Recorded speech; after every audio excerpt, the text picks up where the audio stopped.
after breakfast. This is the life. Wait a sec. Isn't something important supposed to happen today? Oh, today's our big day! We're supposed to leave the Fortress of Mirapede! Come on, we've got to go complete the release procedures now!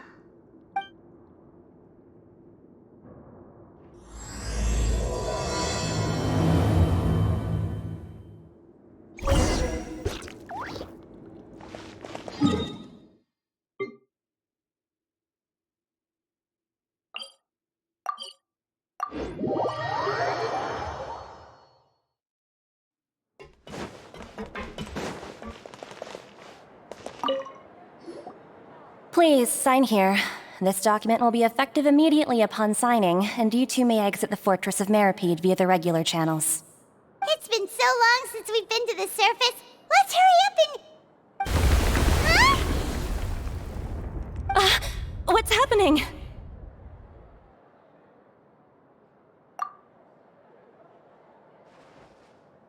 I'm fine, thanks.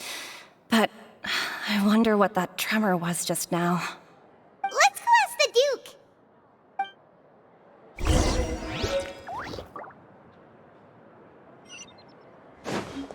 Take me up!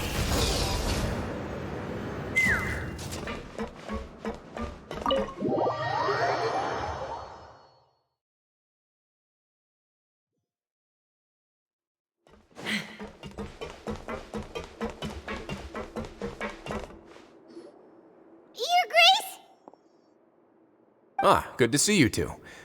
Is there something you wish to see me about? Yeah, what was with that earthquake just now? Ah, that. The tremor didn't originate from the seafloor. In fact, it seems it came from the surface. Over the years of serving as the warden here, I have developed a sense for distinguishing between what occurs on the surface and what occurs underwater. Besides, the seal that Monsieur Neuvillette set in place won't fail so easily. So the fortress is okay? If you recall our last incident, if there really were a problem, there would be crowds of inmates in a panic right now. Huh, you've got a point. Okay, seems we need to get back up to the surface and ask about what happened.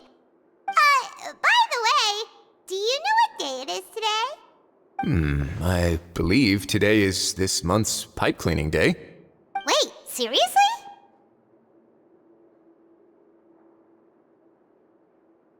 Ah, yes. Have you completed your release papers? Yep. It's you two. Are you leaving now? That's right! Today is our last day in prison! But now that Paimon says that, it doesn't feel like we were confined here. It's actually been pretty nice. Oh yeah, Paimon feels fond of this place now. Then be sure to come back and visit. I'll miss you. If you've signed the release papers, then you're free to go. The guards will escort you out. You're not going to see us off? I knew you'd ask. All right, sure. Let's go. Well, you actually agreed. No worries, you must be busy. Paimon was just joking. Ah, so you do have a polite side, I see. After being down here for so long, I imagine you must feel like you're lacking companionship. Shall I come along too? Yeah, don't worry, we'll come back to see you. Paimon really likes the cafeteria here. The chefs sure do know how to make good grub. I hope you won't be here as convicts the next time I see you. We'll do our best to stay out of trouble. Well, it seems our work in the Fortress of Mirapede is finished. That's the end of another chapter in our journey. And since Neuvillette was the one who asked us to come here, we should probably go report to him now. Next up, the Palais Mermonia. You're going to see Monsieur Neuvillette? Please pass on our kind regards. I'm sure just your regards will do, no? I believe it would be the polite thing to do. You're right. I've heard the Palais has been terribly busy these days. Tell him that I hope he hasn't been overwhelmed by the recent string of troubles.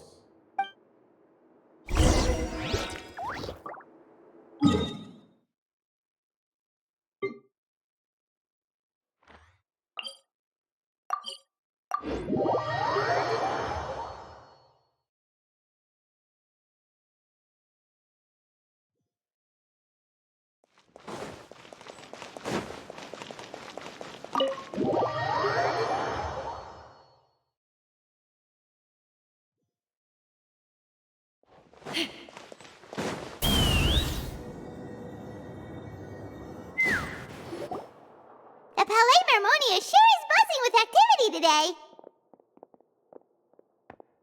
Halt! Huh? Oh, it's you two. Apologies. Monsieur Noirceur did say you'd be welcome at any time. Excuse me, would you mind helping me take a look at this report? I'll be right there. Sorry, I've got my hands full here. You can see yourselves in. Everyone's so busy. Seems a lot has been happening.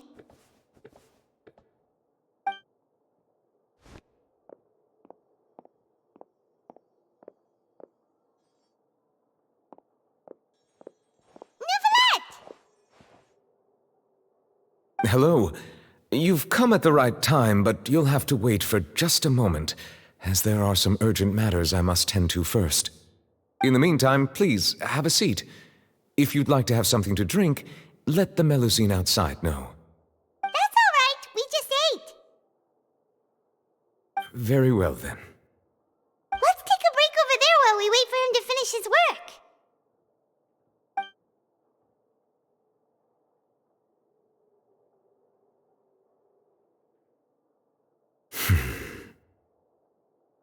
All right. That should wrap things up for now. Are you done with your work? Yes, sorry to keep you waiting. Today should be the day you were released from the Fortress of Meripede, and it appears that you've managed to complete all the release paperwork. That's right, and we came here to see you right away.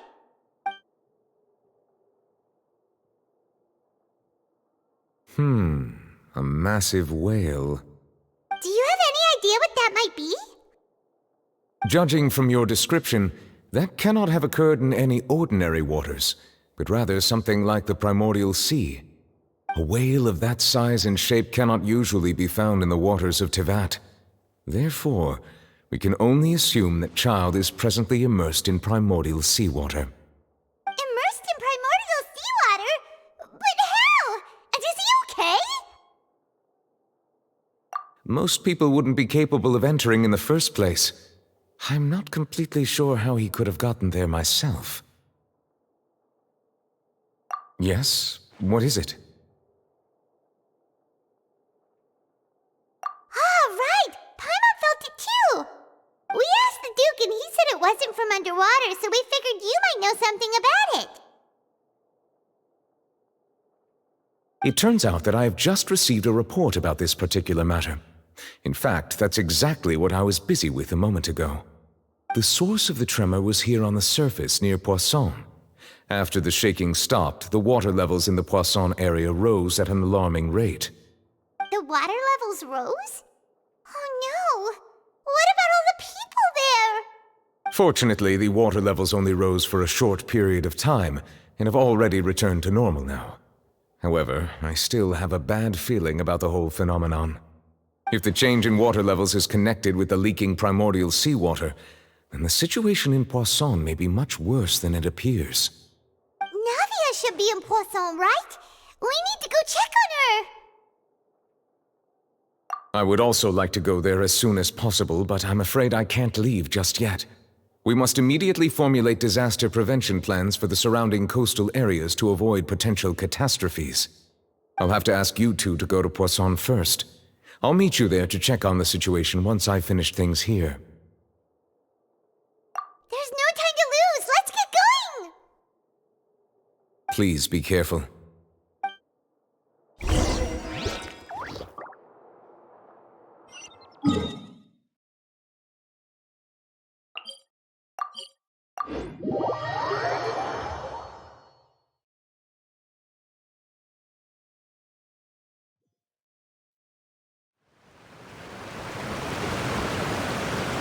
Oh no!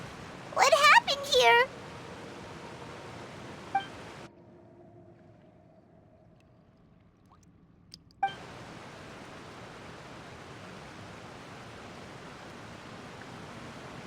Navia should be around here, right? We need to make sure she's still... Paimon means we need to check on her.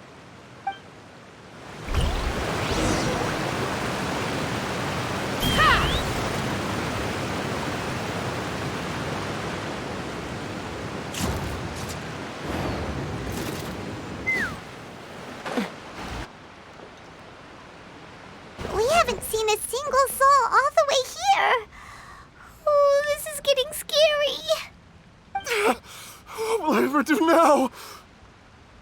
Look! There's someone on the roof over there! Just stay put! We're coming up! Watch your balance! All right! Just hurry!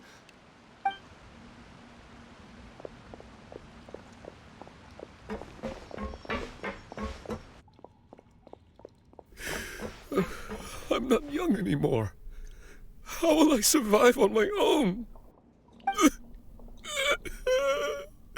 My Desiree! Oh, he looks pretty sad.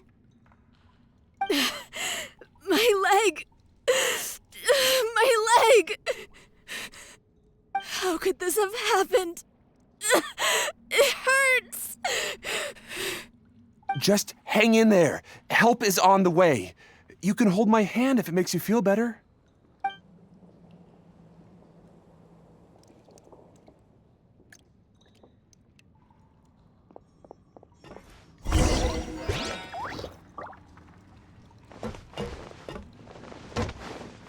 Let's fly!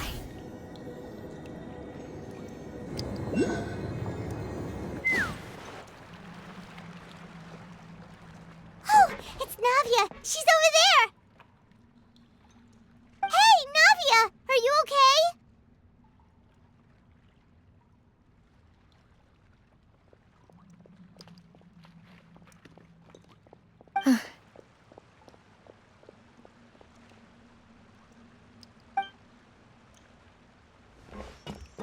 You're here.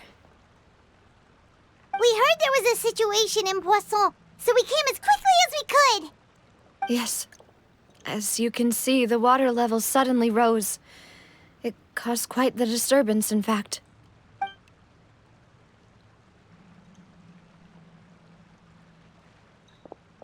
Demoiselle! There was a wounded resident next to a building southeast of here. We've already transported him to safety, but we've run out of medical supplies. He's wounded? How badly? He fell, so it's probably a broken leg. He's pretty shaken up. When the water level rose, he desperately climbed up to the roof. Once the water receded and he saw the ground, he became terrified and eventually... He jumped down then. Find the leader of Squad 1 and tell him to take the wounded resident to see a doctor. He should know where to go. Understood. I'll take over his search and rescue mission in the meantime. All right. You'll be in charge.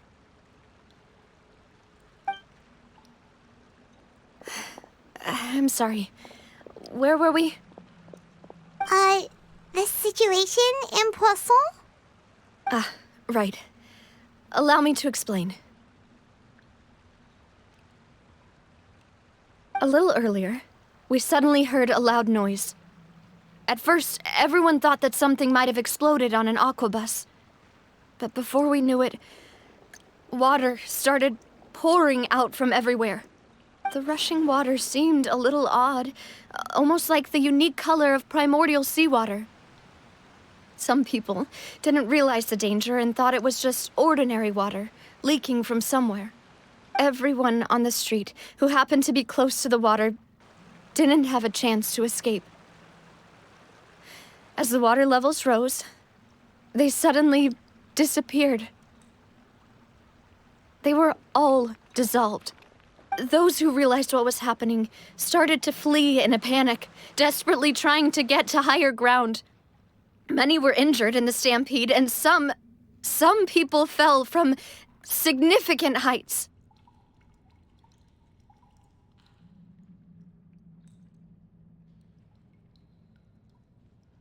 The Spina di Rosula initiated rescue operations as quickly as possible, but there have been a lot of casualties. Fortunately, the water began to recede after some time, and the chaos came to an end. The water that flooded the area contained primordial seawater, so the lower levels of Poisson are still hazardous. To ensure everyone's safety, I've asked the people there to leave as soon as possible. No one knows if this could happen again. All we can do for now is try our best to help evacuate the residents. We still haven't completed the head count, but we'll have some numbers soon. How awful. And all of this just came out of nowhere. It was quite frightening indeed. I only wish that everything that just happened was a bad dream. Is there any way we can help, Navia? Thank you for being so willing to help in a moment of crisis like this. You don't know how much it means to me. I really can't express how grateful I am.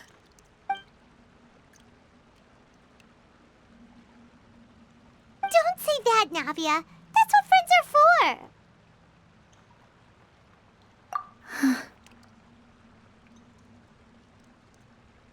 Demoiselle! We've got a situation here! I'll be right there. Sorry, I need to go for now. And off she goes. Seems it might be a while before she can take a break.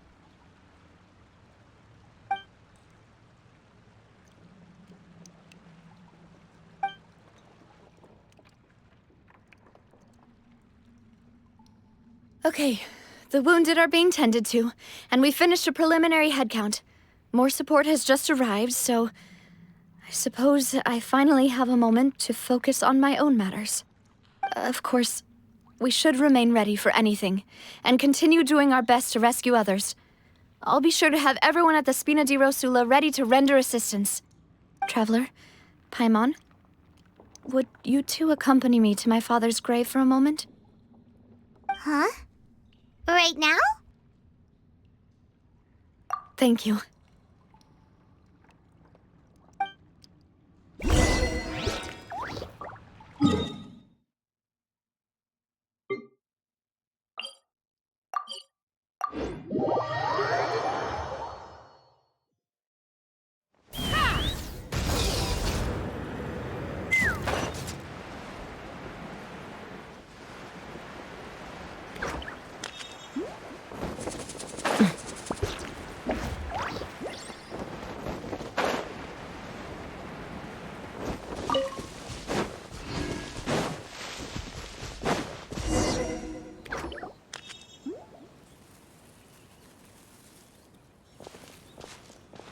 Not a lot of people here, huh? Well, given the time of day and the whole situation in Poisson, Paimon doesn't think there'd be a ton of people here visiting graves. Right. That's how things are now. The living are so exhausted that they've no strength to spare any words for the dead. Navia?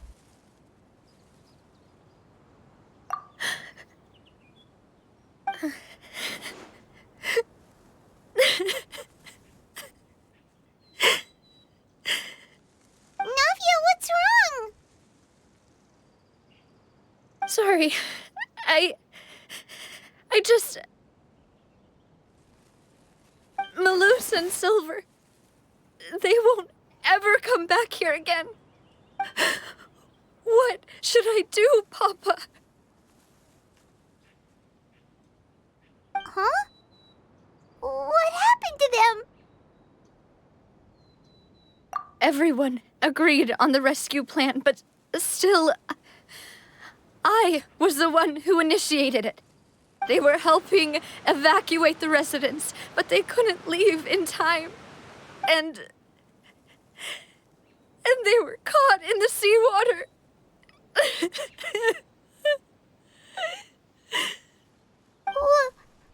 What should we do? I've known them for so long. And I know they weren't afraid. But I could at least hold a funeral for my father. And I know where he rests. But as for Malus and Silver, they're just gone. I just can't.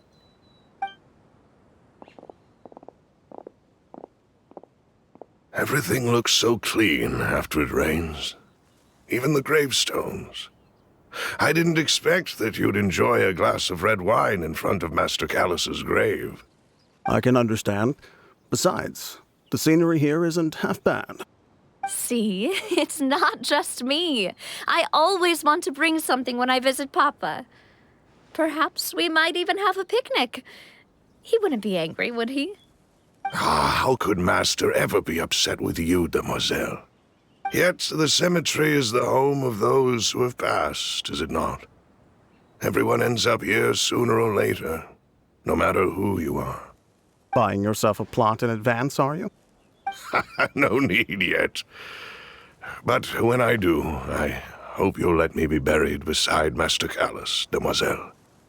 Hey, stop joking around. I'm quite serious. That way, it'll save us both the trip to see each other whenever you visit your father's grave. That makes sense. In that case, could I be buried on his other side? After all, besides you, demoiselle, the two of us could certainly be considered Master's closest companions, no? Personally, I believe we fill those shoes just fine. Why are you bringing this up all of a sudden? Seriously. All right. I'll remember your requests. But I'd really prefer not to talk about this stuff. And what do you mean by saving me a trip? I'd make the journey even if I had to visit you two somewhere else. I'd promised to let them rest in peace here. But here I am breaking that promise. I'm sorry for letting you see me in a mess like this. I don't usually cry, really. Paimon doesn't know how to help you feel better. But, well, she understands how you feel. I'd always thought I could make my wishes come true. But now that I think about it, that never solely relied on me. Many things can only be accomplished with someone else's help. Malus and Silver have helped me so much. But by contrast, I could do nothing for them. I'm so sorry. You can spend as much time as you need here, Navia. We'll stay with you. Thank you. Right now, you don't know how much that means. By the way, you can have a look at this. It's a list of victims from the incident that took place here.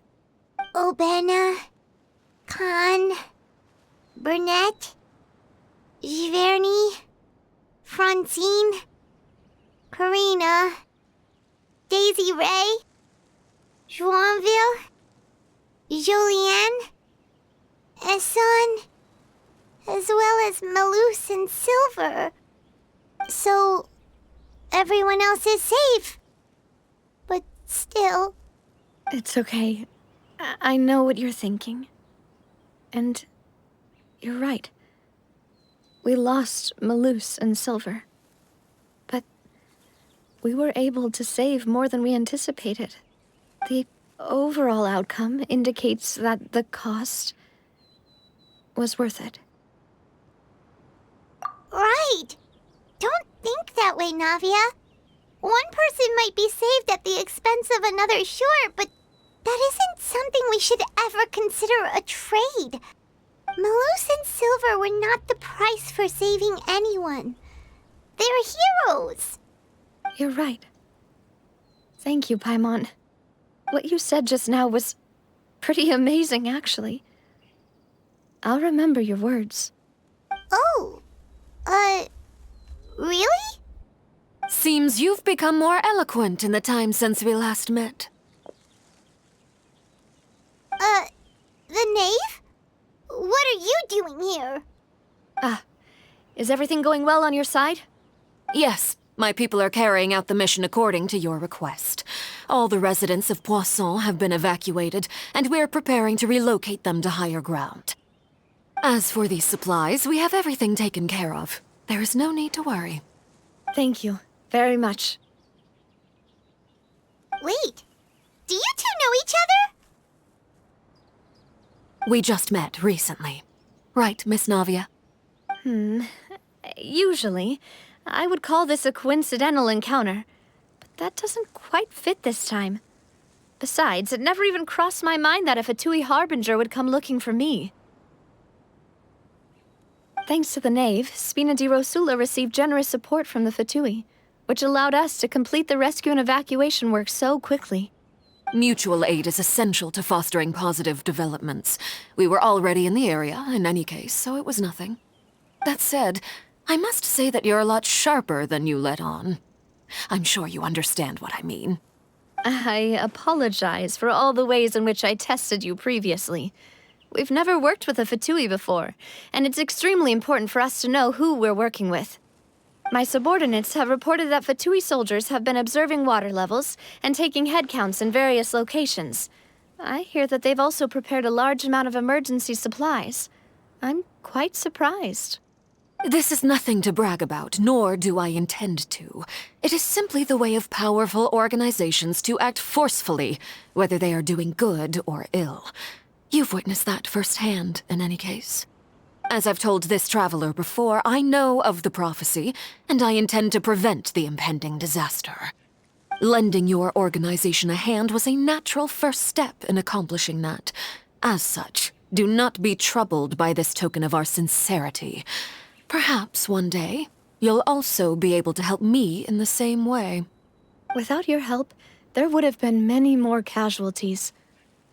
I won't forget your kindness. Furthermore, I sincerely regret what happened to Malus and Silver. I only wish that my people could have arrived a little earlier to prevent this from happening. Don't say that. You and your subordinates did everything you could. As Paimon said, Malus and Silver didn't choose to sacrifice themselves for any specific person, and they weren't the price paid for other salvation. They chose to become heroes themselves. I've never liked hearing people put it that way. It's like trying to relieve pain by saying some noble-sounding words. But right now, there's nothing more suitable. They really did become heroes. You're right. I'm sorry for your loss, Miss Navia.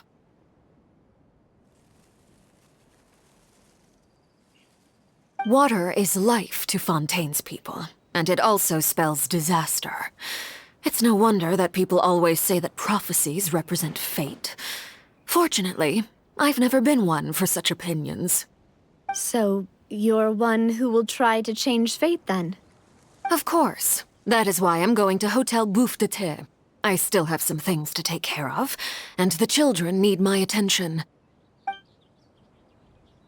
By the way, Traveler, Paimon, one more thing. All right, then we'll just... Huh? This isn't right. Paimon thought you would ask us to walk with you for a moment so you could tell us something in private. That is a clever and useful conversation technique, which I do like to use when necessary. But there's no need today. It would not hurt to have Miss Navia listening in. Traveler, I'm sure you remember that I said we could work together when we had the chance. You and I both know that there may be issues with the Primordial Sea. Previously, it was the Fortress of Meripede's sluice gate, and this time it was the water levels in Poisson. These are both signals. Indeed. Allow me to share the latest intel I've received from the House of the Hearth's intelligence network with you. During some recent investigations, a child claimed to have discovered some ruins near Poisson. The ruins date back to ancient times, and seem to be worth investigating in many ways. Judging by the dating of the ruins, they may be related to the prophecy and the coming crisis. The situation is becoming more urgent, so any pertinent information will prove extremely precious. My people initially came to prepare for ruin exploration. Unexpectedly, this disaster struck, and at present, we're all busy prioritizing the rescue effort. So that's why the Fatui were already in Poisson. I wanted to take the children along, but unfortunately, Linny, Lynette, and Fremine have all been dispatched to higher ground to assist affected residents. Linny told me that outside of the house, the person they trust most is you. Which is why I want to give you this task. The House of the Hearth's members see each other as family, but Linny, Lynette, and Fremine said that they also see you as such, even though you are not from the house. I'm sure you already understand how earnest they consider their friendship with you to be. Oh, that somehow makes Paimon feel kinda happy. The intel I just shared about the ruins could fetch a high price. But since the children consider you family, it's only natural that I freely share it with you. Got it! So all we gotta do is go to some ruins, right? We can handle that. Excuse me, but may I tag along? You wish to join, Miss Navia? But are you sure you're up to exploring some ruins? You need to rest. Well, I'm sad, yes. But I can't just go back and plop myself into a chair by the roadside and do nothing. There's no point in being depressed while we still have a disaster on our hands.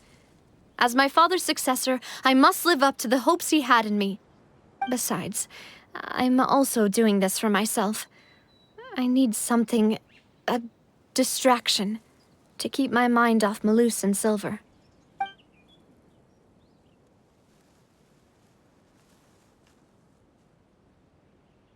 Since you put it that way, I have no objections. What do you say, traveler? All right. The ruins are to the south of Poisson. Here's the map. Okay, the three of us will handle it. Come on, let's pack up and get going.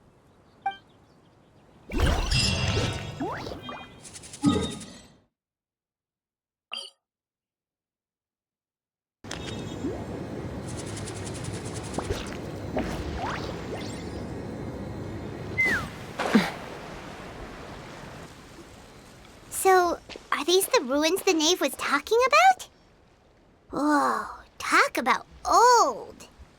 They seem to be pretty ancient, all right. Let's go in and have a look. Just be careful.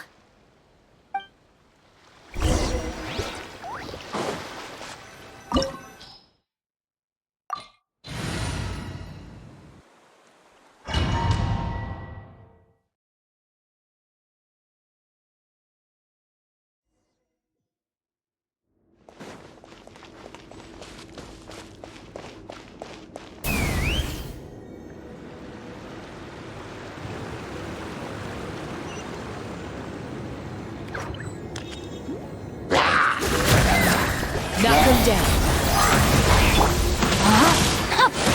Boba, get them! Let's fly!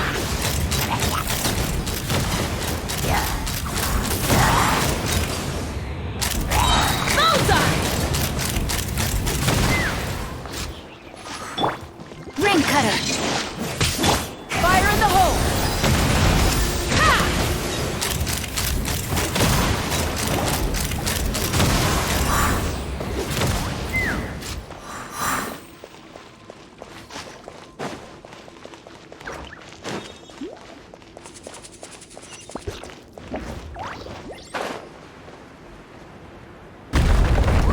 The floor here isn't safe.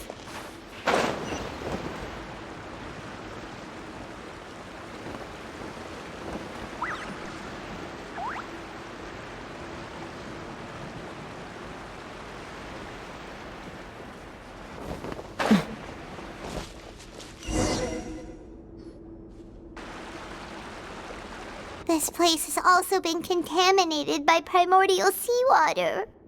Yeah. And a lot of it, too. A Fontainian would most likely dissolve the moment they fell in. Right! You can't go down if there's primordial seawater. It's too dangerous, and it won't be any help for you to just stay here. Don't get Paimon wrong. We're not saying you're useless. It's just that... No, you're right. I can't do anything in this situation. I'll leave this to you.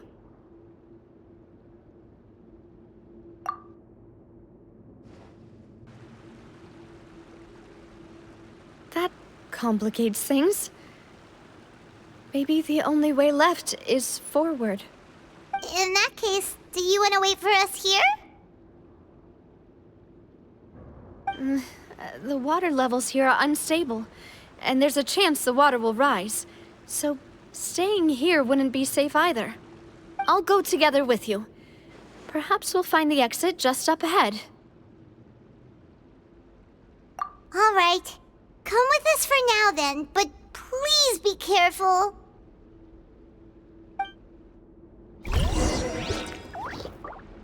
Take me up! Oh no, it's a dead end! Let's try climbing over from the side.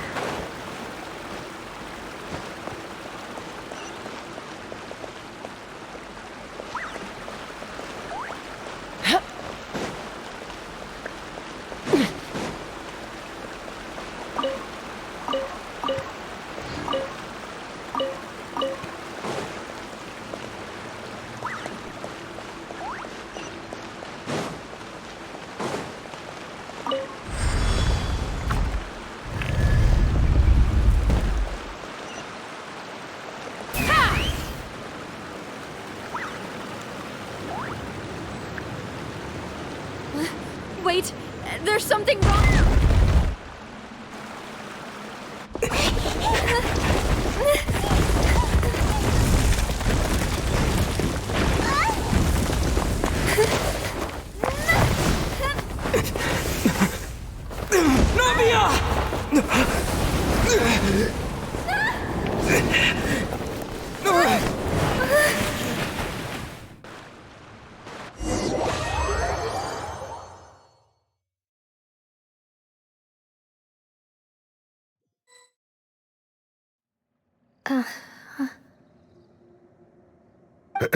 Demoiselle? Huh? Demoiselle, what are you doing here by yourself? Would you be standing here till dark if I hadn't come to get you? Maybe she just wants some time to herself, Malus. Oh, was I sleeping? Yes, it would appear so. I must be tired. That's quite possible. However, you were the one that suggested we go out for a walk. Oh, right. I nearly forgot. It must have slipped my mind when I dozed off. I haven't had a nap today yet. Have I? This is a familiar feeling, yet something's a little strange. Is something the matter, Demoiselle? Oh, no. No, I'm fine. I was just trying to recall why we came out for a walk. Do you remember Mr. Giverny? He'd requested our help before with foreign merchants who had a debt dispute with him, and we'd resolved the matter not long ago. We were headed to see how things were going with him at the moment. Ah, right. Yes. I remember now. Oh, Miss Navia. Ah, Mr. Malus, and Mr. Silver, too. It's good to see all of you. How have you been? I've been great. Thanks to your help, those bothersome merchants finally realized that I wasn't the one they were looking for. Why, I wasn't even the guarantor for that person. They were knocking at my door day and night. Even my neighbor, Obina, was getting fed up with them. Sometimes force is required to calm someone down and get them to listen to what you have to say. That's right. Oh, by the way, Burnett, what was it that you wanted to give to Miss Navia again? Oh, yes. One moment, I have it right here. Miss Navia, these are some flower seeds that I prepared. Please take them. They're a very good variety, and they'll become very big and beautiful once they bloom. I don't know what we would have done without your help, so this is a little token of our appreciation. I hope you won't refuse. Did you cultivate them yourself? Thank you so much. I'll certainly take them. Malus, we do still have some empty flower pots at home, right? Why, we can have as many pots as you'd like, demoiselle. Perfect. In that case, we'll swap out some of the decorative plants for some of Mrs. Burnett's flowers. Very well. Wait. Something seems to be off here. Excuse me, madam. If I'm not mistaken, your name is Burnett, correct? That's right. Is something wrong? No, it's nothing. This is the first time we've ever met, but your name seemed familiar to me. I must have heard it when I was discussing things with your husband previously. I've heard this name before. Sometime recently, I'm sure of it. And why are there so few people around here? Where did everyone go? We must mind the time, demoiselle. We still have important things to attend to today. Huh? We do? Like what? Well, now, did you forget? Miss Navia, here you are! I've been looking for you. Please, come to the Opera House. Your trial is about to begin. My trial? Wait, why would I need to go to the Opera House? Yes, she's right, demoiselle. It's just about time now, so we should get going. Oh? All right then.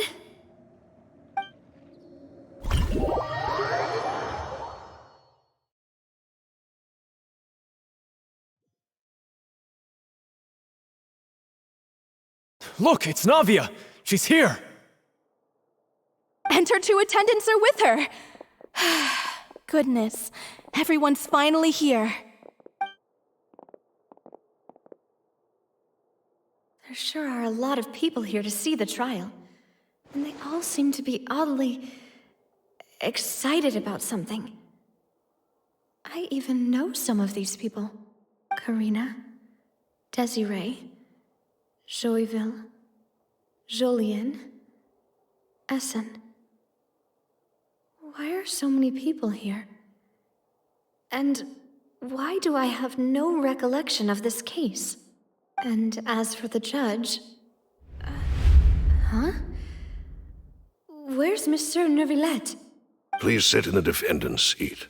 Don't worry, Silver and I shall accompany you. All right. But are you sure you can stand behind me?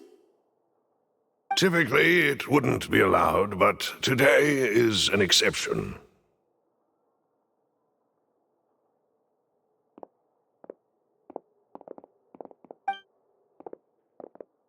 Hey, what kind of place do they think this is? Come on, do they have any idea what they're doing? Seriously. Enough with the whispering! Could someone please tell me where Monsieur Neuvillette is? And why I'm standing trial? My dear Miss Navia, have you not yet realized what you've done? In that case, allow me to explain. As all here know, you are Master Callus's successor, the head of the Spina di Rosula, someone held in high regard by every soul in Poisson. After you took over the Spina, you treated all of us just like the late Master Callus had. If anyone in need reached out to you for help, you responded. Not only you, but your butler, your subordinates, nearly everyone in the Spina di Rosula fought for the well-being of those in Poisson. Wait a moment. Aren't you just proving that I'm a good person? Yes, correct. Absolutely right. And that is why you stand accused. You have helped so many people get through so many difficulties. You are one with us. We are inseparable. We are one big family, all of us who are from Poisson, inextricably linked. And with you being so important, we couldn't possibly do without you. Therefore, this fair and honorable court shall declare you guilty, and you shall stay here. You will be together with us forever. Huh? What are you saying? Everything you have said is correct. I have indeed done a lot for my hometown, and I would be willing to be with you all, but what is the purpose of having me stand here like this? What is there to discuss? Ah, well, if that's what you think, then I have no further comments. How wonderful, Miss Navia!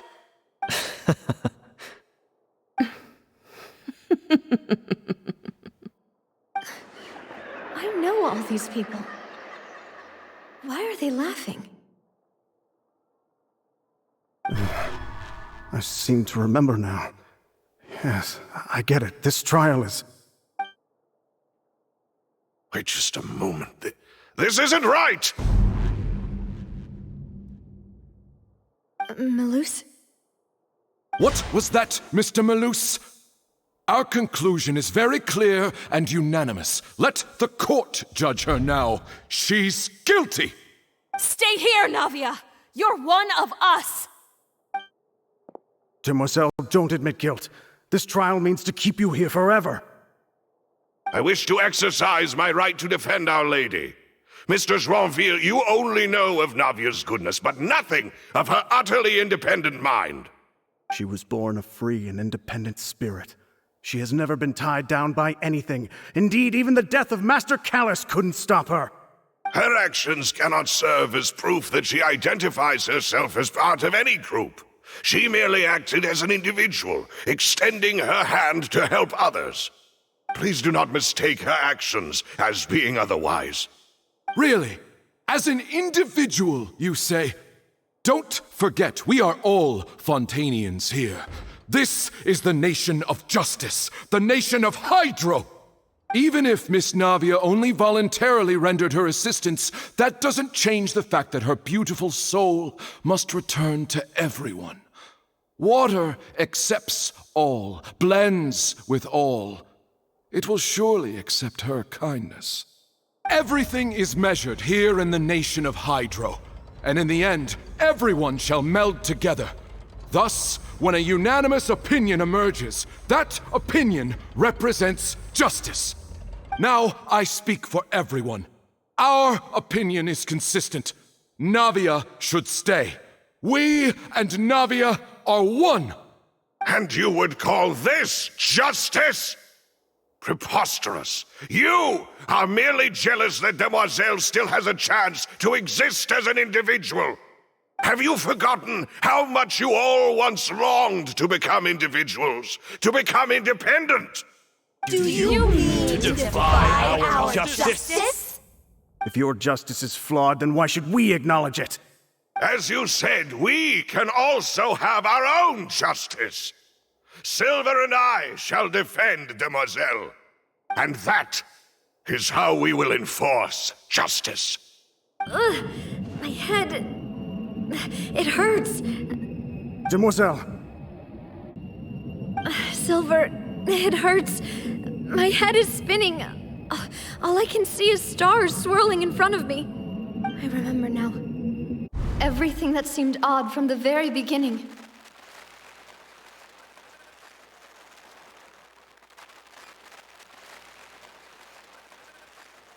Karina, Desiree, Joyville, Jolien, Essen, and Mr. Giverny and Mrs. Burnett, who we met earlier. Even Melus and Silver. I don't want to admit it, but they're all dead. Don't be afraid, and don't admit guilt. We will protect you to the very end. Absurd! Who are you to say that she cannot be judged? We are the majority, and in the nation of trials, the majority is absolute justice. We are the will of all. Don't let them escape! We shall keep Navia here with us! Mr. Melus and Mr. Silver, must you be so stubborn? How could the two of you possibly hope to stand against the collective? Do not resist. This judgment is fair and just. Navia belongs to us. After all that happened, she should not be left alone in Poisson. What are you saying? No more excuses! He says we're jealous. Jealous? How could she possibly be an independent individual? What's with these people? Who's jealous of her? She belongs to us! Miss Navia, she... Silence! That's...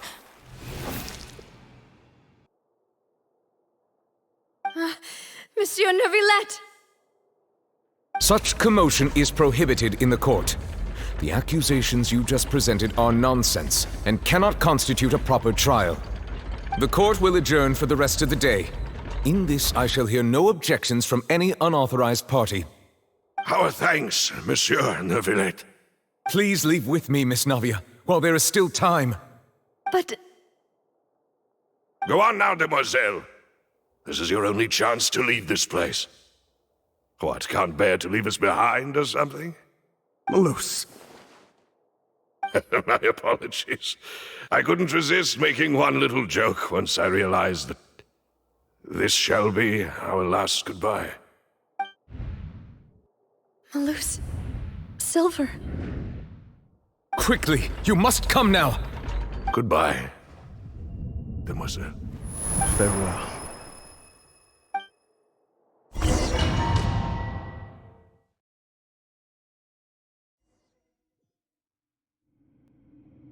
No, wait! Just a second! Hey, Navia? You're awake. Good.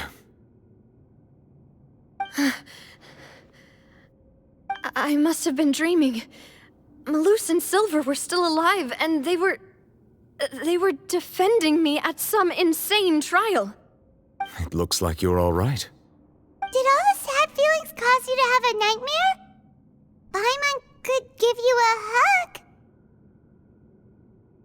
The ruins you were exploring suffered a cave-in. When I arrived, I found you falling toward the water. You were just about to be dissolved within, but I...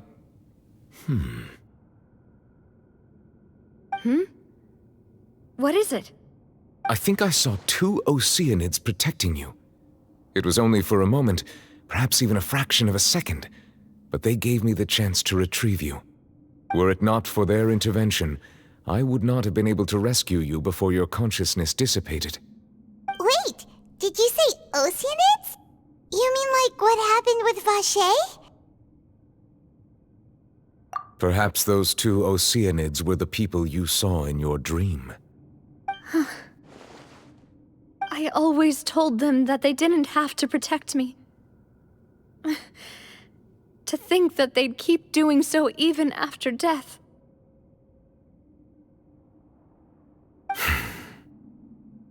Please come with me.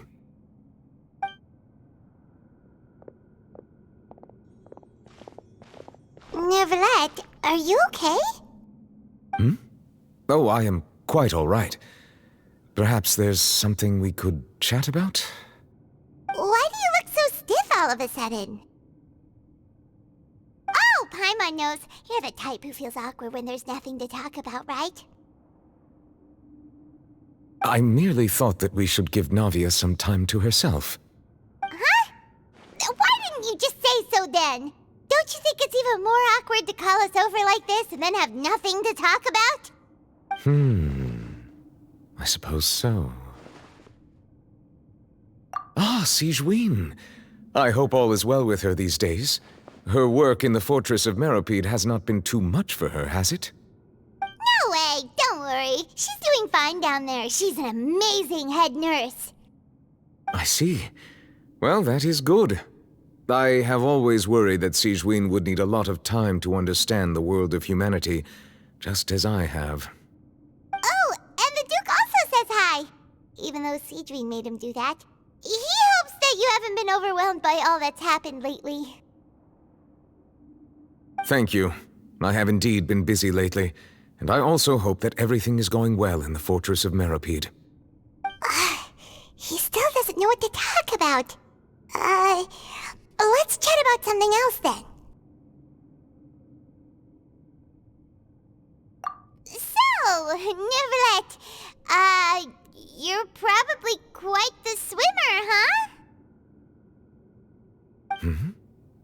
Yes, of course. This isn't going anywhere. Let's try something else. How did you find these ruins? Did the knave tell you? Yes, in fact. I had arranged to meet you in Poisson, but when I arrived, I discovered that the Fatui were helping the residents evacuate. They had even transported a large quantity of supplies to the area. Amid my astonishment, I ran into the knave, and we had a chat. She informed me that she had asked you to investigate the ancient ruins here. Yeah, we originally planned to meet up with you, but we thought you might still be busy with all those official documents. We didn't think exploring the ruins would take very long, and who would have thought you'd wrap things up so quickly?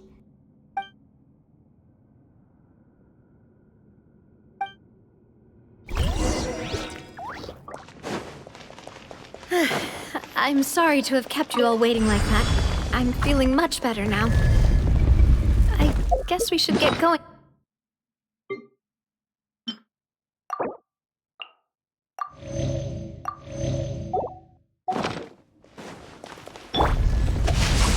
Yes, if you wouldn't mind my company.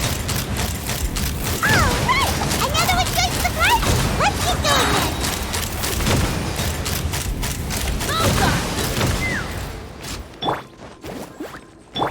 Fire in the hole!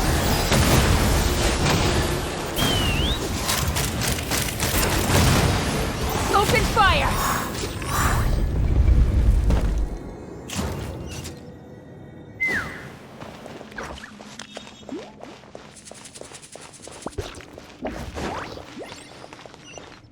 Oh no! Another unstable path! Watch your step!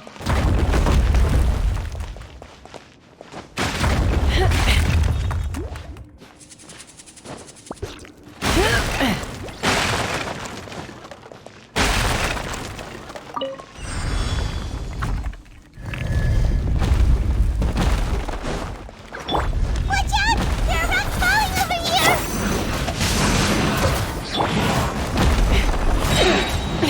Hold on to your hats. Take me up!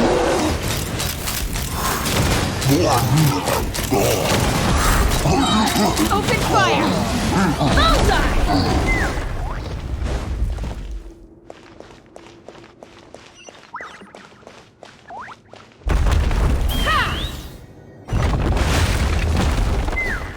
It seems we're almost at the top. Keep it up!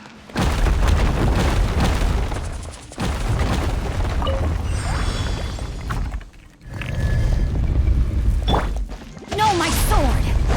Yeah. Let me weave you a verse. Try not to enjoy this too. Knock him down.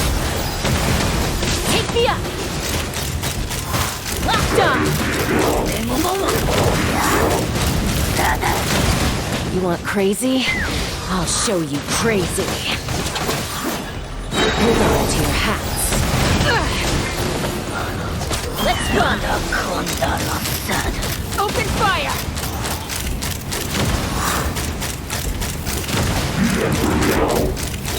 Locked on! Knock him down.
Looks like we've reached the end. This is the place. There should not be any other hidden spaces in the vicinity. The path sure had some twists and turns, but it turns out that this place isn't actually that big.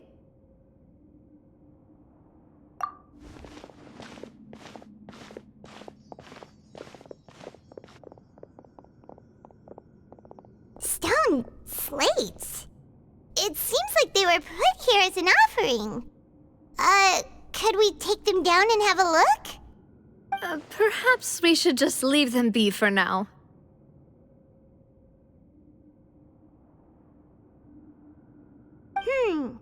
There are 4 locations in total, but only 3 stone slates. The slate that should be in the first empty spot is missing. The surrounding walls also show signs of damage. There's something written below. Let Paimon see. Reason dictates that this nation be destroyed. I shall record the history of its future here in its past. Say what? It feels like someone left these slates and these words here for a purpose. But does he mean that Fontaine should be destroyed? That would fit the circumstances dictated by the prophecy, yes. Indeed, the slate's contents correspond to it. Take the second slate, for example. There's a person kneeling here. She seems so dedicated. And there's a whole bunch of other people behind her doing the same. She's facing this... what is this? Some kind of island in the sky? And is that Lady Farina in the third image? Did the Hydro Archon fall into the water? And is that a ring of people around her? Paimon doesn't quite get it. Are they all in the water? The fourth image. I know this one. This exactly matches the content of the prophecy. The people will all be dissolved into the waters, and only the Hydro Archon will remain, weeping on her throne.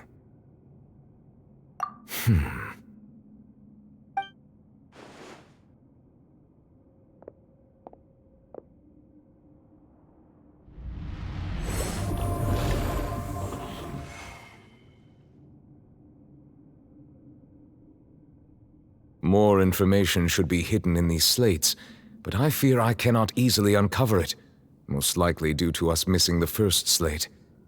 I am very sorry. Don't blame yourself, Monsieur Neuvillette. Deciphering ancient stone slates isn't one of your duties. Ooh, Paimon's getting the chills just looking at these slates. This says that it's the history of the future, right? That means the prophecy's sure to come true.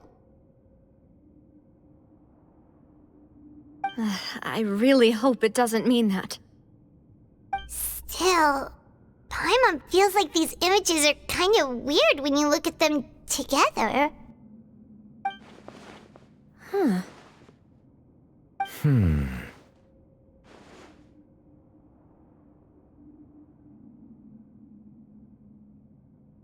That's right! If the images are in chronological order, shouldn't the fourth, the waters drowning Fontaine, come before the third, where the Hydro Archon herself falls into the water? And yet the order is reversed here.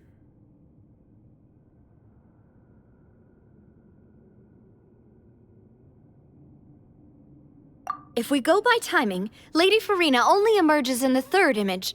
That means that the person in the second image might be the previous Hydro Archon. Egeria, then. I had never met her, but her appearance here does match the records. The previous Archon kneeling before the floating island in the skies, as if confessing a sin. Did she herself commit that sin? And if not, why would she be in such a posture? Also, I'm still wondering why these ancient stone slates are here at all. Judging from their contents, could this place be the origin of the prophecy? Does that mean that someone, or some people, once saw these slates? But who would have created these slates and left these words here?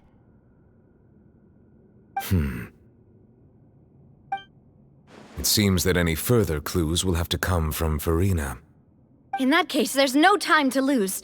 There's nothing else to be gained here, so let's head back first. Yeah, we better get somewhere safe for now.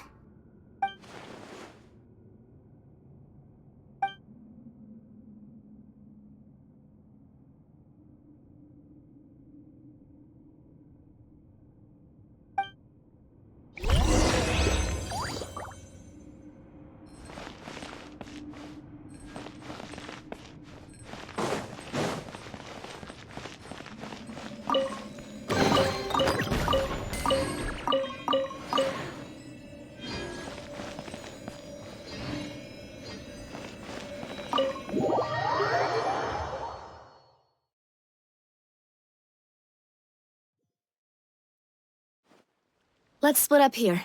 I'm going to check on what's happening with the Spina. You know how it is. There's some things you just need to be there for yourself. You still have energy for that, Navia? Paimon's already beat. Just head back to the Fleuve Cendre and have a rest then. Thanks for keeping me company all this time. I'll depart as well. Thanks for your hard work today. Rest well, everyone. Traveler, I will go talk to Farina tomorrow morning to ask about the stone slates. I'm sure that you're concerned about this matter as well. If you have time, drop by my office. I will share the results of our discussion with you. Are you really gonna talk to her about this directly? Will that be a problem? Paimon's getting a little scared now that it's come to this. She has long been harboring secrets, and will not give them up easily, which makes it all the more my duty to ensure that she understands the present situation. All right, we'll leave it in your hands then. You're probably the best person to talk to her anyway. I will be carefully considering my words tonight. Traveler, Paimon, our safe house at the Fleuve Cendre is always open to you, as ever. So please don't think you're an imposition. All right. I'll be on my way then.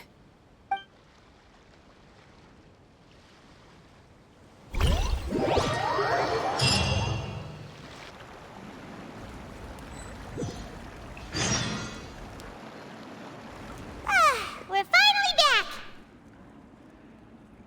Welcome back. We've got a special menu prepared for you two tonight. Yay! And there's good food too! Navi, no, the boss is the best. Ooh, desserts! Nice! These are all Paimon's! Paimon's already starting to forget what happened today. Oh, that voice. Is that who I think it is? Huh? It...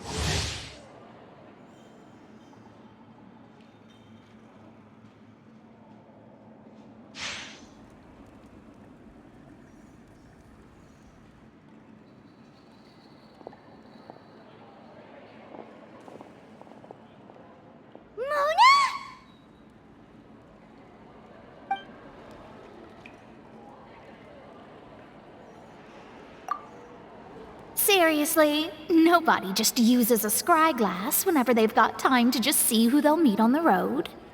Still, we didn't expect to see you here. Wait, you're not a Fontainian, are you, Mona? Well, I have some business to attend to here, so I booked a hotel in the city. I was just out for a stroll when I bumped into you. Quite unexpectedly, if I might add. Why did you think I was from Fontaine, though? Is that because Magistus doesn't sound much like a Mondstatter surname? Yeah, let's go with that. Well, I used to have my own surname, which was, well, some other thing. Either way, the old hag told me when she took me as her disciple that the first step to being a great astrologist's pupil was to change that name. There was nothing for it, really. She really is amazing at astrology, so I changed my name to what it is now according to her wishes. To my surprise, however, Magistus is not the name of some ancient house or clan. It isn't? Nope. Although it is used by us in place of surnames, it generally just means great. Wow! Imagine in including a boast in your name. Wait, are you gonna have to put that into your genealogy as well? I reckon so. In any case, I'd give my disciple a name like this as well, if I were to take one. Astromancer Barbeloth Trismegistus. Whoa, that's a long one. Does it also mean great or something?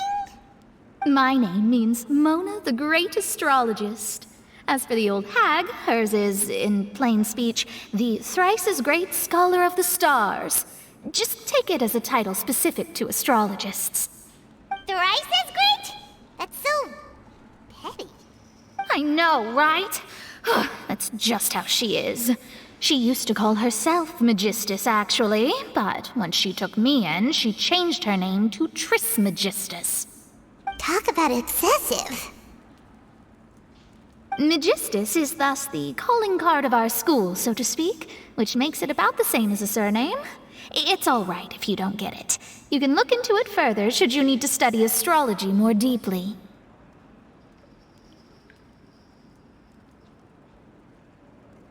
That sounds terrible! But anyway, you're not Fontainian, are you, Mona? You're from Mondstadt, right? Well, I was born in Mondstadt, yes. My parents migrated to Dorman Port, and I traveled with the old hag for a while, after which I settled down in Mondstadt City. Oh, that's a good thing then. At least we know you won't be dissolved by Fontaine's waters. Speaking of that, I'm sure you're aware that a bunch of things have happened here in Fontaine, right? I know you're not a local, but I'd avoid getting too close to any water that looks strange all the same. There's something ominous about it. Well, the water, I mean.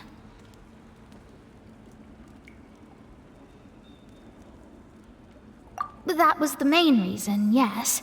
Just a while back, the Steambird invited me to take part in a panel and speak about the circulation of the prophecy as an astrologist. The invitation was sent quite early on. I don't think anyone expected Fontaine to be in this much trouble. What do you make of that prophecy, Mona? Just tell us what you think as an astrologist. Your word would go a long way to make things more certain and less scary. What I can tell you is that I'm an astrologist, and that this prophecy concerns the fate of Fontaine, even that of all Tevat. Ascertaining this is akin to reading the fortune of the whole world. I'm afraid that this is not something that just anyone can do. If I could do it, you would no longer call me an astrologist, but a visionary. But on the flip side, the prophecy is so huge and powerful that it must surely come from a powerful visionary. Its contents involve the fate of the world. Disregarding it would be a mistake. A visionary? Sounds really powerful and all, but does such a person really exist? Of course. The old hag could do it, and I'd bet there are others amongst those Hexenzirkel colleagues of hers who could do something similar.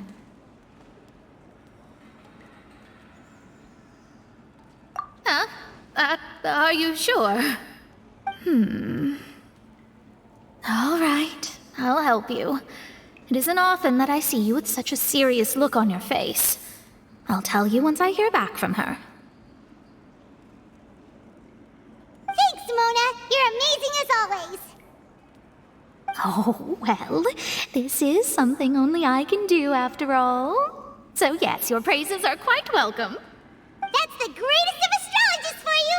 Of all the people we know, you know the star's the best! Indeed, indeed. That's the spirit. Oh, sorry.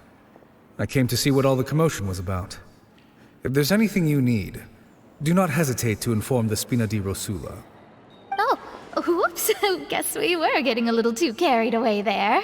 Well, I'll go tend to my own business now. If I receive any news, I'll be sure to come find you two again. And there she goes, quick as rushing water. And here we are with the Spina guy giving us suspicious looks.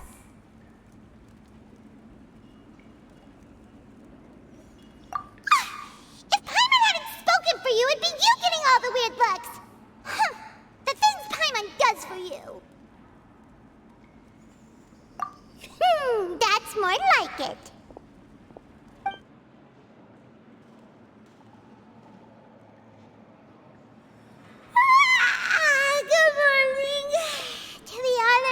Archon's still feeling kinda sleepy. But it's time to get up, Traveler. We agreed to go see Neuvillette, so let's pack it up and get going.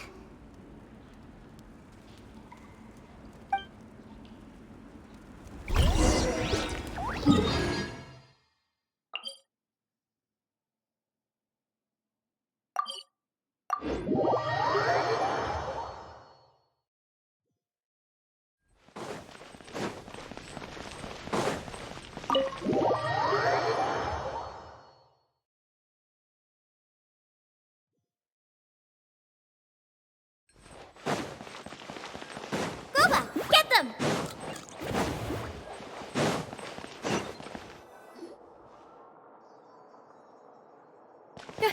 You're here! Finally! Is something wrong? Monsieur Neuvillette and Lady Farina, they seem to have gotten into a dispute. Please go see for yourself.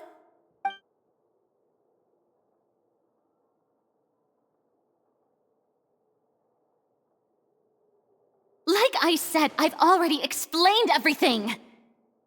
And yet the problem has not been properly solved. There is little space for excuses between us. It is not my intention to offend you, but please, tell me where you stand. You are the Hydro Archon Focalor, are you not? Look at this. This is a list of the victims from the recent Poisson incident.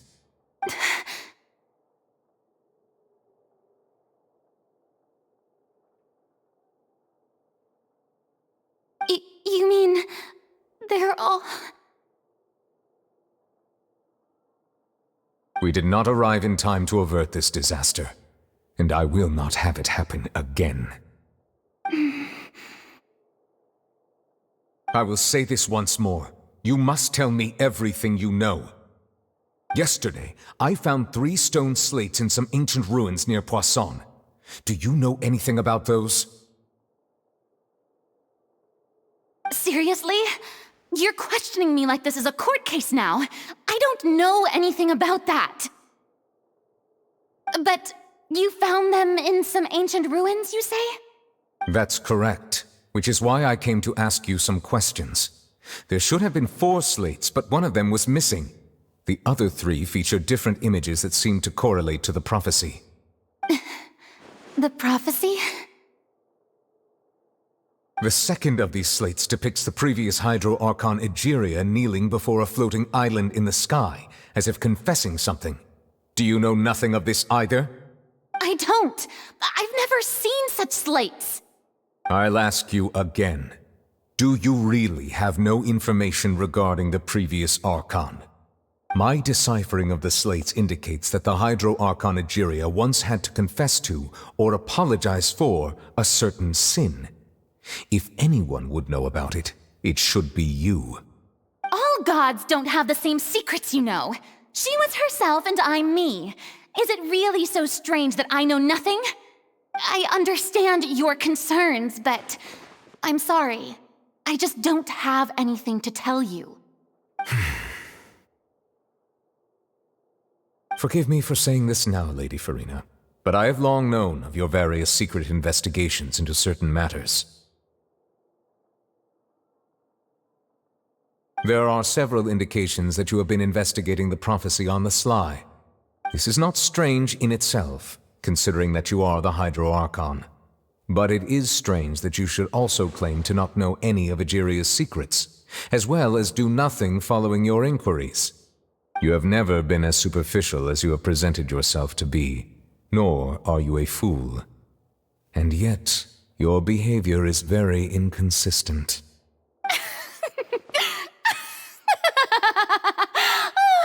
So you've been watching me all this time, have you? I didn't think you were that type. You... Well, since you know about my secret investigations, then you should know I'm actually working to take care of it. There's no point questioning or suspecting me. You're the Eudix, but you're still my subordinate. You should be following my lead. Just trust in me, you're Archon, and do as I say. Never mind whether you can truly convince yourself to or not. It'll all turn out fine. That's all I have to say. we do not discuss this matter again. Oh, the opera's about to start. Toodles!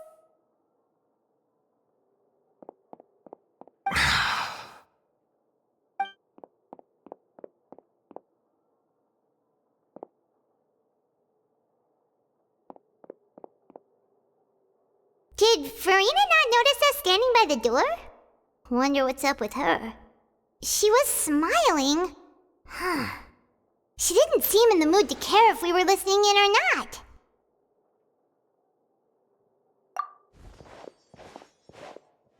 I assume you've been outside for a while now? Oh!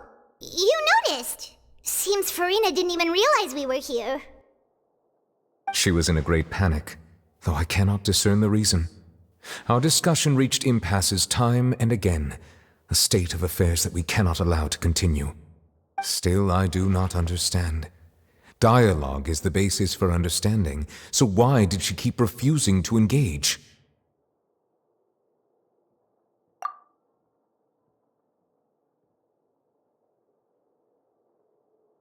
Everyone in her inner circle has noticed that she is hiding some secret. The issue is her attitude. I fear that she will not reveal anything unless absolutely forced to. We may have to create a situation in which she will have no choice but to speak. Oh? Like what? Normally, people will only reveal the truth when standing trial. Perhaps we must have the Hydro Archon experience just such a scenario. But Farina's seen so many trials, and she's really good at dodging questions. How do we make sure that she won't just slip away at the first chance she gets? We will need to consider this thoroughly, join forces with various parties, and then do what we can. If at all possible, I would prefer to recuse myself from this affair, but we must prevent the prophecy from coming to pass. This may be cruel to her, but all Fontaine is in crisis. The information a god possesses is too precious, and so we must take a chance on this. But who will lend us their aid to do such a thing?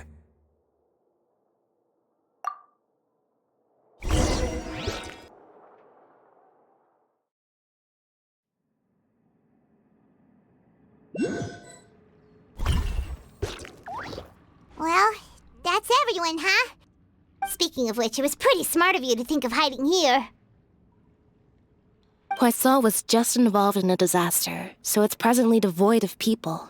That naturally makes it the best choice. And here you are drinking tea like it's the most natural thing in the world, huh? That's what family should do. Sit and enjoy a leisurely time together. It's nice to enjoy tea here, you know? Care for a cup? Lend me your ears, everyone. Or perhaps one of you might like to start us off. How about you, friend? Me? No, I don't think I can. Then, how about you, good sir? I fear that I will cause the mood on this boat to become as somber as it is in court. Well then, I guess we're lucky we've got a local like me to organize things. Wonderful, the spotlight at last. I guess I'll be facilitating things from here. That was a little long-winded, don't you think? Oh, you might be right. Anyway, to cut to the chase, our friend here, the Traveler, has brought us together to discuss something. As for what that is, well, let's start by saying that we'll be pooling our efforts together to create a series of traps. Oh, how intriguing. Well, it's just an expression, really. One that I just learned from Chlorand, and used on the spot. So, let's invite her to explain in detail. A round of applause, please.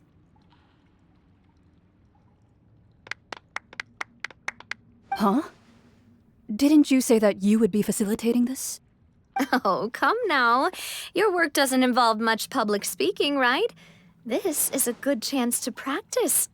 You might even pick up some fancy oratory tricks to impress your boss with in the future. I see. And what does my boss say? He is glad that you consider him your boss. Do go on.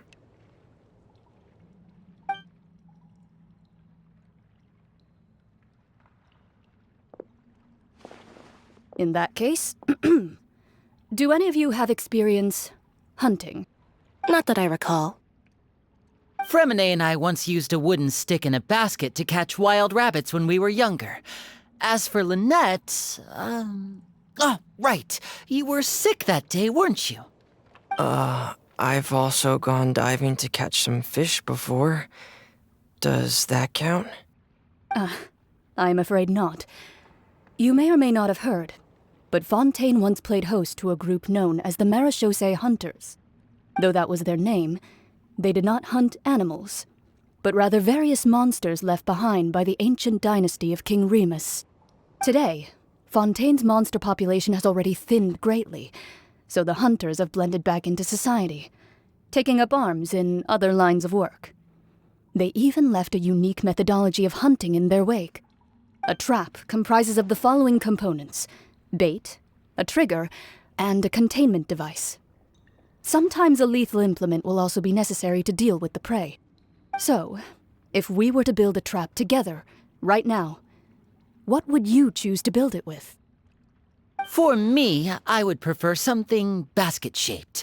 Pigeons and rabbits will see the bait and naturally enter the snare. Our line of work requires a deft hand, and we're some of the best in the industry, so you can count on our techniques. You used some of those techniques while moving the people of Poisson, didn't you? My subordinates mentioned that you even performed some magic for the bawling children. Yes, and I even managed to gather some intelligence in the meantime. I'm quite the multitasker if I do say so myself. I'm afraid I can't claim that as my strong suit. I prefer more stable methods, like placing bait in the water and waiting for the fish to come within reach. That's the kind of method I would count on. Calm and steady. Exactly the kind of person who would catch loads of fish. And I can be their assistant. With discretion, I'm sure. I'd probably use some sort of mechanical animal. Papa once bought me some small clockwork squirrels, mice, and such. When placed in the forest, they can attract others of their kind. I remember that you liked those too, didn't you? I did. And that would be a good way to go about it. If they're realistic enough, animals of the same kind will follow them all the way to the trap. What about you, Monsieur Neuvillette? I fear I do not have any related experience. That makes sense. You usually solve problems directly, without the use of any such tricks. But I do have one more question for you, monsieur. If we were to create a trap now, how would you design it? I would like for it to be effective, but bring no harm to the prey. A more gentle trap would be ideal. Kind, as always. However, our intention doesn't necessarily change the containment device and the type of implement we need. If we wanted to kill the prey in one strike, we would need a powerful implement. However, that also goes for prey that must be captured and safely contained. Wait, why's that? Only a hunter who's a true expert at subduing their prey can snare it without harming it. The line that divides life and death is often exceedingly thin. So are we going hunting together? We hadn't thought of seeing ourselves as hunters. It kinda works, but maybe it's still not the best metaphor.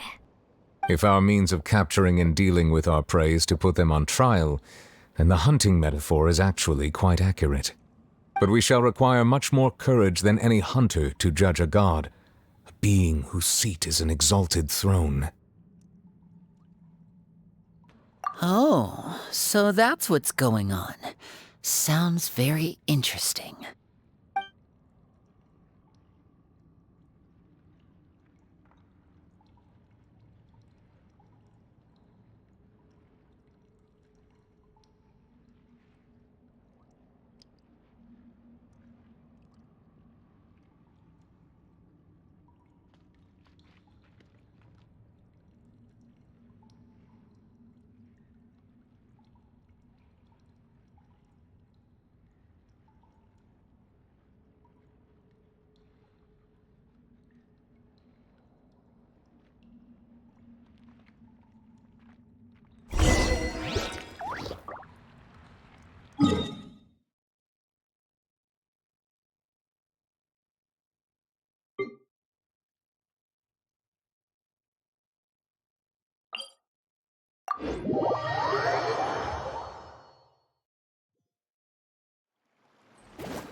days, hasn't it?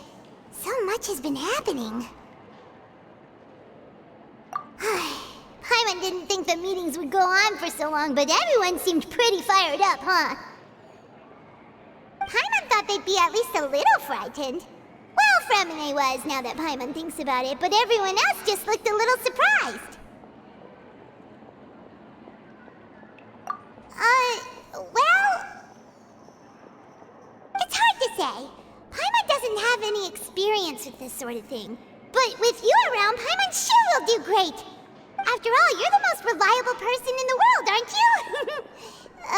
Huh?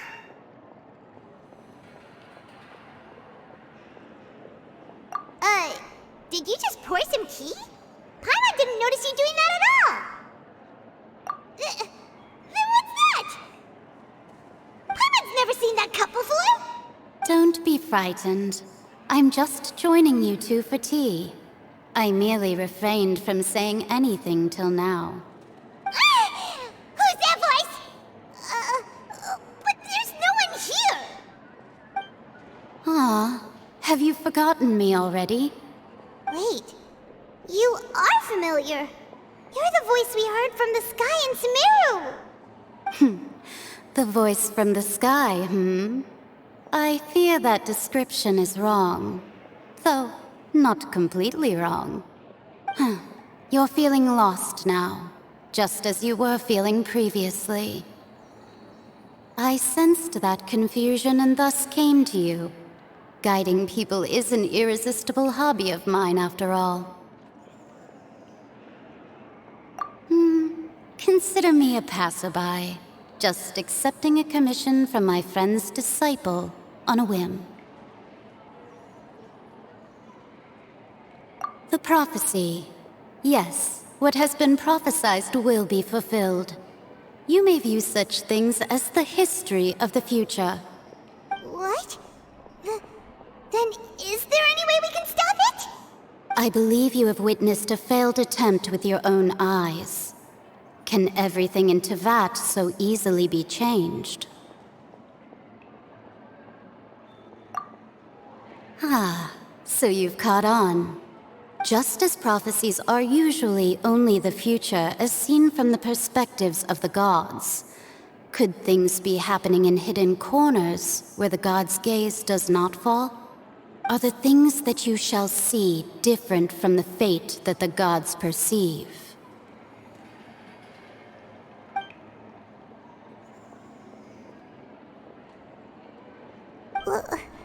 What is she talking about? It all sounds really impressive and important and stuff, but it also sounds kind of scary.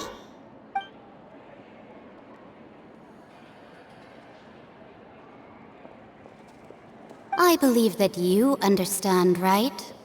Some things are insignificant, but others you must reach out to change. Ultimately, fate shall serve as your only guide, no matter what will happen in Tevat's future. All you need to do is to play your part. This was good tea, by the way. Thank you for your hospitality. Well, that'll be all for today. The voice. It's gone.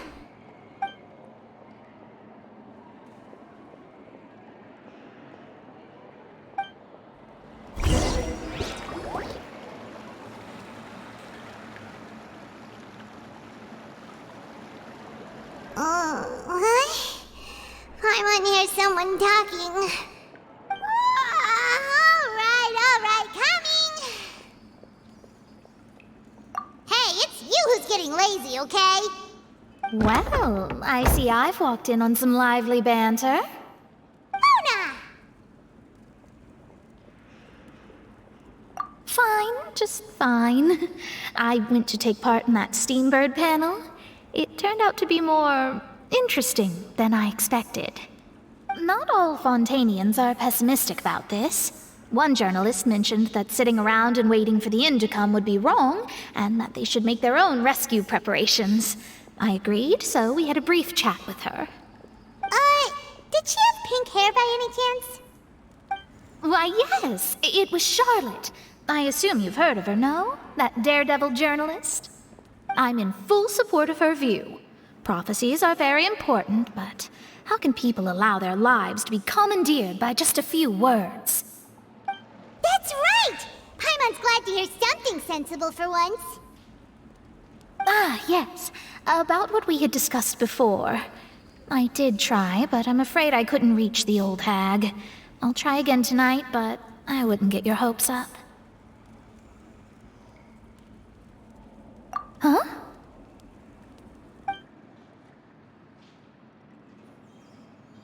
Goodness gracious. Are you serious? She said that even the god's gaze has blind spots. Pretty bold if you ask Paimon. Most people would believe the gods to be all-knowing, right? The Hexen Circle members are certainly anything but ordinary. As for the mage named N, the old hag has mentioned her a few times.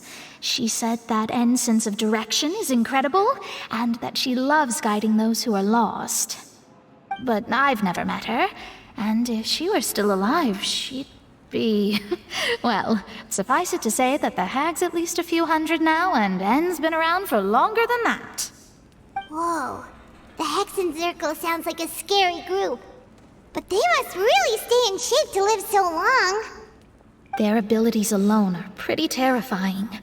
If she came to see you personally, then the problem you're facing must truly be of great importance. Well, it's not like Paimon could understand anything she said. Yes, she was quite cryptic, but I suspect she means that there is still a way to turn things around. She didn't say when or what that would be, though, so... perhaps it is something that you cannot know right now.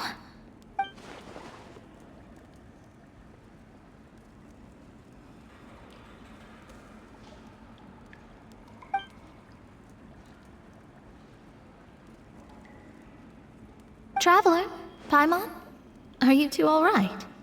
Oh, we're fine. We're just a little down right now. It kind of feels like the end is coming, you know? I see.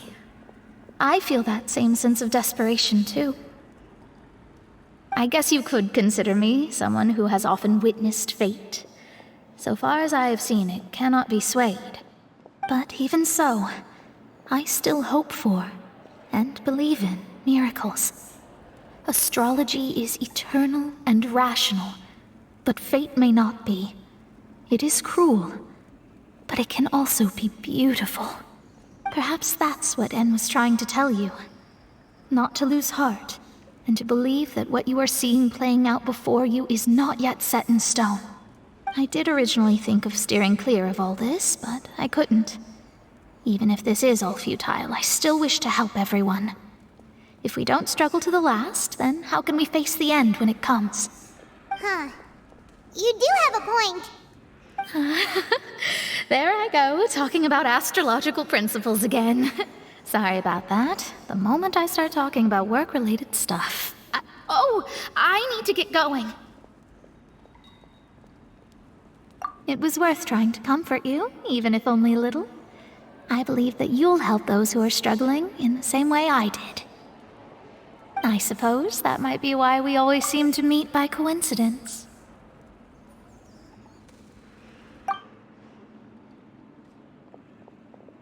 Paimon feels kind of moved by what Mona said, but also kind of sad, too.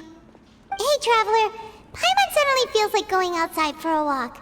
Let's go. Let's walk around the city, shall we? There's a few spots we always like to walk by.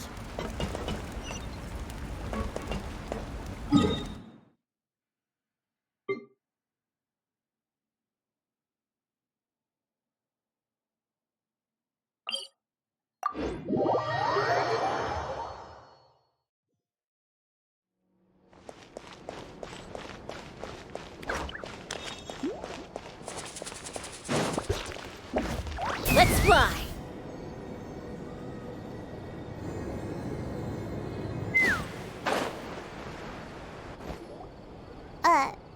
Huh? Our names are written in this newspaper. What's going on? Let Paimon see!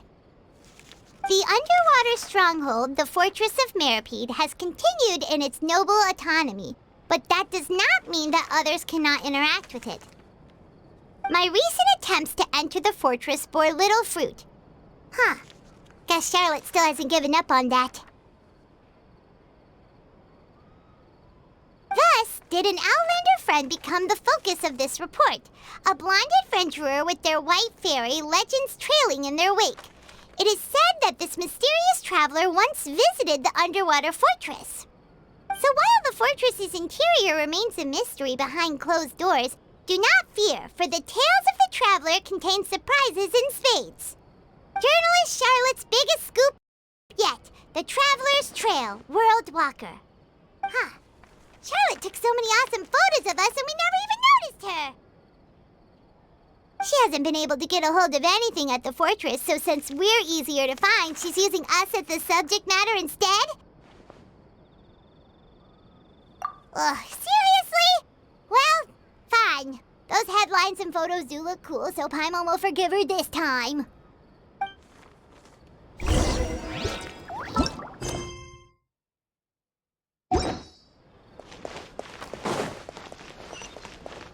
Take me up!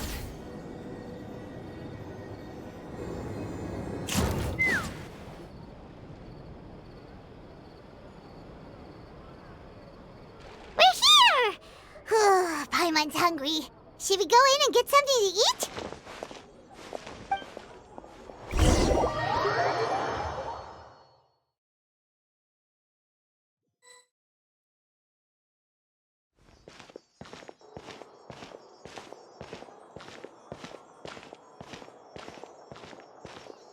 Hey, quick!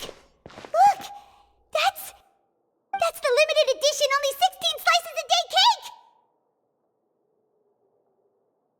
It was so delicious the last time we tried it! Despite the tense situation we were in, let's give it another go! I'm sure it'll be great! One slice of cake, please.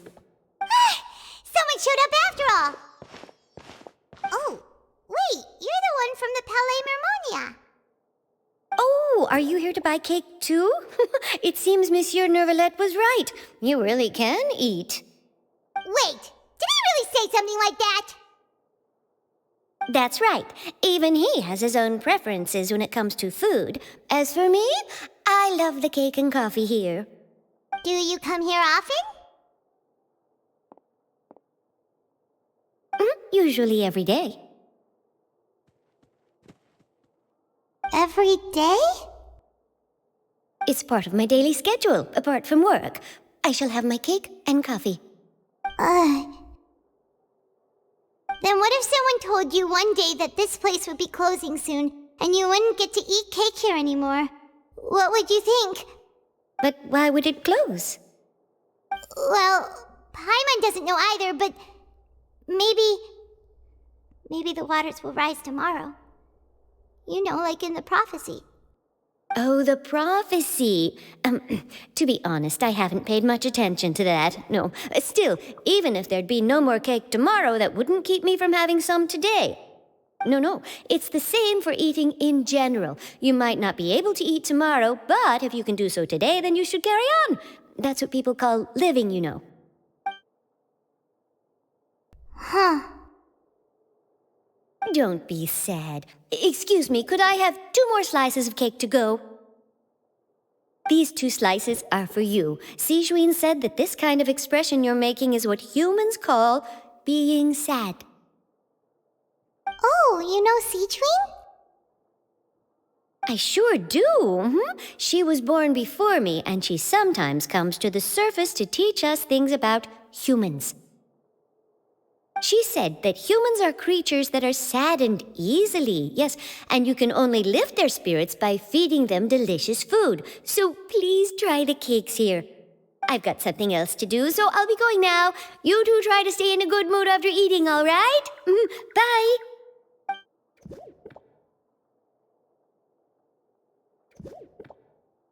And there she goes. All right, let's dig in. I'm unsure this cake will be delicious.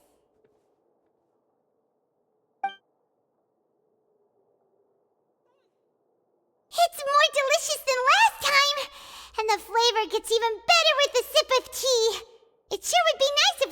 on again tomorrow. Sure would be nice if we could always eat delicious food here.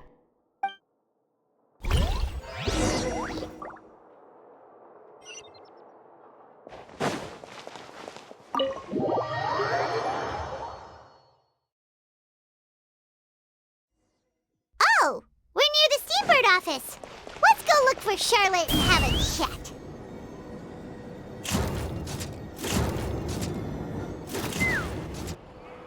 Wow! If it isn't the Traveler and Paimon! Oh, have you seen the article I wrote about you? Ha! You've got some nerve! You just used us to make some quick mora!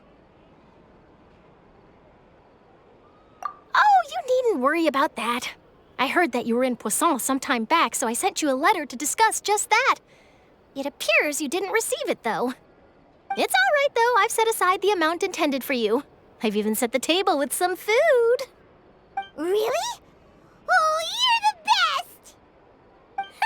You're almost a little too easy to win over, Paimon. If I were a journalist with ulterior motives, you'd be in trouble now, you know. Oh, Paimon knows you're not like that.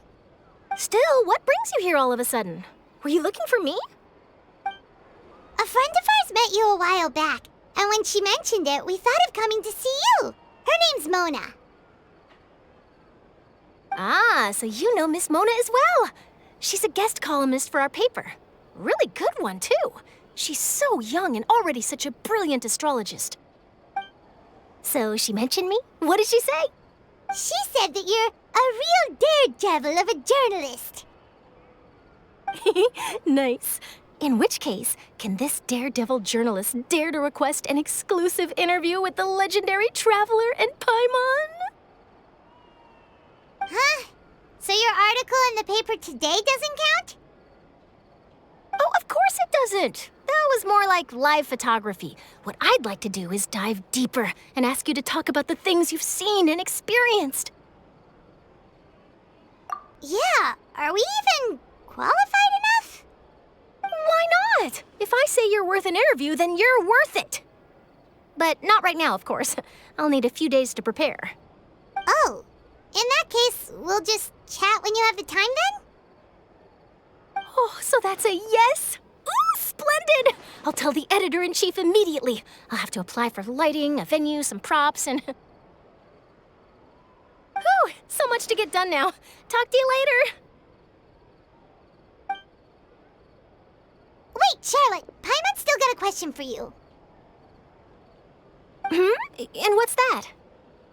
If, just for example, Fontaine were to be flooded tomorrow, what would you do today? Huh, that's the prophecy you're talking about, isn't it? I mean, I do hear about it often, but I've never once thought that the day could be tomorrow. If you're seriously asking, then I might try and think of a way to leave Fontaine. Oh, but I'm still a journalist first and foremost. That means I have a duty to be reporting from the scene. And secondly, I wouldn't forsake my homeland that easily.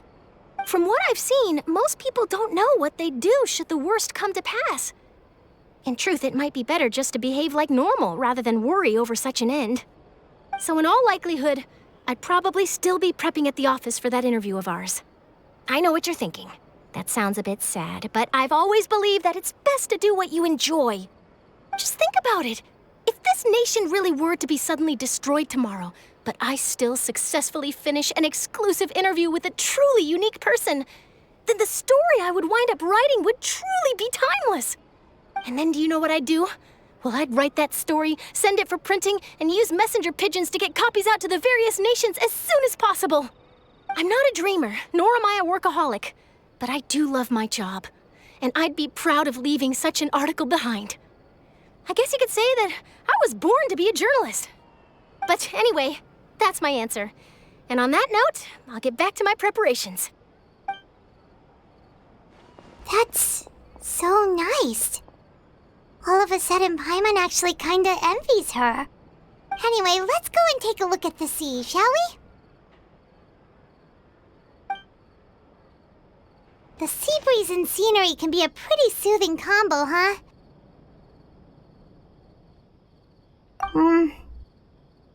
Paimon's been thinking. If it wasn't Fontaine, but all of Tevat that would be destroyed tomorrow, where would we go and what would we do? No, Paimon should ask, if you could choose, what would you like to do?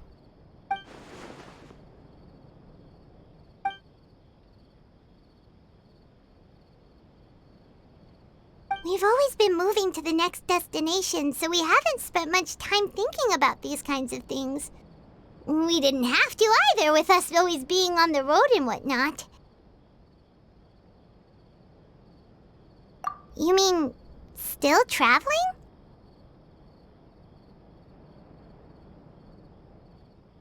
Huh.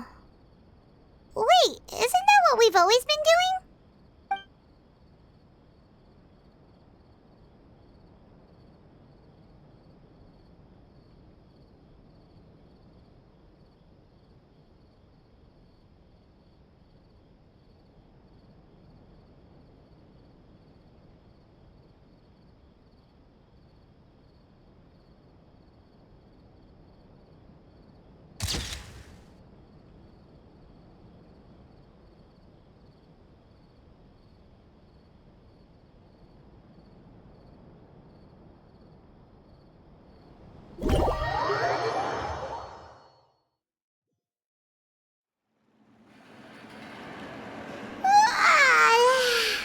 Feels like you'll grow mold if you stay here long enough.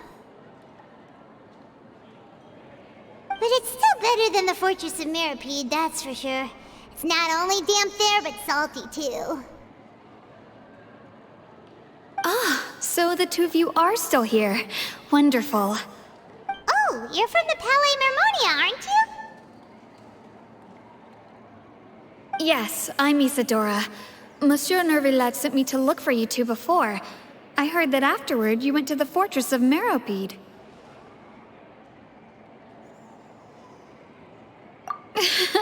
Not at all. I'm well aware that you're friends of his. Actually, I'm here to pass along a message from him. Yes, inside the Opera House. The Maréchaussée Phantom has declared the incident a small-scale riot. A riot? Well, that said, I don't personally think it was that serious. Lady Farina was watching a performance at the Opera House, and while she was resting during an intermission, some other audience members suddenly started harassing her, loudly accusing her of doing nothing about the prophecy crisis. And before she could respond, others started to join in.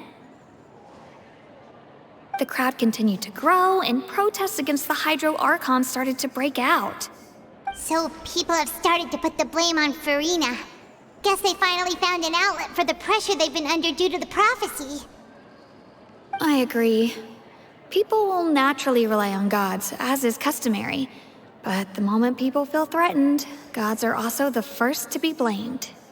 So what happened after that? Is Farina okay? Seeing that the situation was spiraling out of control and that further argument was pointless, she claimed that she'd gotten tired of this and left in a hurry. The Maréchaussée Phantom had their hands full maintaining order and did not catch where Lady Farina had gone. Only when things had stabilized did we realize that she had gone missing.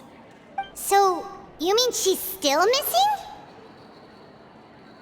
That's right. The Maréchaussée has dispatched many people to search for her, but we don't have any leads yet. That said, I don't think there's much to worry about. She is a god, after all. Even if she were to fall into the hands of rioters, what could ordinary people do to her? Good. Monsieur Nervillet sent me to tell you about the situation, but he didn't say anything else. Don't worry, this is more than enough to go on. Thanks for keeping us informed. Ah, is that so? Well, all right then. In that case, you two take care. I'll be heading back to the Palais now.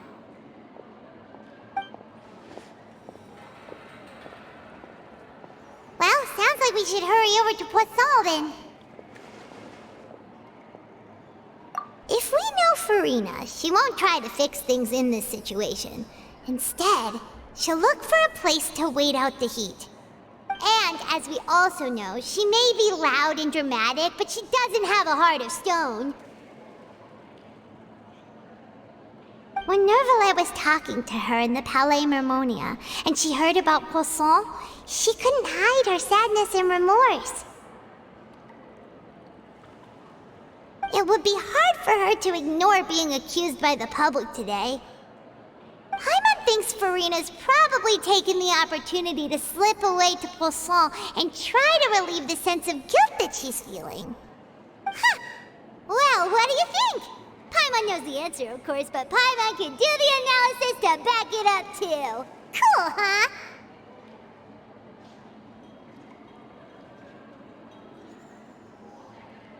In that case, there's not a moment to lose. Poisson, here we come!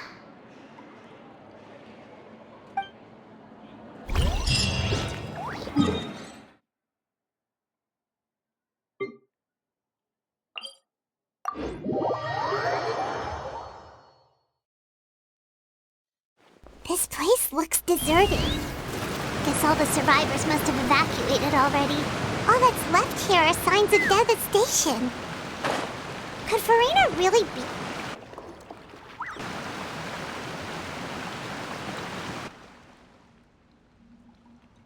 Ah, that's Furina, right over there! She really is here all on her own.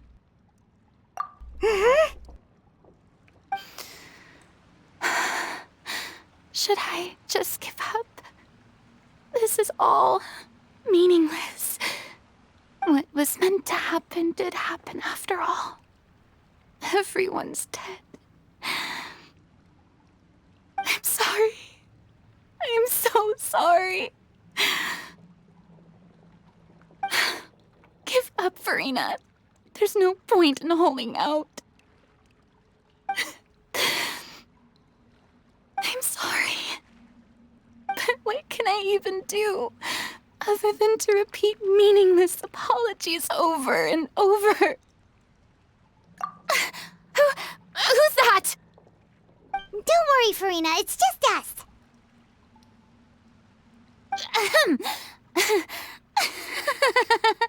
So it is you, blonde traveler from another land. Why, I almost thought you were someone from that mob of my ignorant subjects. Come to kneel and beg for my forgiveness. Furina, you were crying just now, weren't you? The tear stains on your face are obvious. What do you mean, tear stains? Oh, I remember. The show at the Opera House earlier this morning was so moving. I'm still trying to process it. Who did that uncivilized rabble think they were, disturbing my enjoyment of the arts? They even dare to tout their Archon. I must teach them a lesson. I can just imagine their twisted and frustrated faces once they realize that I'm nowhere to be found. Oh, and I'm sure Nouvellette and those people from the Maréchaussée Phantom are freaking out right next to them, too.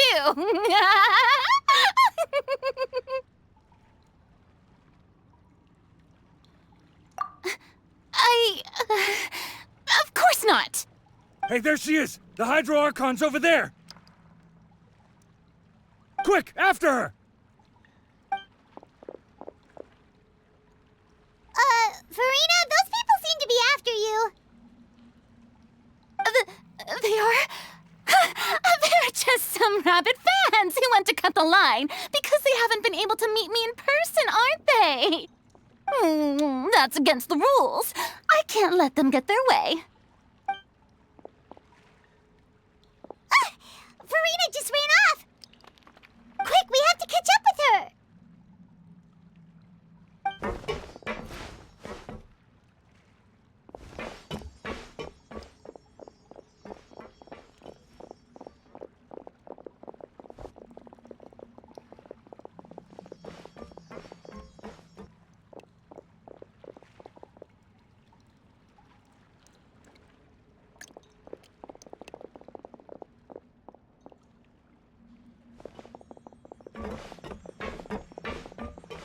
This should be the place, right? Hey, Furina!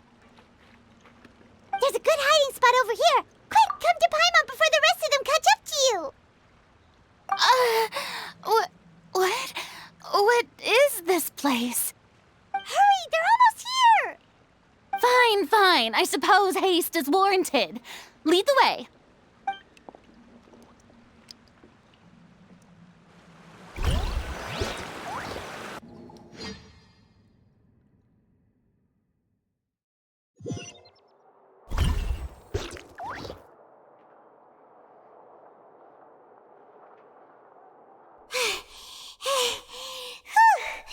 Paimon's exhausted.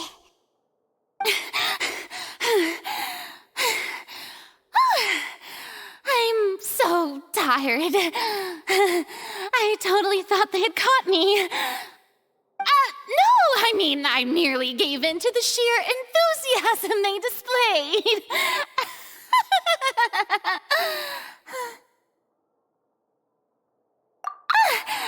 You're right. Yep, that's a good girl.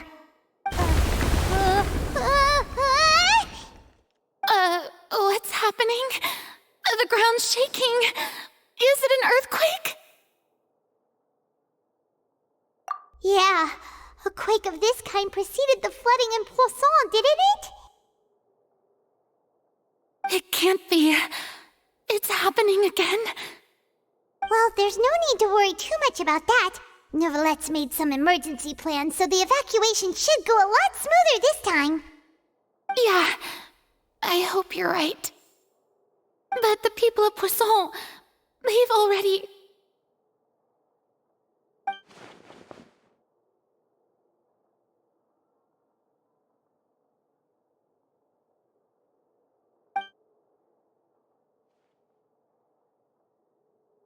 It's true. I've been investigating the prophecy for hundreds of years. I once had informants all over Tevat, searching for clues and feeding information back to me. I've tried all kinds of ways, too, to hold back the sea. Anything to keep the coastline from advancing. But all my efforts proved to be futile in the end. Really, the truth has been clear to me for a very long time. We cannot make an enemy of the divine. No matter what we do, the will of the heavenly principles will have its way, and the prophecy shall be fulfilled.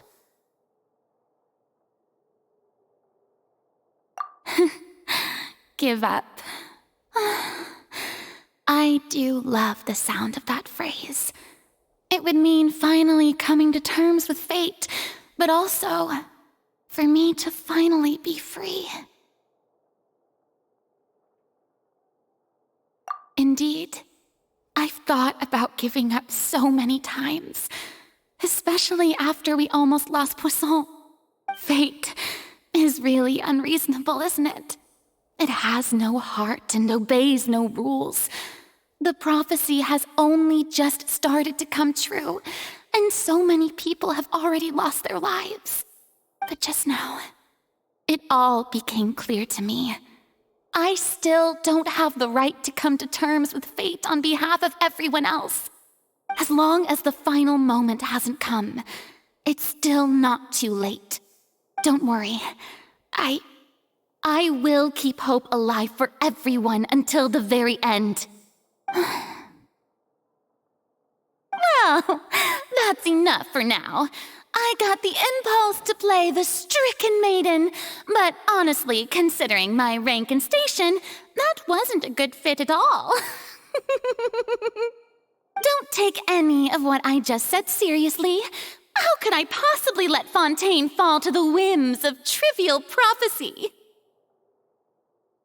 Come on! Paimon could have sworn you were actually being honest just now.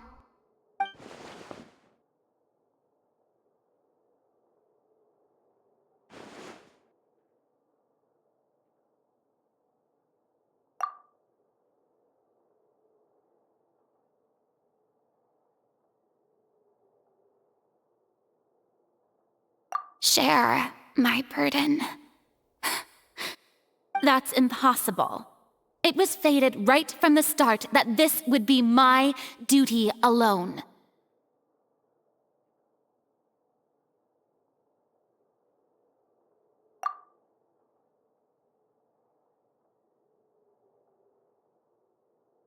A witness. Yes, I've heard that you came to Tevat from beyond the stars, yes? In other words, you never belonged here. And if Tevat is, in its entirety, a show on a stage, then you're just a spectator, aren't you? If that's the case...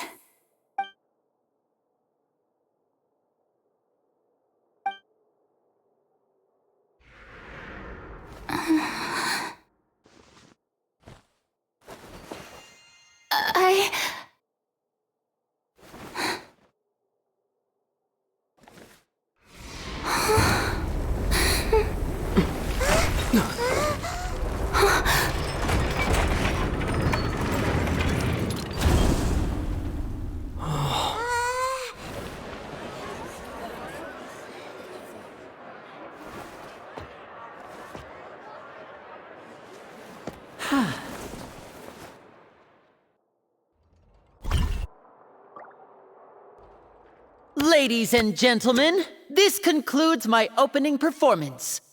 Now, without further ado, we may proceed to the trial of our god. So this is what it is. Yes, you deserve praise for the effort you took to raise the dramatic stakes. Do not forget, however, that I am Focalor, the god of justice, the embodiment of justice itself. Does it not strike you as even the least bit absurd to bring the very concept of justice to trial? May I interpret these words as your refusal to stand trial? In that case, you will have the opportunity to defend your honor through a duel. You would draw your blade against a god? I see. It seems like you have made up your mind.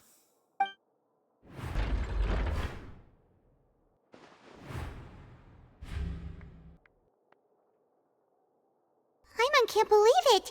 She just surrendered. What the heck is going on? Did I just see an Archon surrender to a human? Wow, how utterly humiliating. Lady Farina, what is the meaning of this? Shh! It would seem that there has been a misunderstanding. To be clear, the raising of both hands is not always an indication of surrender. Looking for excuses again, huh? I raised my hands just now to indicate my acceptance of the trial. No duel shall be necessary. I will admit that I've been running away for a long time. I'm sorry, everyone. I was unable to protect the people of Poisson. It is my duty to stand trial for my crimes. You are not the only ones to be disappointed in me. I, too, am exceedingly disappointed in myself. But now, it is time for the Hydro Archon to show you her courage and resolve. I, Farina, will use this trial to show the world the true meaning of justice! This time, I will protect you. Applaud and rejoice. One of the most outrageous and fantastical arcs known to the opera epiclese is now unfolding before your eyes. Mark my words, this shall be one of the most exhilarating and brilliant shows ever to grace the stage of Fontaine. The trial of the Hydro Archon, Focalor, will now begin! Woohoo! Oh, now we're making history! Why does it feel like Farina just took over the whole thing? Like, come on! Didn't she just get forced to stand trial for her crimes? Also, even though she's still acting super dramatic, she is taking this seriously this time, right? All right, then. Who will be my opponent in this trial? The court asks the prosecutor to please take the stand. Is that so. Very well. Then please speak, witness of Tivat, my accuser and fated opponent.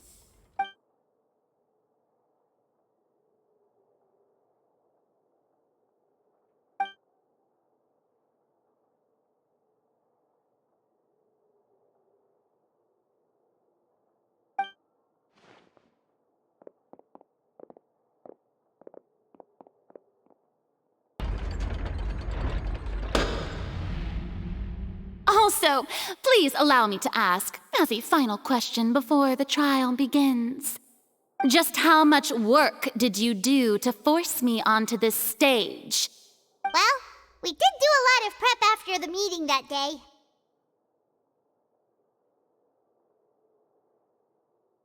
I can go over the tasks assigned to the Spina di Rosula, since they were rather straightforward and easy. Navia, the president of the Spina di Rosula. Most of the people who participated in the disturbance this morning were my subordinates. They changed into plain clothes and came to the Opera House as regular audience members, waiting for the perfect opportunity to incite insurrection against you. The people's resentment against their Archon has been building as more and more of the prophecy is fulfilled. A spark was all we needed to turn smoldering anger into a flame. Moreover, according to our understanding and analysis of you, when something like that occurred, you would likely flee the scene and head to Poisson by yourself. So, we arranged for a second group to lie in wait there. So, you mean, the ones who scoured the settlement for me were also from the Spina? And their goal was to force you to step into the giant magic box so you may personally participate in the greatest magic performance in all of Fontainian history. That's right. That house was a magic box, rather than someone's residence. As the super ultimate version of the setup that I used when I first performed at the Opera Epiclese, the volume of the box was increased by a whole order of magnitude, and the distance it traversed was the entire gap between Poisson and Areneas. Its cargo, of course, was an Archon instead of a human. My thanks, Farina. Without your help, we could never have pulled off such an extraordinary performance. You're welcome? Of course, this performance was only made possible with Father's support. The House of the Hearth spent a massive amount of labor in Mora to pull this off. We had to select a location, construct the giant magic box, dig a tunnel, and open up a path through the water. It was a lot of work for all of us. So, in other words, the earthquake that we felt within the giant magic box was just a normal tremor from the transportation of the whole house? That's right. It wasn't a sign of another disaster to come.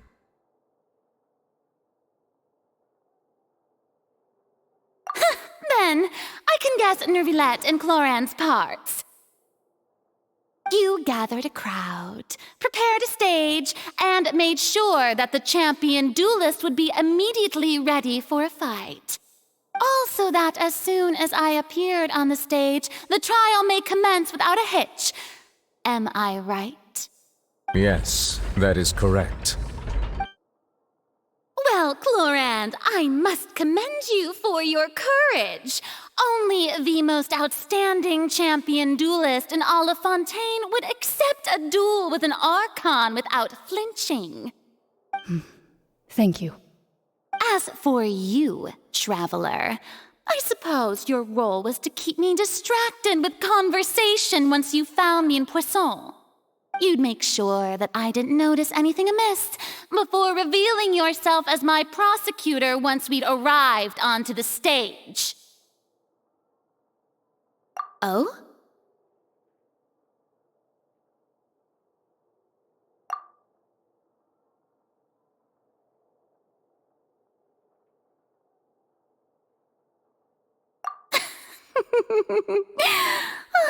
Is that so? Then I suppose I must have missed my final chance. It's fine. It matters not. What's done is done. The stage is already set, so there's no reason to disappoint the audience. Let's see this trial through to the very end.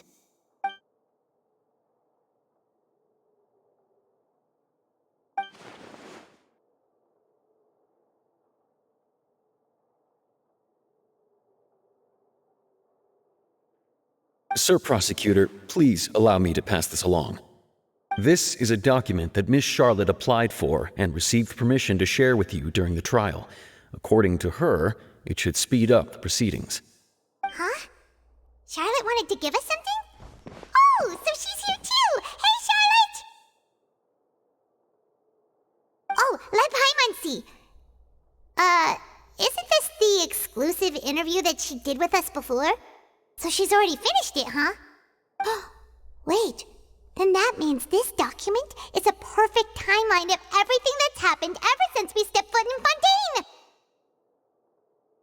So in other words, we can refer to this anthology of evidence every time we want to use something from our journey as evidence for an argument!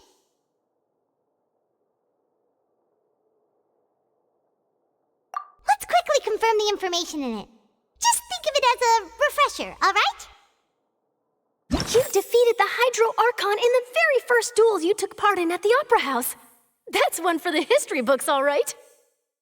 I didn't think that you'd wind up getting to the bottom of the case I'd been following all this time. I guess you could also see this as a happy coincidence. This is the first time Monsieur Neuvillette had a difference of opinion with the Oratrice. Even the Hydro Archon can't figure it out.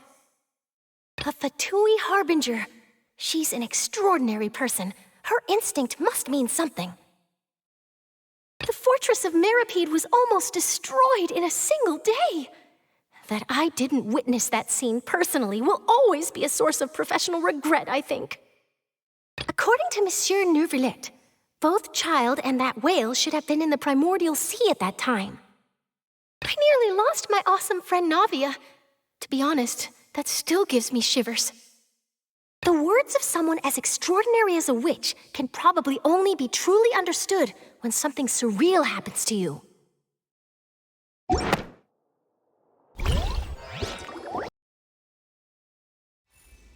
The prosecution and the defense are both in position.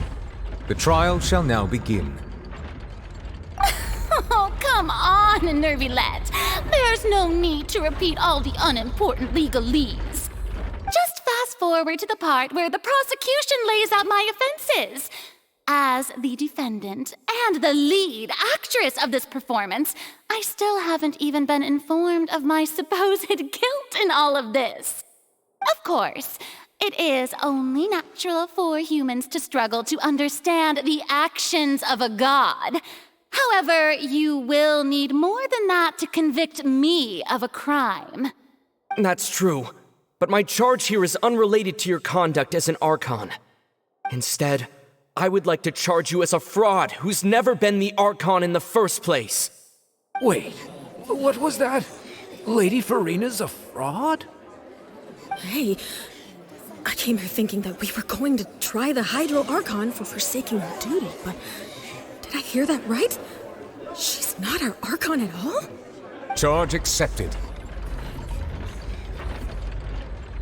Lady Farina, do you plead guilty to the charge?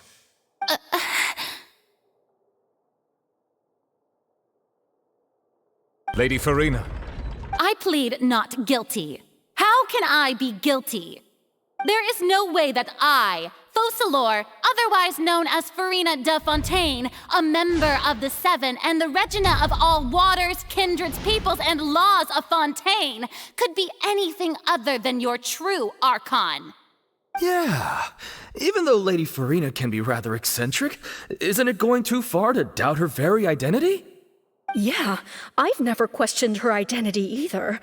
Sure, Lady Farina can be super irresponsible, but what grounds does that prosecutor have to make such a huge claim? I have cause to believe that common sense will prevail in this case. Many of the members of the audience have known me as the Hydro Archon ever since they were born. There would be no fooling their memory.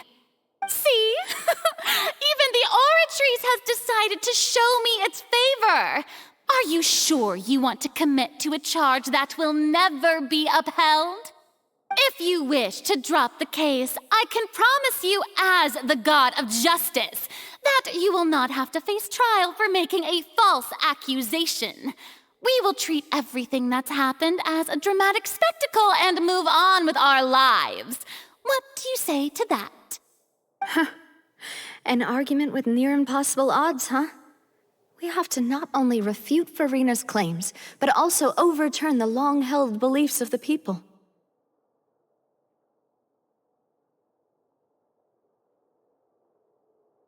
Well, I tried to give you the chance to surrender.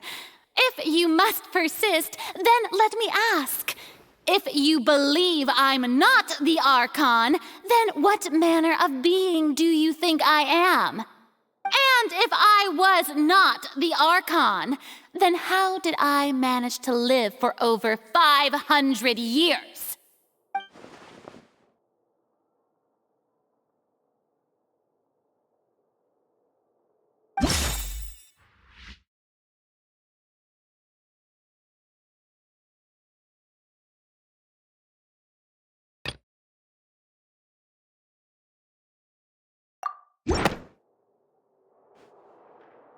First of all, you may be a member of another long-lived race, which would allow you to naturally possess an extended lifespan.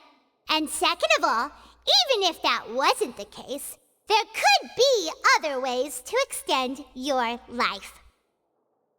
Who gave you that idea? Was it the knave? You'd sink so low as to use a harbinger's words against me.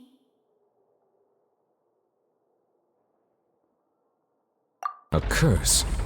I once thought it possible that the aura of an Archon might naturally resemble a type of curse.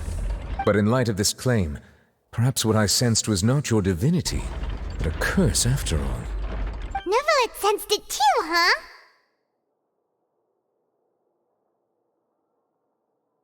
Lady Farina is actually a human?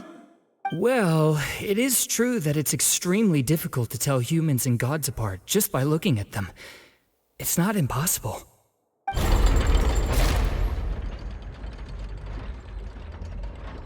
Well, don't start celebrating too early now. Even if I have been carrying a curse like you said, how does that prove that I am merely a human being? Besides, everyone knows that the main difference between a human and a god is the possession of authority. Gods can do what humans cannot. That's why they're worshipped as gods. For centuries, manifestations of my authority have served the nation of Fontaine. One need only to turn their eyes towards the Oratrice Mécanique d'Analyse Cardinal in this very opera house, or consider the indemnitium that is used in every aspect of life.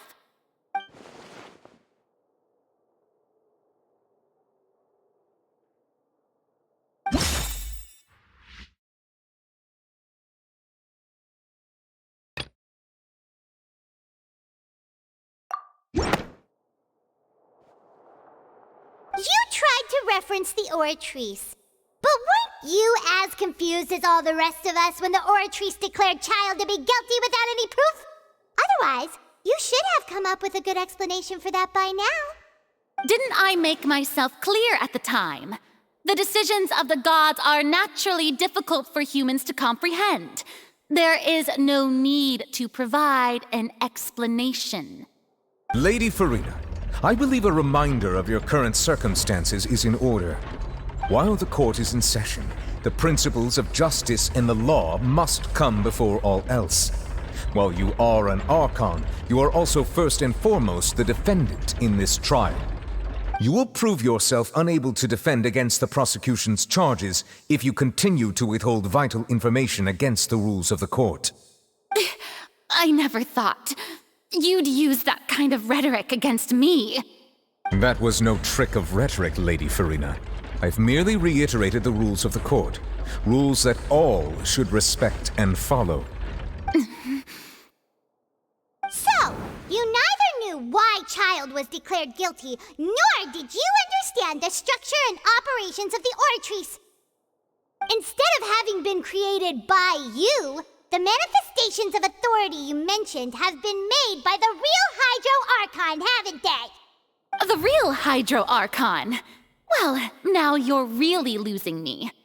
It is true that I did not know why the Oratrice gave out a guilty verdict that day. But the Oratrice handed out that verdict unilaterally, and it has been operating independently ever since it was first created. You can't argue that just because a divine creation is flawed, that the god behind it must also be no god at all. She's still throwing out all kinds of excuses.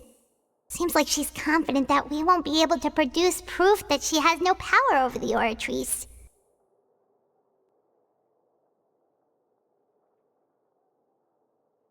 My power as an Archon.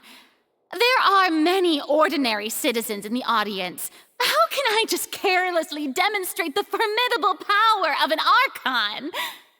If that poses a concern, I'm prepared to extend my protection to the audience. You don't need to go that far.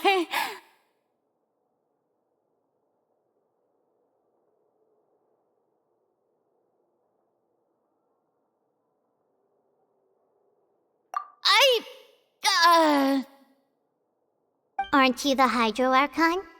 Or is it that you can't even wield the power of Hydro, much less the authority of a god? Indemnitium! Yes! It's all because of Indemnitium! All Archons derive their power from the faith of the people, and I've converted the people's faith in justice into Indemnitium! Thus did I give up all of my divine power to provide everyone with energy for their daily lives. Have you ever seen a more magnanimous god? Isn't that a huge stretch? Yeah, no matter how generous an Archon can be, how could they give up all their power? Can a god with no power even still be called a god? It seems like nobody's buying Furina's excuse. Hey, come now, everyone. Please don't stare at me as if I was a liar. I'm still the same Furina you knew, right? The one that you loved. Shouldn't you want to believe in me? Please? You've got to believe me. If what the prosecutor said is true, she really has committed a grave offense. Did she deceive all of us? And all of our parents and grandparents too? And all of our ancestors? Ever since they were born? Enough! That's enough. Tell me then, if I'm not the real Hydro Archon, then who is? If you have no evidence of another Hydro Archon's existence, nor can you find anyone who can back up their claim to be such, then what grounds have you to say that I'm not actually the real deal? Wow, she came up with yet another argument. How can we refute her now? Seems like she really doesn't want to give up.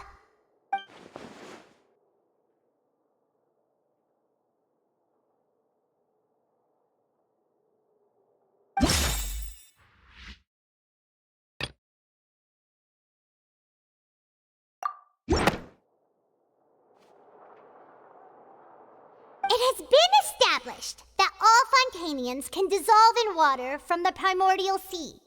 And that means... Since you insist on claiming to be a god and not a human, then there's a method that you can use right here and now to eliminate all suspicions of you being the latter. Miss Navia, please apply to serve as a temporary attorney for the prosecution before addressing the court. Though you act in partnership with the prosecutor, you must still adhere to proper procedure. Super sorry, Monsieur Chief Justice. I swear this really will be the last time that I'll speak out of turn. Now, I've brought some seawater from Poisson. As everyone knows, a massive flood struck the area not long ago, taking many lives, including those of some of my closest friends. So, Miss Furina, would you dare to touch some of this seawater? If we are to believe that you are indeed the real Hydro Archon, touching the seawater would have no effect on you. All it should do is strengthen your case. But if you don't dare to touch it, then we would have basically proved the reverse. Oh, and I must remind you that after the disaster at Poisson, nobody wants to see any more people dissolve. I do hope you'll act prudently and choose the simpler path of admitting guilt. Navia from the Spina di Rasula. The Spina has governed Poisson for many years. I guess her suggestion is valid. If Lady Farina is indeed just a human, she's probably Fontainian like all the rest of us. Would she really dare to try?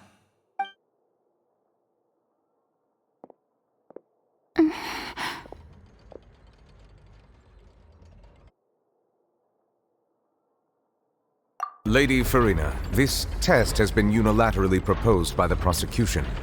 As it falls outside the realm of standard court proceedings, you possess the right to decline participation. Well, of course you had to tell her that. But refusing to participate is basically the same as a confession of guilt. She's just staring at the water without saying a single word. It really does seem like she's quite terrified of it. That could only mean... What's going on? Is she really planning to... that's not what we thought she would... Due to the inherent risk of the test, Lady Farina, you may...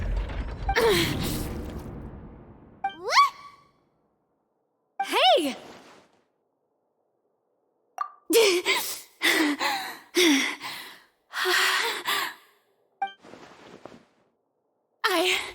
I'm fine! Look at me, everyone! My hand is still here! I haven't been dissolved! Will you believe me now? I really am your Archon! I'm nothing like a normal human who would fall apart as soon as they touch this water! Really, was this not the most obvious thing in the world? Miss Siegewien? If you're present, Miss Siegewien, please come forward and attend to the defendant. Siegewien? Don't be nervous. It'll just take a few seconds. Let me see. That should be enough. Please announce the results of your evaluation to the court, Miss Siegewien. As everyone doubtlessly saw, Miss Farina was displaying symptoms of hyperventilation and flushed skin. These indicate that she was experiencing the adverse effects of exposure to primordial seawater. The extent to which she was affected is the same as other humans when exposed to primordial seawater of a similar concentration. Thank you, Miss Siegewien. Lady Farina, you may return to the defendant's stand. Oh wait, what did she just say? I didn't get dissolved! Shouldn't that be enough to prove my innocence? Well, considering your tendency to run from your problems, we did originally prepare a direct sample of the seawater around Poisson. However, after extensive discussion, we exchanged it for a sample that is not concentrated enough to dissolve an actual human. After all, on the off chance that something entirely unexpected might occur, we don't want anyone else to lose their life to the sea. Yeah, so out of regard for Farina's life, you secured a low-concentration sample and asked the head nurse to serve as an expert witness. It's a great thing that the direct sample wasn't actually used. Farina could have... I can't believe... You...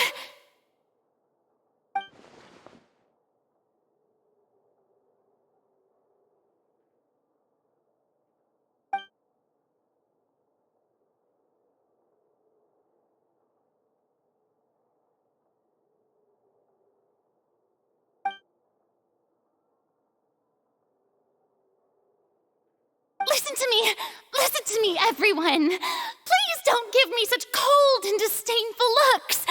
What happened just now didn't prove a single thing. Think about it. How can you conclusively prove that an Archon can't also be affected by the primordial seawater?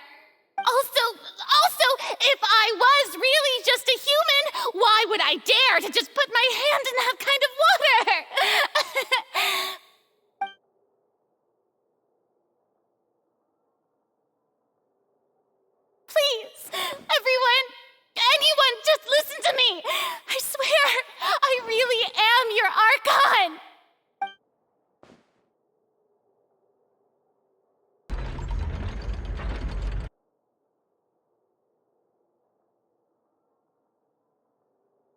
I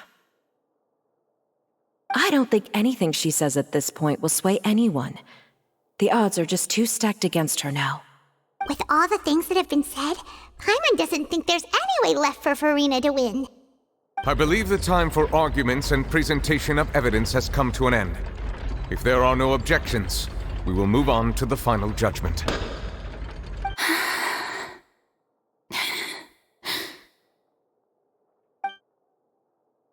I don't think anything she says at this point will sway anyone. She's too stacked against her now.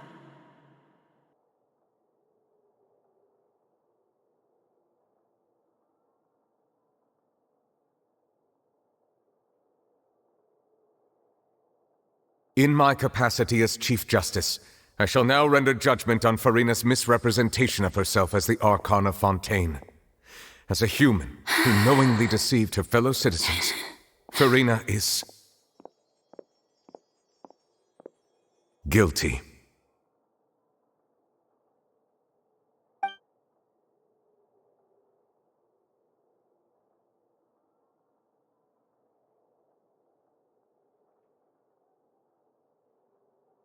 We shall now turn to the Oratrice Mécanique d'Analyse Cardinale to render the final verdict on the charges.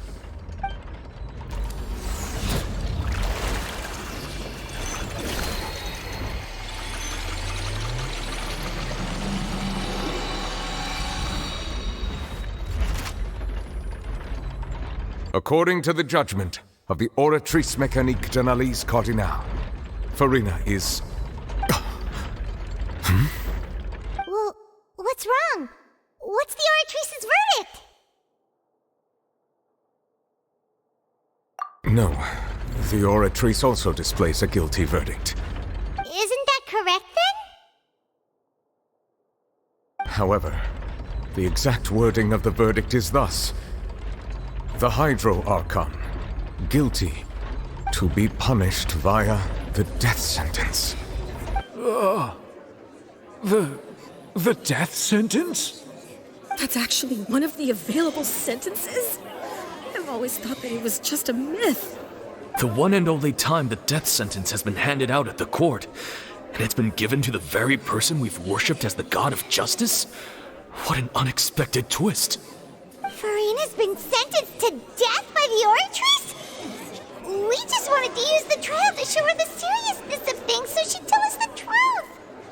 How did things escalate this quickly? This outcome is indeed quite strange.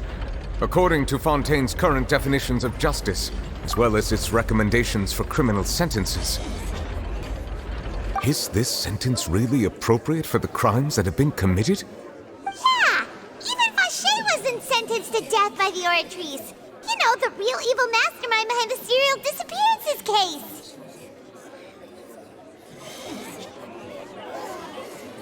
Indeed. Not only is Furina's sentence overly excessive, the very point of our trial today was also to prove that Furina has never been the Hydro Archon in the first place. But now, the Oratrice seems to have deliberately invoked the title of the Hydro Archon. What does this mean?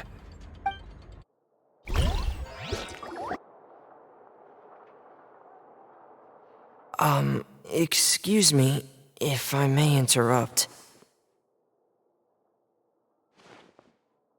Is the trial still going? Fremine! Oh, you finally made it. I assume this means you've completed your mission? Mm-hmm.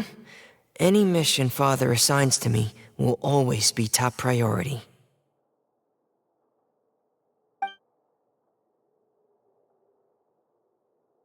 Is that the first prophecy slate?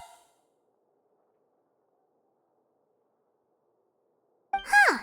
So the knave privately arranged for Fremine to try and find the missing slate. I looked everywhere and finally found it at the bottom of the sea. It took me a long time to get around some dangerous stretches of water. But has the trial already concluded? Then doesn't that mean I've come too late? Oh no. Father will be disappointed in me.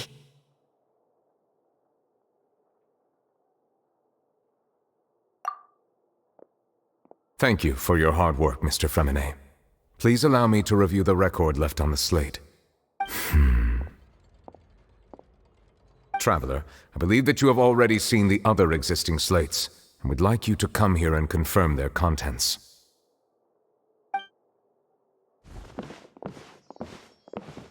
Huh? So what do you see? What is it?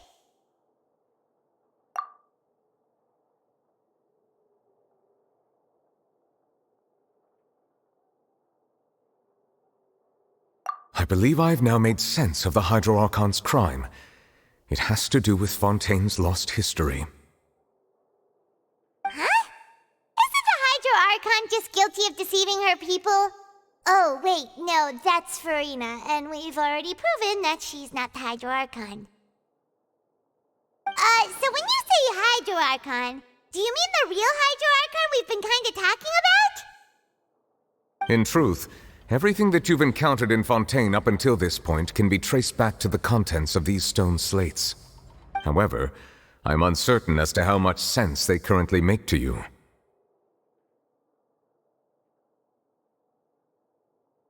Okay, let's try to recall the contents of the other 3 stone slates. Paimon will do her best to help you remember.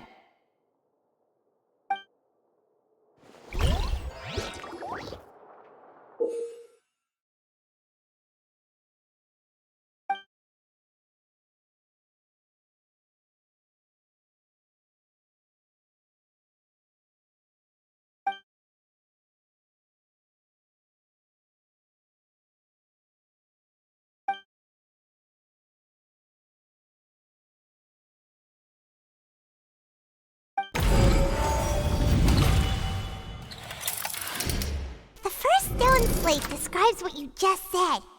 It seems to show the previous Hydro Archon using her divine power, and then the Oceanids turn into humans. Does that mean that Fontainians are transformed Oceanids? Oh, Paimon wasn't expecting that. But if Oceanids can turn into humans, then perhaps this process can be reversed as well. The second stone slate shows Celestia floating in the sky, and the Hydro Archon and her people worshipping it together.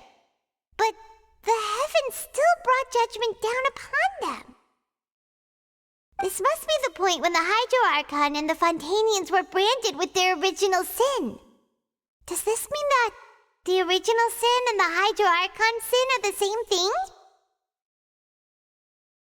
The third slate shows the Hydro Archon sinking into the sea surrounded by many people. Huh. That reminds Paimon, didn't we also watch that happen to someone else? Well, the fourth slate is the prophecy the Fontainians have been talking about. People dissolving into the sea, the Hydro Archon crying on her throne, and so on. We didn't believe that such a crazy disaster could happen at first, did we? But after that incident, it was just a question of when and not if.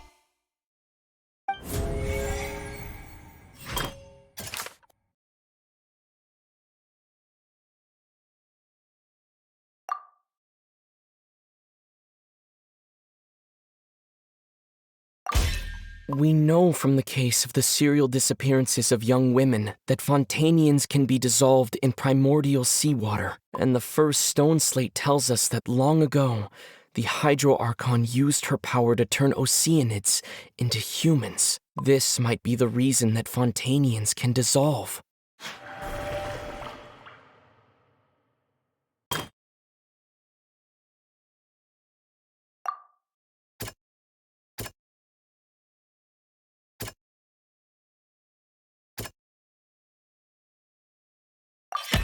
Perhaps what is about to take place has all happened before. The true sin of the Hydro Archon that Nervalette mentioned, and the original sin cast down on the people of Fontaine by Celestia, as recorded on the stone slates.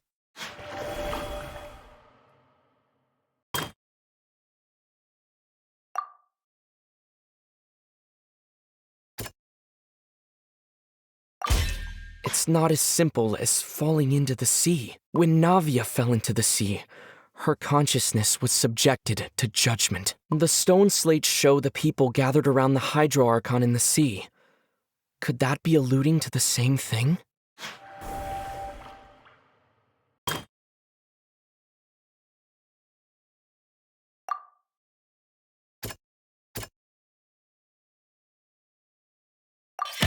The prophecy from the stone slates found its way into society, but not many people believed it at first. The fortress of Meropide was nearly flooded with primordial seawater, which we know can cause Fontainians to dissolve. It seems increasingly likely that the prophecy may come true. If we hadn't dealt with it in time, things could have gone very badly. They'll dissolve into the primordial sea but won't cease to exist. Their essence will flow in the seawater, converge, and take the form of an Oceanid. The Hydro Archon was sentenced to death in court, shocking everyone present. Perhaps this means that her sin was actually Fontaine's original sin. Navia fell into the water inside those ruins, and she nearly dissolved. She was surrounded by the people of Poisson in a court within her consciousness, and was forced to take part in a trial meant to make her stay. The eruption of the primordial sea at the fortress of Meropide was the surest sign that the prophecy was about to come to pass no matter what. The stone slate's contents can all be verified by recent events. If we combine what we know together, loads of truths should come to light.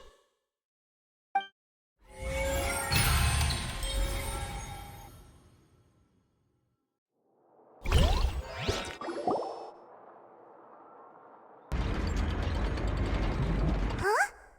Oh, Paimon gets it now! So that's how you can make sense of it. But then it feels like we're going to have to share some truly shocking revelations. Let's hear them.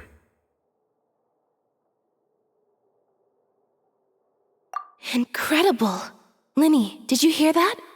We're not real humans. All Fontainians were originally created by the late previous Hydro Archon, with Oceanids as their basis. The evidence for that can be found in how only Fontainians could dissolve in primordial seawater, and how all the girls Vacher dissolved were also turned into Oceanids. Oh, and according to Navia, when she was about to get dissolved, she also saw everyone gathered around for a trial, all of them in the shape of Oceanids. Indeed.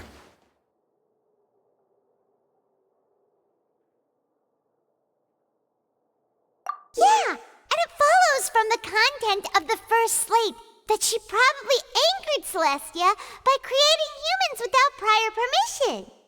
That could also explain why the Oratrice judged the Hydro Archon to be guilty. It's to account for that ancient sin.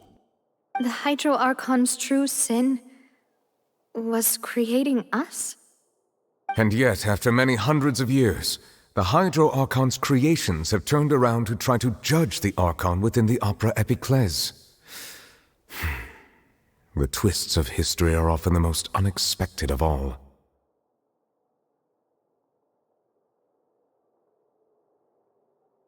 Yeah, isn't the image here just like when Navia fell into the sea? So wouldn't it be trying to show the image of the Hydro Archon also falling into the sea once the prophecy has been fulfilled in the fourth slate?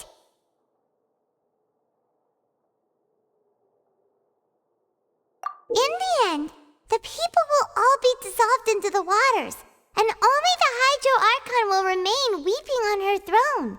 Only then will the sins of the people of Fontaine be washed away. Did Paimon get all that right? You've made some keen deductions. I must say, given how much you still don't know, it is impressive that you've already managed to connect so many pieces of the truth. However, while you were able to decode all the information on the slates, they've also been etched with an additional layer of hidden information using a different power source. When we were at the ruins, I tried to decipher the hidden information recorded in the slates. But since we only had 3 slates at the time, I was unable to come to a full conclusion. Now that the slate collection is complete, I shall make another attempt to decipher the narrative recorded within. If everything goes well, we should finally be informed of the unadulterated truth.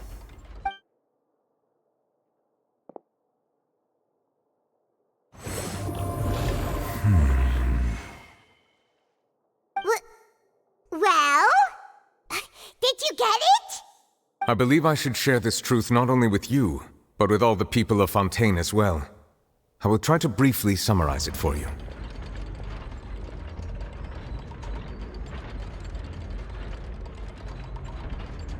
Your hypotheses regarding the origin of Fontainians and the sin of the Hydro Archon were both correct.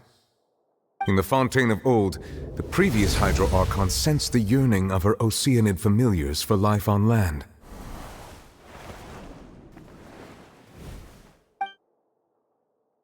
The Oceanids were enamored with the beauty and romanticism of human beings, and wishing to have those experiences for themselves, expressed to the Hydro Archon their desire to become of a similar kind.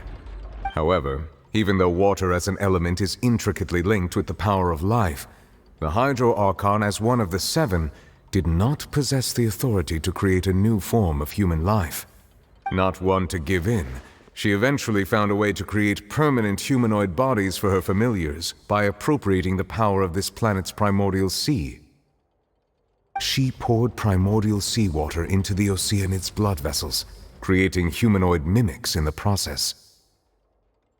But if Fontainians were to ever come into direct contact with water from the primordial sea, the power within their bodies would escape these artificial restraints and return to the sea.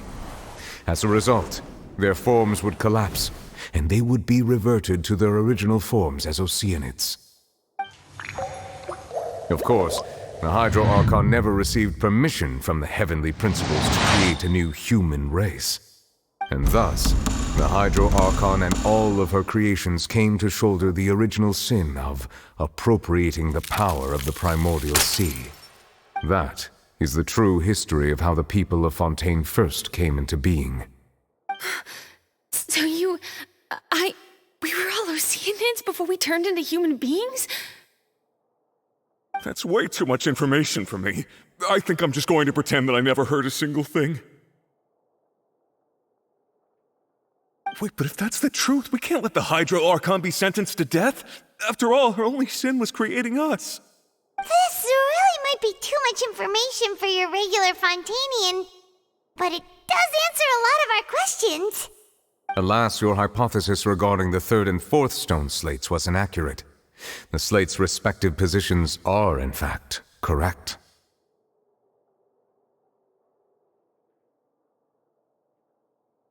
A key point of the visual on the 3rd slate is how all the individuals depicted in the water are humans rather than Oceanids. They have not been dissolved, which implies that the water depicted in this slate is not water from the primordial sea. The nation of Fontaine is the nation of Hydro, as well as the nation of trials and justice.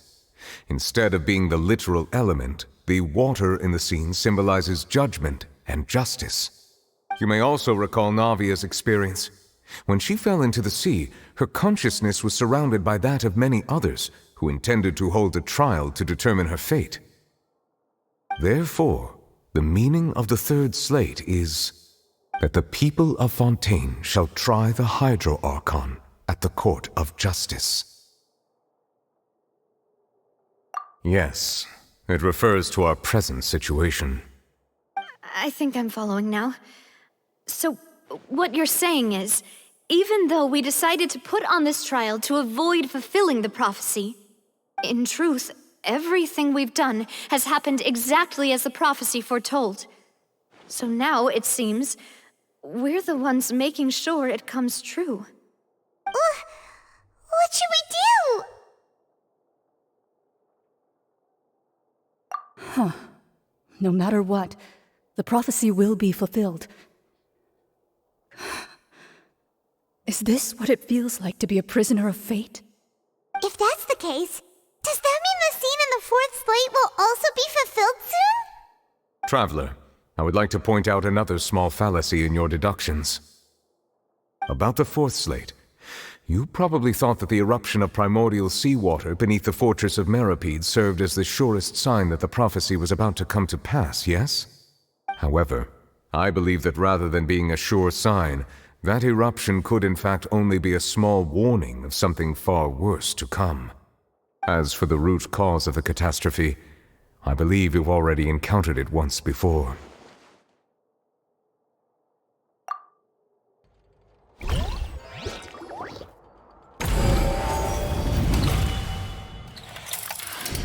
This eruption was just a small warning of the things to come. We must find the root cause of the disaster.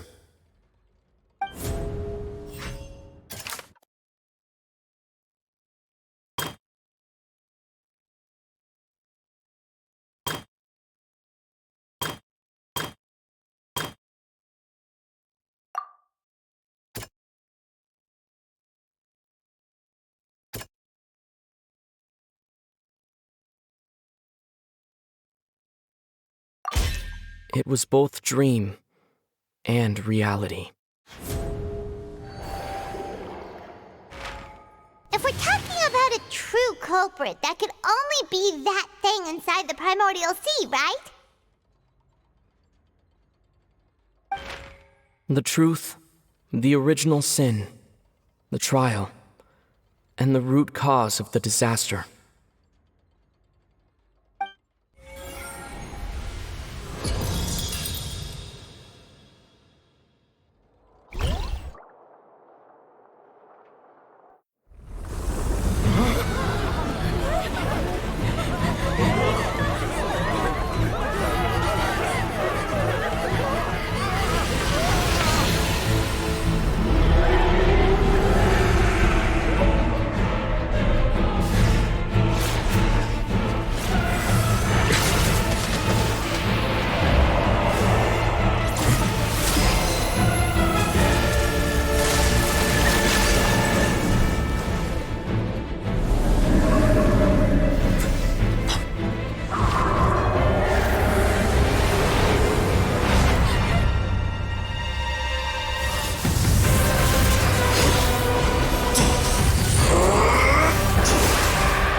That was way too close! How did that thing just burst into the Opera House? Wait, was that the huge whale you saw in your dream?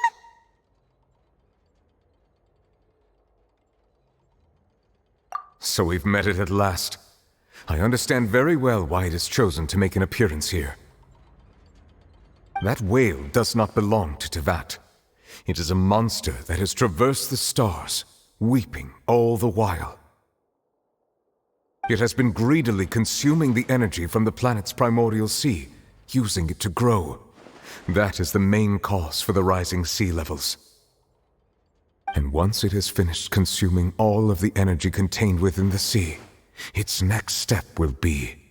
You said that when the Hydro Archon first created Fontainians out of Oceanids, she filled their blood vessels with primordial seawater. Precisely. That whale finds the blood of Fontainians nigh impossible to resist. Therefore, when it left the primordial sea, it decided to make its next stop a packed opera house full of food. Food in the form of Fontainians. We just barely managed to push it back, right? In that case, won't it come back to target the people again once it's managed to recover its strength? That is correct. Indeed, it is more accurate to say that we should thank that Harbinger for buying us some time. Without him, The whale would have likely come onto land far sooner. From the way he looked, he must have been fighting the creature for quite a long time. That battle maniac. We've always known that he had a special connection with that whale, but we definitely didn't expect it to help us out like this. Anyway, now that we know that this whale is the actual cause of the disaster recorded in the prophecy, all we need to do to stop the prophecy would be to find a way to beat it up, right? It is too late. It had already absorbed too much of the primordial sea's energy before we could notice it. At this point, it has become practically integrated with the sea itself. Even if the entirety of Teyvat were to be destroyed, it could still survive and swim off towards some other world. That's not something I will accept. We've already done everything we can, and we even found the true culprit. We've come so far. You can't just tell me that the last hurdle is some impossible foe. That's just not fair. Indeed, that's not how a grand performance should end. I'll fight it to the end, no matter what. So the prophecy will be fulfilled no matter what, huh?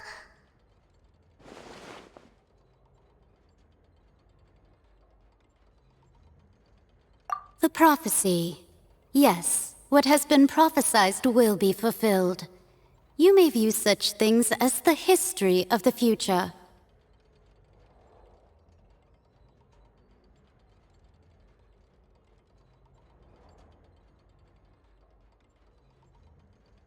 Just as prophecies are usually only the future as seen from the perspectives of the gods, could things be happening in hidden corners where the gods' gaze does not fall? Ultimately, fate shall serve as your only guide, no matter what will happen in Teyvat's future. All you need to do is to play your part.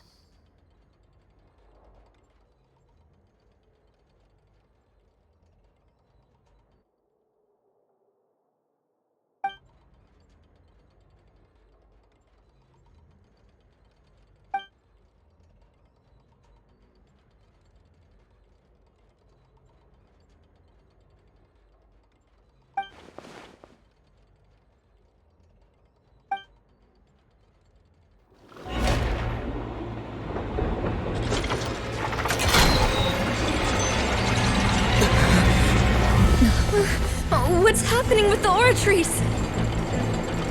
I believe it is preparing to carry out the death sentence.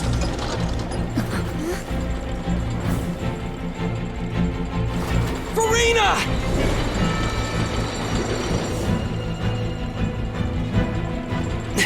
No, I still need answers.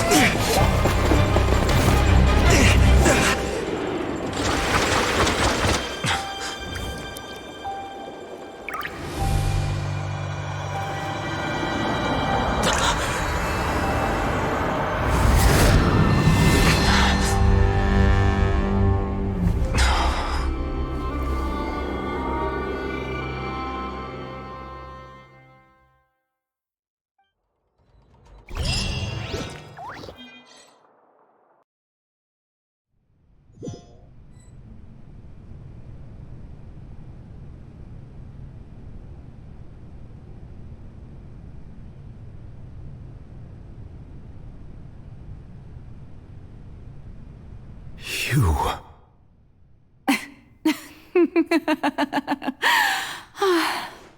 Sorry. That shocked expression on your face is just too amusing. I couldn't help myself. You are not Farina. Who are you? The sweet sound of bewilderment. Marvelous. A sure sign that my attempt to deceive everyone was a resounding success. But to answer your question, I am Focalor. You know, the god. Focalor? Why did you deceive us? Oh, that wasn't my goal, of course. Goodness, no. But I had to fool everyone else too, if I was to stand any chance of deceiving the heavenly principles. Deceiving the heavenly principles. It's all because of that pernicious prophecy. Dreadful, wasn't it? Everyone doomed to dissolve. Fontaine condemned to be flooded. One was not amused. In fact, one was positively bemused when that problem was thrust upon me by my dearest predecessor. That's the former Hydro Archon Egeria, for the uninitiated. It hardly gets more disastrous than a preordained national catastrophe, now does it? She knew full well that the prophecy would surely come to pass. And as one of the seven, she also knew full well that one defies the heavenly principles at one's peril. So yes, as you have no doubt surmised, it was a rather impossible situation that I found myself in. I spent a terribly long time mulling it over, alone on the ocean floor.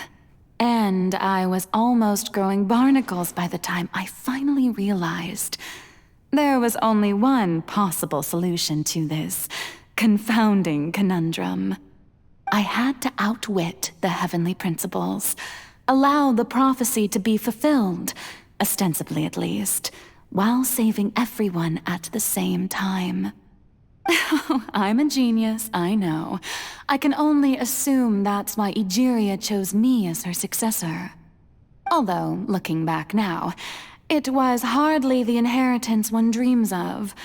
Between the task of saving the nation, the quotidian duties of the Hydro Archon, and not to mention the original sin of creating a new race of humans, I dare say she left me quite a colossal mess to clean up. But one can only play the hand one is dealt. I did not choose this, any more than I chose to be one of her Oceanid familiars. So you were also once one of the Oceanids, transformed into a human by Egeria's hand. Yes, I was. I always dreamed of becoming human. And I still do, even now. In my eyes, to be human is to be part of the greatest opera ever known. After becoming a god, I separated my divinity from my body and spirit, leaving behind only a self that was as naive and bewildered as my past self on her first day as a human being. The me you see before you now is that divinity. And the human counterpart I left behind, I named Furina. She could feel joy, sorrow, and everything in between. She could be as vain and conceited, or as meek and vulnerable as she wished. Her strengths were of a kind only a human could possess, as were her shortcomings. But in my eyes, Furina's humanity was what made her perfect. She was perfectly human in every way. The person I always wanted to be. Anyway, so then I cursed her. All part of the plan, of course. The plan to deceive the heavenly principles. Do you still remember the final scene of the prophecy? The Hydra Archon, alone, weeping on her throne. In order that the prophecy might appear fulfilled, I invited Furina to be an actress, to play the part of the Hydro Archon in the prophecy. Under the curse I placed on her, so long as I, Focalor's divinity, continued to exist, she could not die. But nor was she free to live her life in the pursuit of happiness. Instead, she was forced to take the stage in the opera house, to embrace the role of leading lady, to forever play the part of the god from the prophecy, all to create a deceitful appearance of that prophecy coming to pass. I suppose now you probably understand why your court is called the Opera Epiclese. But Furina is only human, isn't she? Even though she has had a long life, her mind is no stronger than that of any other ordinary human being. I cannot begin to fathom what she has had to endure. It must have been torture for her. It has indeed. And although she is, in a sense, me in human form, I most definitely owe her an apology for it. It's been 500 years, and all along, she's been playing her part in the most unimaginably long, unbearably lonely, and agonizingly painful opera of all time.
Oh, who permitted you to come onto this stage?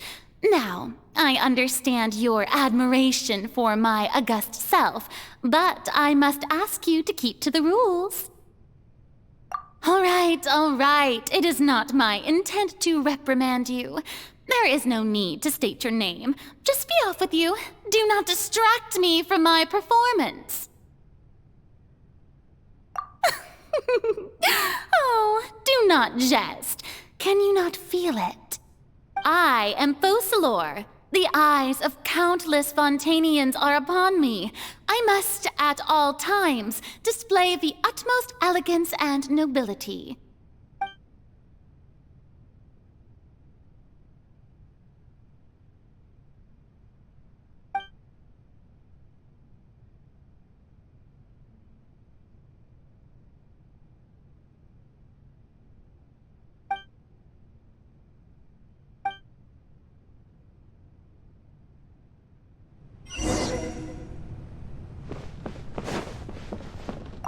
Dear audience, the performance is experiencing a technical difficulty, but worry not.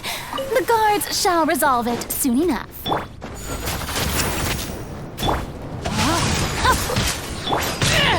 Again! Let's fly!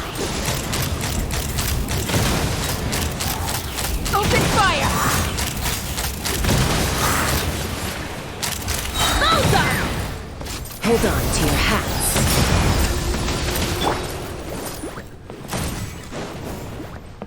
Hey, what gives? The audience is still watching me, you know. Guards? Wait, where are the guards? Guards!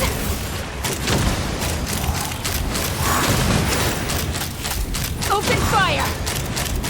Locked on! Try not to enjoy this too much. Boba, get them! Ring cutter! Bullseye! Open fire! Open fire!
Farina. Huh? Who's that? Who's calling me? Where are you? Be not nervous. Be not afraid. I am before you. Wait a moment. You're mirror me? How can this be? Mirror you, huh? You know what? That's not bad. Let's go with that. Mirror me? What do you wish to say? The prophecy. Have you heard of it? What prophecy? Wait. I know. I think. I don't know why, but it's in my head somehow. The people will all be dissolved into the waters, and only the Hydro Archon will remain, weeping on her throne. Only then will the sins of the people of Fontaine be washed away. Oh, very good. You know it well.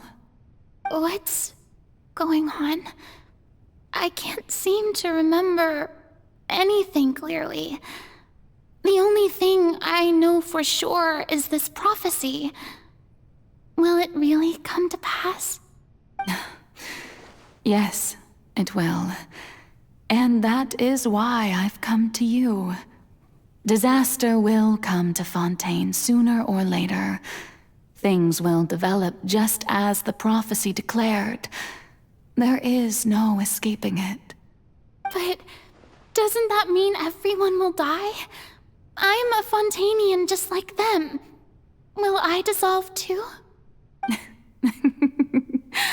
Oh, don't worry. Magical meetings exist in this world precisely to give people a chance to turn things around. It is the reason why you met me today. I will tell you how to save everyone, but you may have to suffer somewhat. Oh, so there's still hope after all. Goodness, you frightened me. You spoke so much and with so much certainty. As for the suffering, well, I will admit that the first thing that came to mind was, why do I have to be the one to suffer? But if the prophecy will come true, I'll also die anyway, right? So if I've already met you as my magical meeting in this world, if there were scales, with all the people of Fontaine on one side and my pain on the other, is it not obvious where the scales should tilt? You truly are the perfect human, my ideal. I suppose this would also be the justice that belongs to you. Huh? Don't worry, it's nothing. Listen well. Fontaine has just lost its Hydro Archon. I need you to play a role, that of the new Archon. Play as a god? That's right. You must begin a never-ending masquerade. You must never let anyone suspect your identity. If you can keep it up, then I shall have my way of defying this prophecy. But should your identity be revealed, then all hope will be lost. But how will I do this? A human assuming the role of a god without being exposed? Don't worry. What you must do is not to turn yourself into a real god. You simply need to play the role of a god as humans imagine them to be. Being a human yourself, I'm sure you already know what such an entity would be like. Remember, your true challenge will not be pursuing divinity, but contending against humanity. I'm still not sure I understand, but I'll try. I'll try to do this. So, How long am I going to have to play this role? To accomplish this mission, you will have to stay on the stage for many, many years. You will endure and not grow old until your task ends. But I promise you, all will eventually end in a magnificent and dramatic trial, and everyone will be saved. A trial, huh? How exciting. I'll be looking forward to it.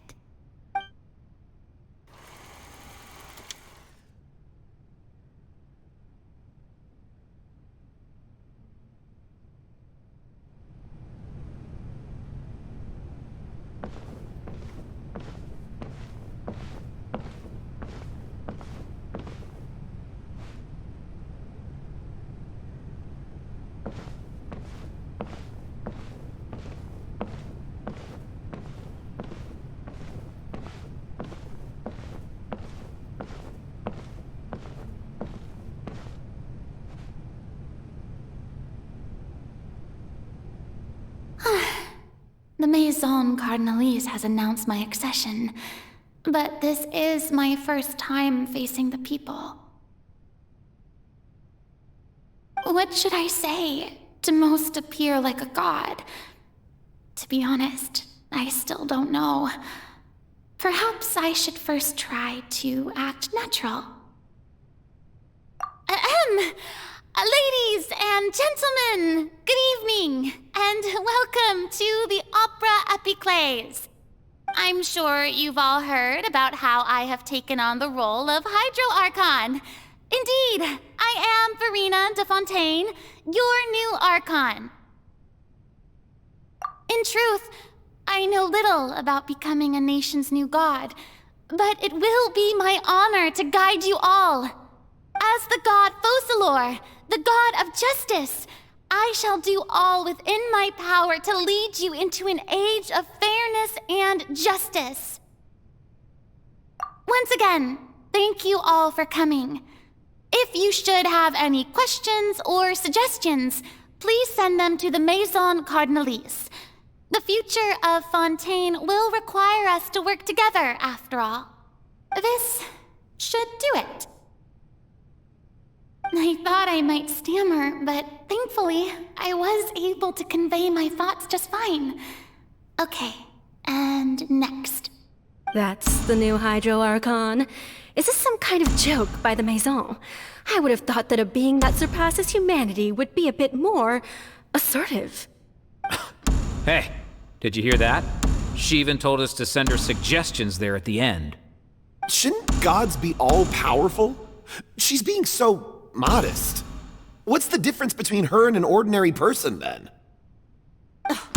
If you ask me, perhaps the succession didn't actually happen. She might just be a Maison-backed puppet. Wait, what's going on? Why is everyone suspecting me of being a fake? Oh, this is bad. If I get exposed here, there'll be no saving the people from the prophecy. Right. Mirmi said that I just need to play the role of a god as humans imagine them to be. Calm down, Verena. Think. What do the people want? How would they imagine a god to speak and act? Assertive, with a strong sense of presence.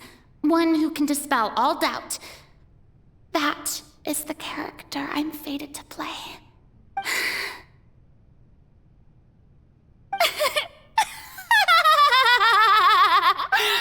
Oh, very good, my people. Only ones such as you are deserving of my rule. Now, I was wondering if some weak puppet were to one day come onto the stage and claim ownership of this opera house, would the children of Fontaine follow them? Well, it seems that you would all see right through them. Having passed my test, you are qualified to witness wondrous trials alongside my august self, here in this opera house. You may consider my previous act a door gift of sorts. I thought it was a debut that suited the atmosphere. Now then, let us be reintroduced. Ah, so that was just a performance. How could I have forgotten that we were inside an opera house? Her personality. It's quite shocking, to be honest, but I suppose it's a better look than before. Such a fascinating and bold deity. How wonderful! Our future may yet be bright after all. It seems I've turned them around. Best follow this flow and restart my accession speech. My dear people, whether you acknowledge me or not, whether you trust me or nay, I say to you, keep faith in your ardor for justice. We have heard it said that this nation's sins can no longer be washed away. Well, I say that justice is most fragrant when it blooms amid sin. The scales of justice should not weigh heavy in the hands of its God. On one side, it must carry fairness and justice. And on the other, praise and applause. May law be the prayer on our lips. May judgment be our worship. Let us light the fires and drink to the future of Fontaine. There is no trouble in this world that justice cannot solve. All that is needed is for you, my people, to believe in it, heart and soul. So long as I, the Archon Focalor, stand within the Opera Epiclese, so long as I stand before the Oratrice, I shall even judge the gods of this world!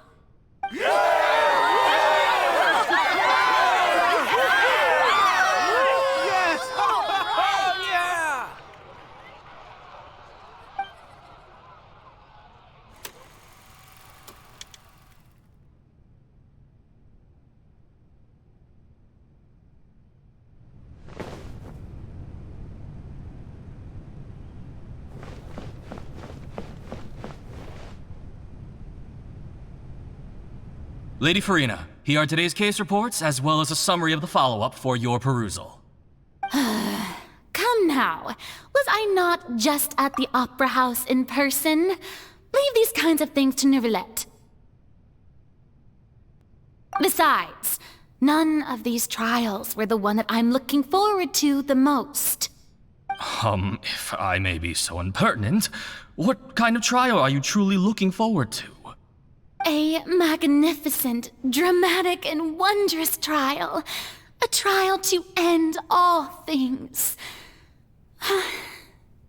How could you hope to understand? That's true. I fear I lack the ability to grasp your divine thought, Lady Archon. No need for fright, and do not take what I said before too seriously. Go now, do your duties. The trial I await. It will come one day.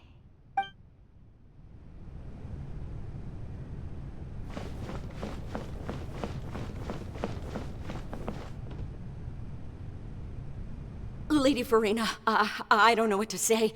Thank you for agreeing to see me. No need to thank me. Or rather, thank your own sense of perseverance instead. Long have you stood in line to meet me, have you not? Oh, I'm afraid that's just an inevitable consequence of my divine charm. All right, Deoteria, is it? How is your son's illness? You remembered me, and you knew of my family, too. He is doing much better now. In fact, he is far more of an ardent believer than I. He was the one who forced me to seek an audience with you, and to bring your words back to him. Oh, good. Very good. If this should happen again in the future, please do not hesitate to come and tell me. Going down to citizens' homes every so often, while not usual practice, should serve as a fine change of pace. Ah, you're such a gentle and wise god. Thank you once again, on behalf of my son.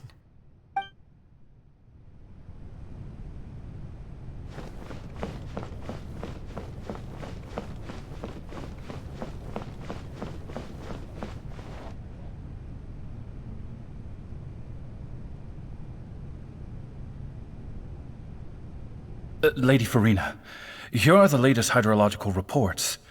As for the specific parameters you asked to take note of, I'm afraid things still don't look good. I see. It's as I thought, then. As your god, I did already expect this, but I wanted to see how far your human wisdom would allow you to analyze it. All manner of signs indicate that the prophecy will still come to pass. Forget it. That's not something you need to worry about right now. Well, as I understand it, the Fontaine Research Institute is also trying to find a way to counter the rising water levels. Really? Have they found anything? I'm afraid that they haven't found any effective solution thus far. Oh, is that so? Well, no wonder. This issue has reached the realm of the gods, after all. Still, their spirit is praiseworthy.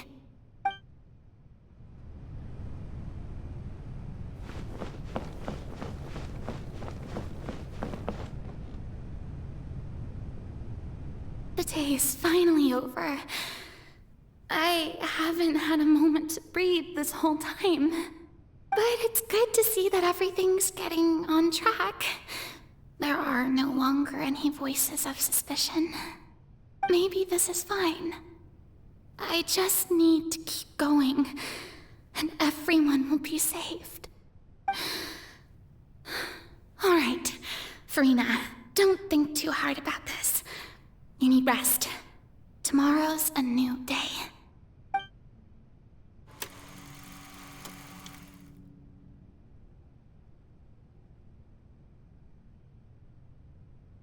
Lady Farina, here are the new trial reports for the latest cases, as well as a summary of the follow-up. There'll be no need for that. I've seen them already. There's no need to go back over scenes I've witnessed in person before. Lady Farina, I've waited so long for this chance to see you in this manner. Indeed, my dear, loyal citizen. This joyous moment is an honor for us both. Lady Farina, we're detecting significant hydrological anomalies near Poisson. Understood. Keep monitoring. Keep me informed should anything come up at the Institute.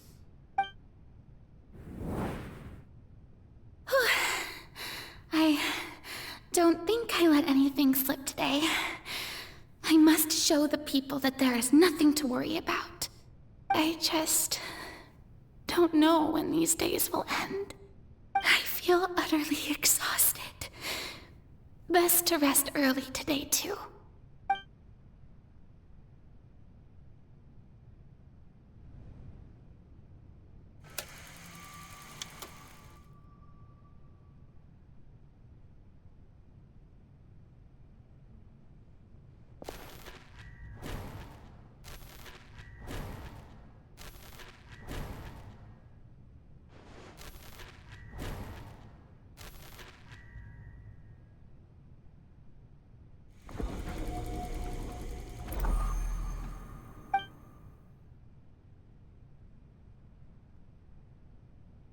Lady Farina, it's like a dream being able to speak with you up close like this. I've heard that the first member of our family who was honored to receive an audience with you was Madame Deoteria, almost 20 generations ago. And what a fine family yours is indeed. It brings me great joy to meet such a faithful believer. A descendant of a line most ardent. Surely you exaggerate, Lady Farina. My lady? What is it, good citizen? Are you crying?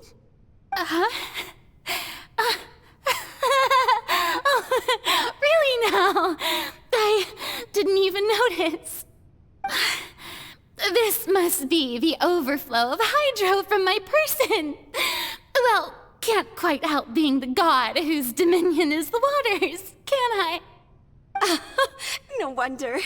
No wonder. A manifestation of your power, then. Oh, Archon, I am honored to have witnessed it. Honored indeed.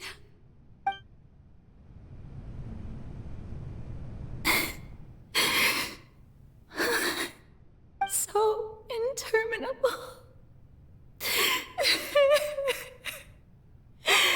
So lonely. Just how much longer? Hundreds of years must have passed by now. Perhaps the show must go on for hundreds more. I never imagined that it would hurt so much. Have I reached my limit? No. Perhaps I reached it long ago. Today I didn't even notice my own tears. I want to tell someone, anyone, about this. But would that not destroy all I've done so far? I've conducted so many investigations across the centuries, but there's not even a sliver of hope that we might break the prophecy. All I can do is keep heart. I must maintain this act. It is the only way to save Fontaine. Please, mirror me. You have to succeed.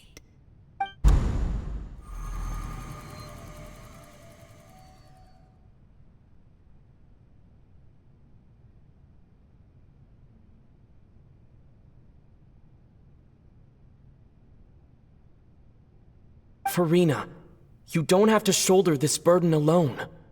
Although I don't know what you might be keeping from everyone, your people are more than willing to share your burden with you.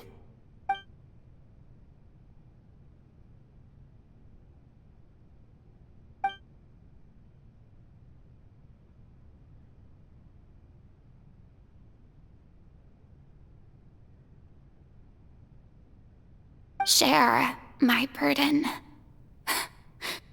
That's impossible. It was fated right from the start that this would be my duty alone. But even if your burden doesn't need to be shared, you can still choose to confide in someone. Just share it with me.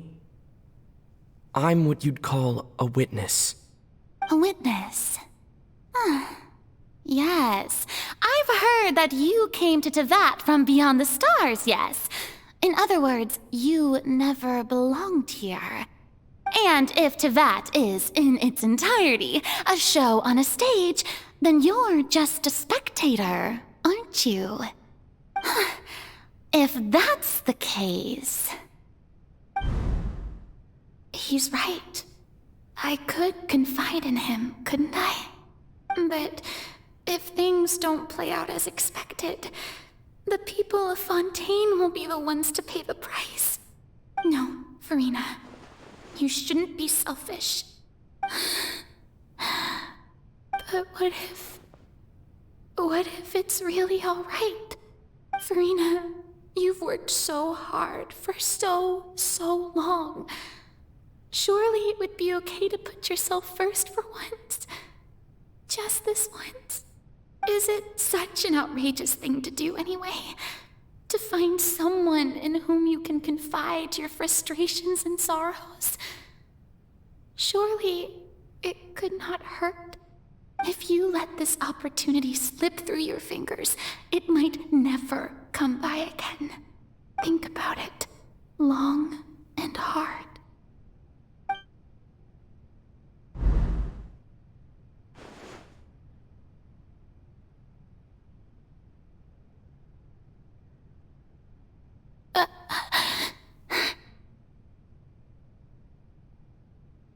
No, I have nothing to say. I am Farina, the Archon of Fontaine. Everything will surely get better. All you need to do, dear spectator, is to witness my performance until the curtains fall.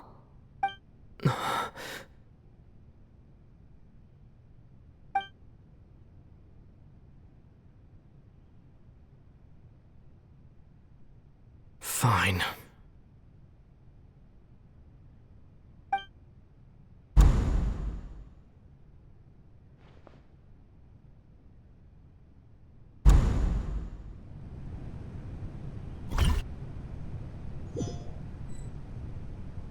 So even Farina doesn't know the truth? You've never once let her in on the full plan? Yes, it had to be done. To deceive the heavenly principles, you must first deceive yourself. She did very well. If she had let her resolve falter even once in these 5 centuries, Fontaine would have been doomed to the most tragic fate. It seems that trusting humanity was the right decision after all. I believe that I understand how your deception works, but that is only half the truth, is it not? How would you build on this foundation to save the people of Fontaine? That is the most important thing. Ah, good. Of course, the Iudex of Fontaine has pinpointed the crux of the issue. I'm sure you've long sensed that the Oratrice is no simple machine, yes? I've always suspected that it had its own consciousness. And Lenny did mention that he heard a human voice within the core chamber. It now seems that that person was you, hidden within the machine all along. Am I right? And then I became one with the Oratrice, taking Fontaine's gnosis with me. Yes, it would seem so, wouldn't it? Alas, your understanding of this device still lacks sufficient depth. In truth, it is no enactor of justice. It is, in fact, a device created to kill the god of justice. I beg your pardon? Oh, you have it. And to be more precise, not only will the Oratrice take down the god of justice, it will also take down the divine throne upon which she has been placed. I mean, did you think I would be the sort to enjoy peaceful repose while Farina suffered? My work over these last 500 years has been to constantly accumulate indemnitium within the Oratrice. But really, some have already discovered that only a small fraction of the energy generated by the device was ever used to provide power to Fontaine. The vast majority had to be, accumulated to enact this death sentence. It was all a part of your plan, then? Both the trial and the sentence? Indeed. This power, accrued over 5 centuries, could have sustained Fontainians for millennia had it only been used for that purpose. Almost all of it has now been stored within the Oratrice. But only power of this magnitude could hope to destroy the Hydro Archon's divine throne, shaking the rules established by Celestia and breaking through the institution that is the Seven. So the Oratrice's call for death was for neither Farina nor Focalor, but for the Hydro Archon. The destruction of that divine throne. If I do not misunderstand your intent, you must be... returning what's rightfully yours to you, of course. In other words, this was all done to return the authority of the Hydro Archon to the Hydro Dragon of this planet. But...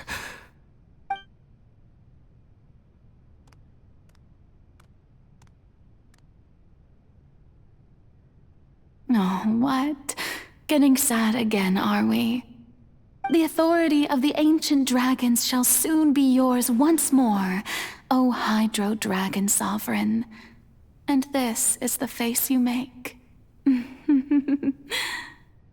all you've done throughout the years is just so you can sacrifice yourself at the very end. I've never quite seen it that way, you know. Even now, I'm quite pleased at how well my deception worked.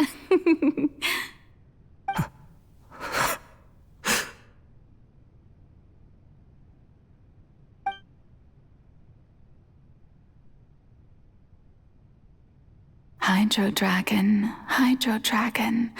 don't cry. I must say, had it been within my rights, I would have loved to judge the heavenly principles themselves. Were they not guilty of essentially the same crime? Egeria stole the power of the primordial sea, and the heavenly principles stole the power you ancient dragons possessed.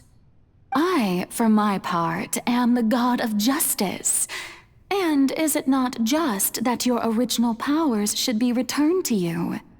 Speaking of justice, I have always believed that justice lies in the process of pursuing human existence itself.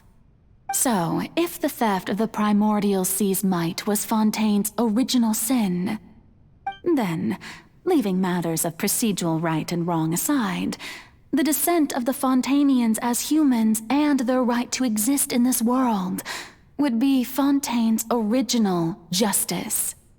In other words, existence was Egeria's justice, and to me, justice is the continuation of that existence. Defying the prophecy and ensuring that Fontaine's people shall live on, that should be the justice enthroned over all others.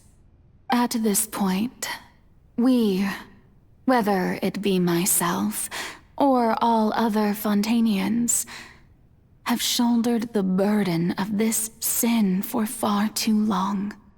Iudex Nervillet, the highest judge in our land, when you regain your full power as an elemental sovereign, what verdict shall you pass upon us? So when I was invited to the court of Fontaine to serve as Iudex, I see now that that was your idea too. At last, I now understand the true purpose behind this position. In the beginning, I was uninterested in human existence. But these 5 centuries of living alongside them have gradually brought about mutual understanding between us. And I have even attempted to feel as they feel. You are a devious one, Focalors. Things being as they are, surely you know that I could never declare them to be guilty.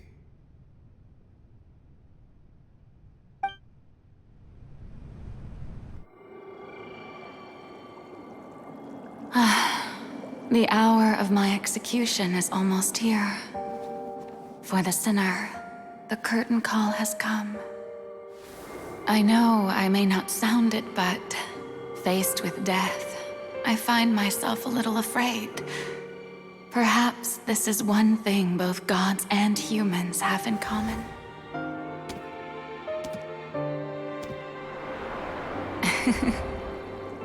Farewell, Nervillet. I hope you've enjoyed the part you played these 500 years.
Judex Nouvellette, hereby declare,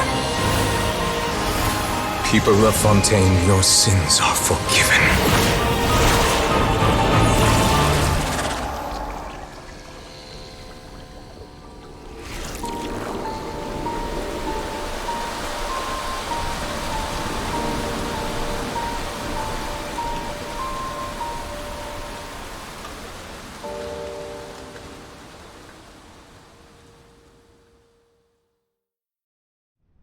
Oh my goodness.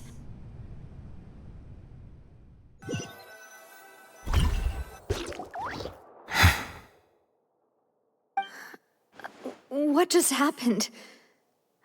Has the death sentence been carried out? Was that bright light some sort of misdirection? I have a feeling that something huge just happened. But since we're all still alive and haven't been dissolved, I assume whatever happened was good for us. It's time to end this. We must mete out punishment to that beast. But didn't you say just a moment ago that it can't be defeated? I have gained the strength sufficient to deal with it. Through certain means, I now have the ability to separate the power of the Primordial Sea from that creature. We should seize the opportunity to pursue our quarry. Traveler, now that the oratories can no longer function, I require an executor to help me mete out justice. The root of the calamities befalling Fontaine, the beast that enacts the prophecy. Its name is the all-devouring Narwhal. Come with me, traveler. The hour of execution has come.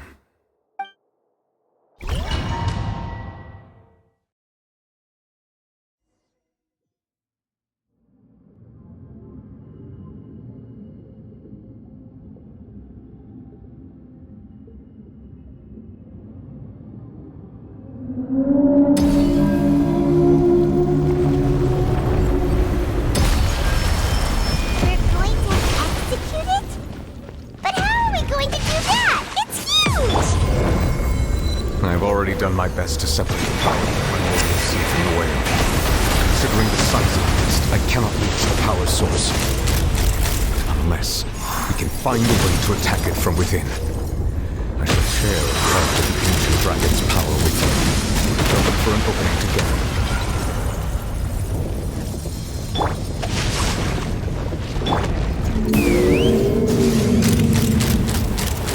I can feel its sorrow turning into hostility.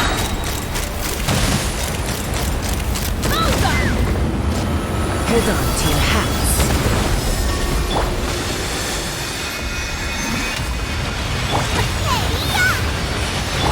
Take me up!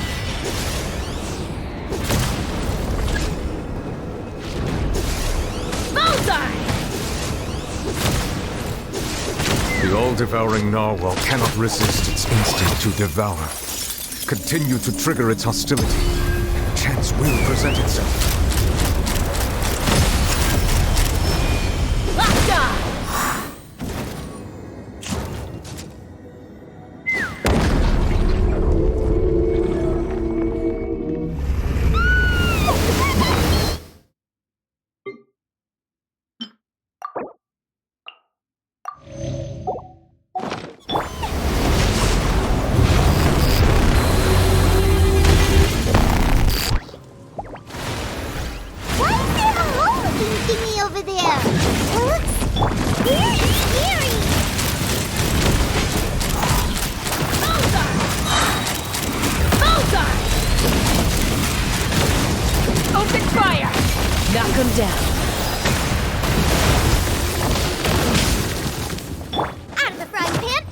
I have granted you my protection.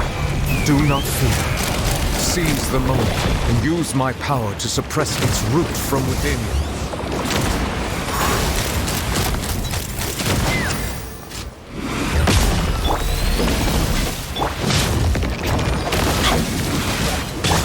Let's run! Open fire!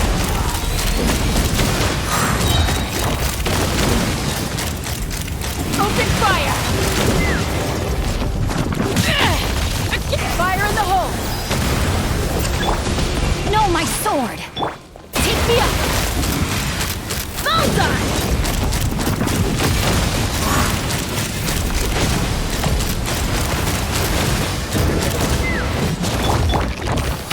spark things up. Loba, get them! Let's fly! More crazy? I'll show you crazy. Bullseye!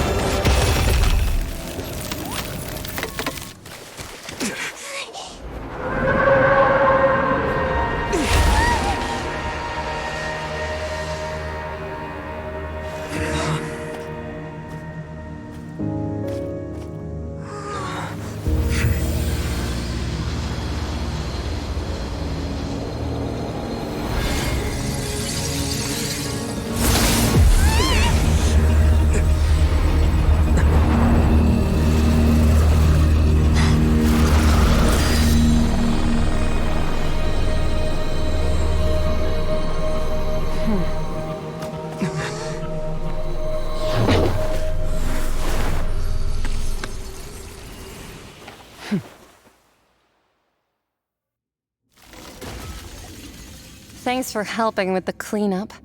It should have been my job, but... oh well. It was just supposed to be a short private training session for me.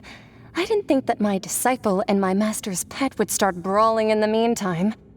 Well, actually, I had a feeling that it would happen at some point, but they bumped into one another earlier than I thought. What a blunder. I suppose I'll have to swing my sword 3 million times as penance. That power. Who are you exactly? Paimon has an idea. From what she said earlier, she must be Child's master. Skirk, right? It's just that he gave us the impression that she was the less talkative person. I simply did not have anything to say to the weak. But you, on the other hand, managed to defeat the all-devouring narwhal without using power from beyond this world. So you may speak to me as equals.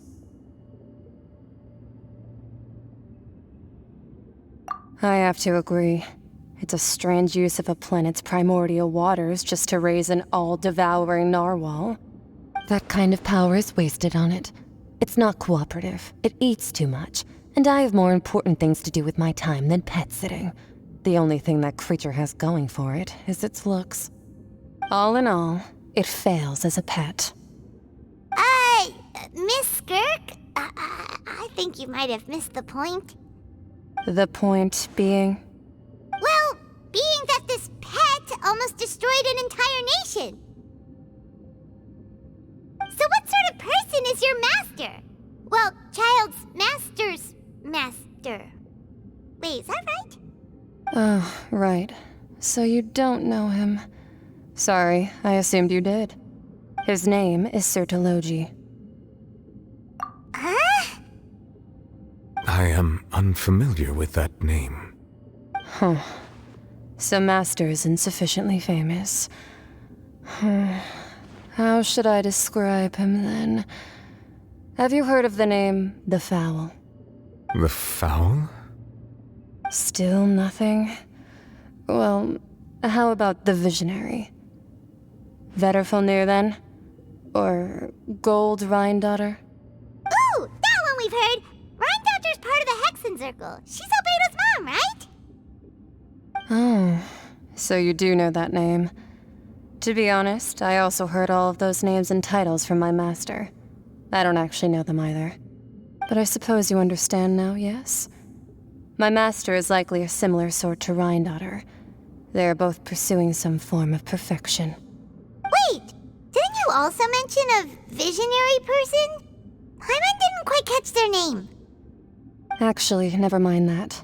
I believe it expedient to inform you that the all-devouring narwhal used up nearly all its strength fighting you. Such roiling hydro energies will prove difficult for the planet's deep seas to digest. As such, the Fontaine back on the surface has most likely been thrown into chaos. In other words, the prophecy that you've been fretting over should now be in full swing. What?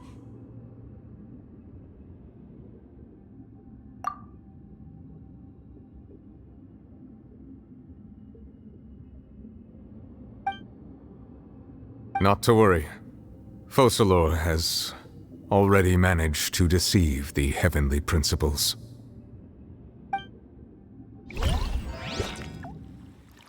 In the end, the people will all be dissolved into the waters, and only Farina will remain, weeping on her throne.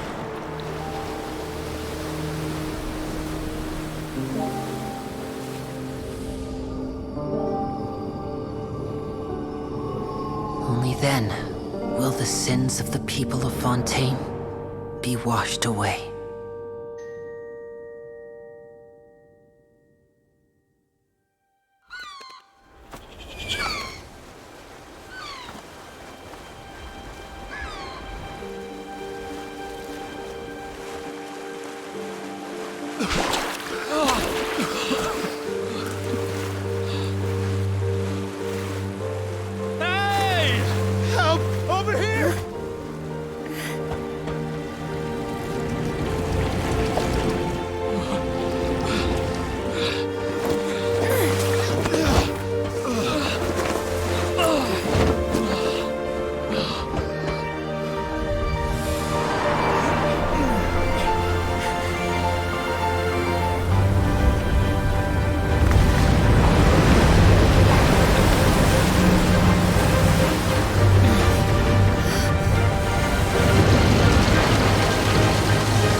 Initiate emergency rescue!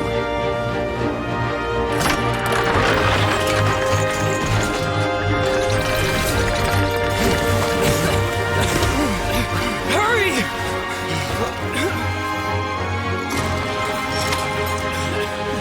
Hey, lend a hand!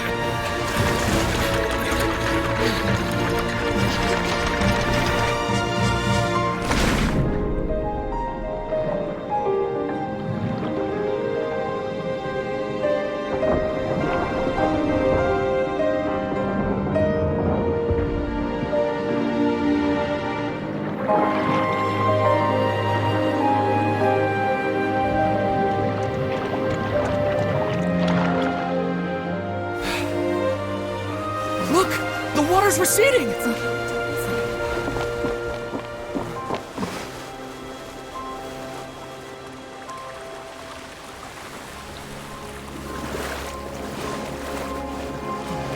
It's a miracle! Water's receding. We didn't dissolve. The prophecy was wrong. The prophecy was wrong!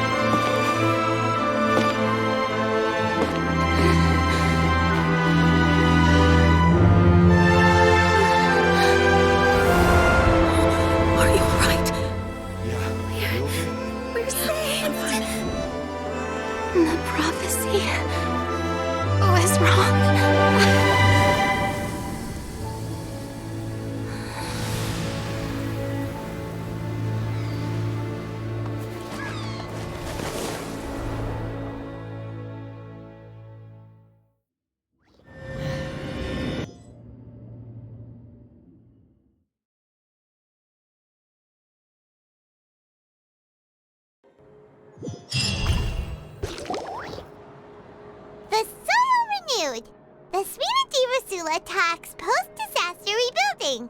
I recently visited Poisson to meet with Miss Navia, spokesperson of the Spina di Rosula, and we spoke about Poisson's present and future. Old soil can still give birth to new bloom, Miss Navia stated. Hope is like seeing a small cookie when you're starving late at night. You just need a little of it. Skyship Winglet, boon or bane of the Fontaine Research Institute. The various disputes that have arisen on account of Mr. Edwin have suddenly become a shield over the Institute, with Jurier turning out to be a once-overlooked hidden gem. People always call the first researcher mad, but few know what to call the second. And should that latter person achieve a miracle, they would find it all the harder to find a word with which to classify him and his team. Wow! Paimon barely recognizes the people in the reports. Are those really Jurier and Navia? They sound like real big shots.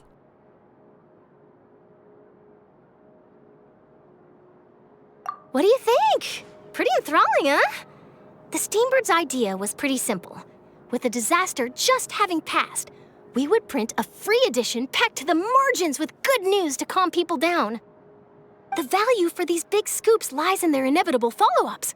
We'll publish further reports and go into the stories behind those people. Edwin's assistant, Jurier, created a true flying ship, while Navia is leading people in the reconstruction of their home. I'm sure that these stories could draw even your well-traveled eye.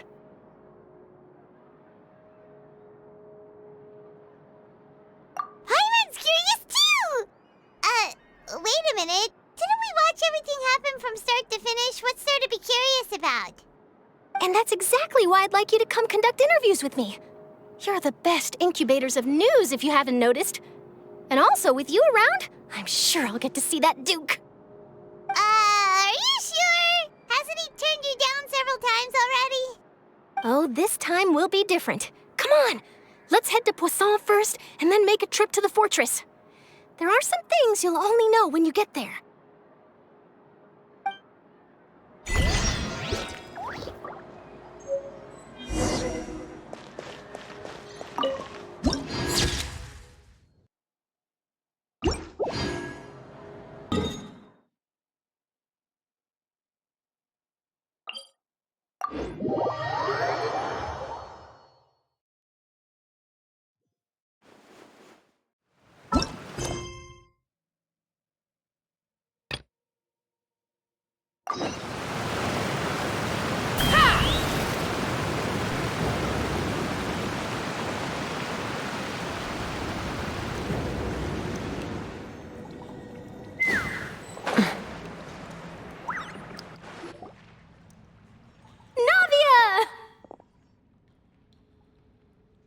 Oh, it's you.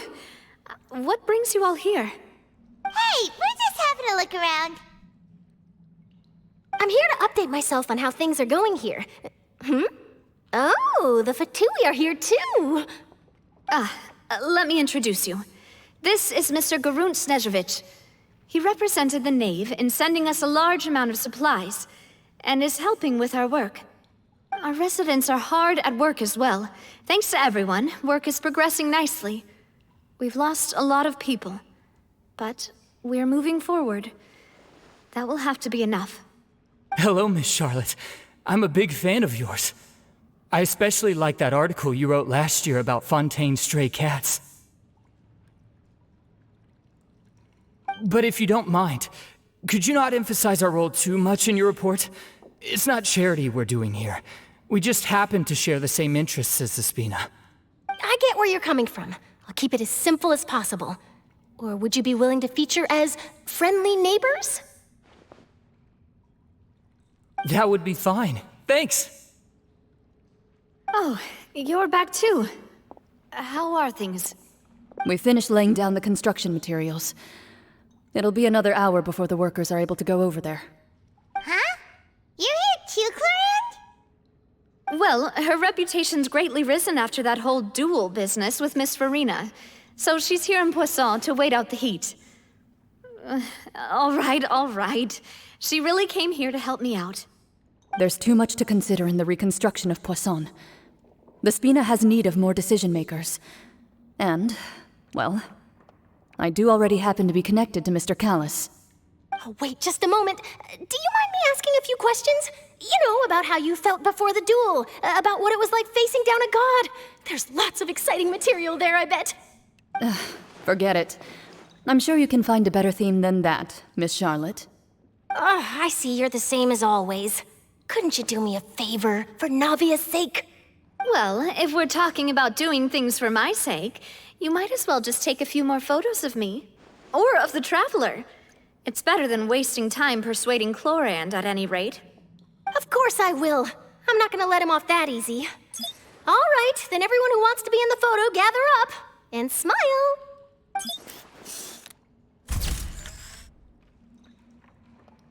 How did it go? Was it a good shot? Did Paimon look cute in it? Not bad. Your addition really helped the composition of the picture. All right, hang on a moment. Let me snap a few more shots.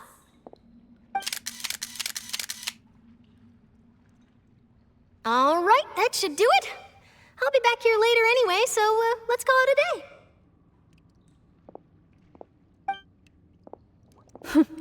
You're very quick. Speed is of the essence when it comes to the news, and freshness is the key. Also, not to brag, but I'm pretty good at building connections. Who knows? I might eventually get that interview with you after all, Miss Clarande. Wow, you really do have that never say die spirit. I'm impressed. I'll hazard a guess that this is how you got that interview at the Fortress of Maripede. Whoa, you're well informed. Let me make a guess too. I asked Sigewinne, who told Monsieur Neuvillette, and he told you, right? That's a very complete information chain.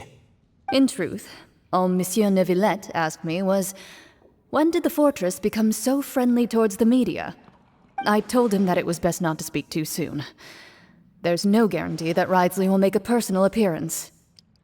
You're right. I've got to treasure every moment I have with them. In which case, I'll be making a move first. Stay safe now. And tell me if you hear anything interesting. I'll treat you to afternoon tea in exchange.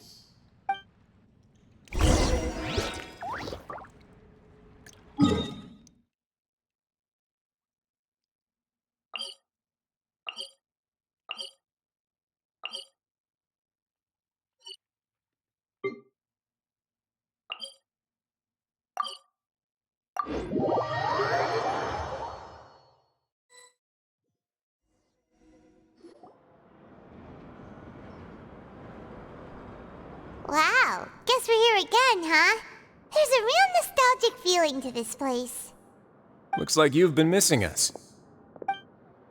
Duke! Did you come all the way to the entrance to greet us? Of course. I'm here to welcome you and our dear Miss Charlotte, whom our good head nurse recommended to me. It's an honor to finally meet the much-rumored Duke. Thank you for consenting to my visit to the fortress, sir. No need to thank me. But that said, I shouldn't be the focus of your interview. I trust you recall our agreement? Of course, of course. All right then, this way.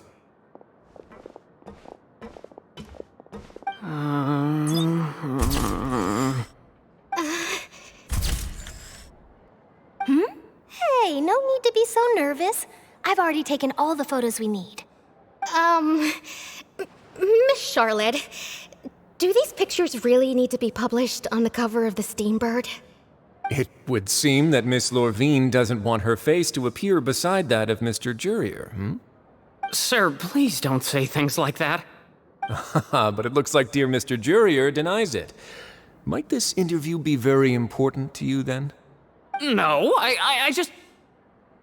This is my first time being interviewed, and I'm very thankful to the Steambird for...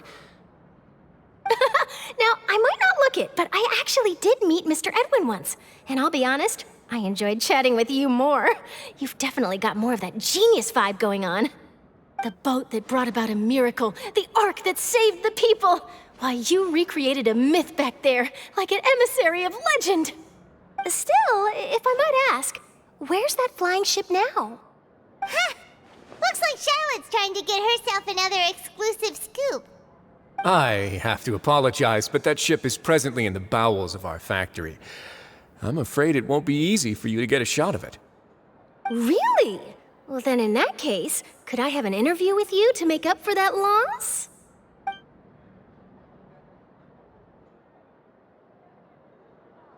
You already know my answer, I'm afraid. Best you interview our head nurse instead. Or perhaps you'd like to take another photo of this couple of researchers? Did you really have to use the word couple? Well, then, 2 solo photos will do. Is my hair messed up? Please, someone help me have a look. Things sure are getting pretty lively here. We've seen this kind of thing before. Oh, seems like everyone's here. Would any of you like to try this new drink I came up with?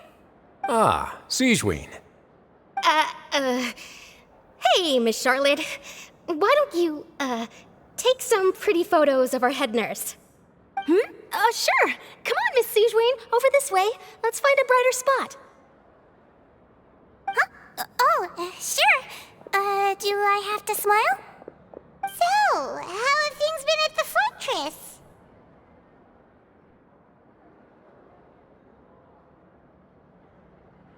Same old, as you can see. Fontaine's undergone some changes, but this place is still more or less the same. Other than that flying ship, it got a tad too much attention, I think. That's why I decided to let the interview go through. We should direct more public opinions toward the behind-the-scenes heroes. Am I right, Mr. Jurrier? Miss Lorvine? You're too kind, sir. I believe that you too should have your day in the sun. Not that you would want that, which is a pity. I'll just leave the spotlight to you two.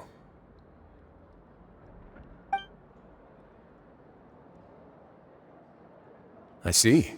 Lots of things happened that day, huh? Anyway, regarding that Harbinger, I'm not sure you remember, but his 3 young followers are still waiting for his return. He sure did win them over, huh? I'll tell them that there's good news and bad news. The good being that their boss seems fine, and the bad being that they must face extended sentences for abetting his escape.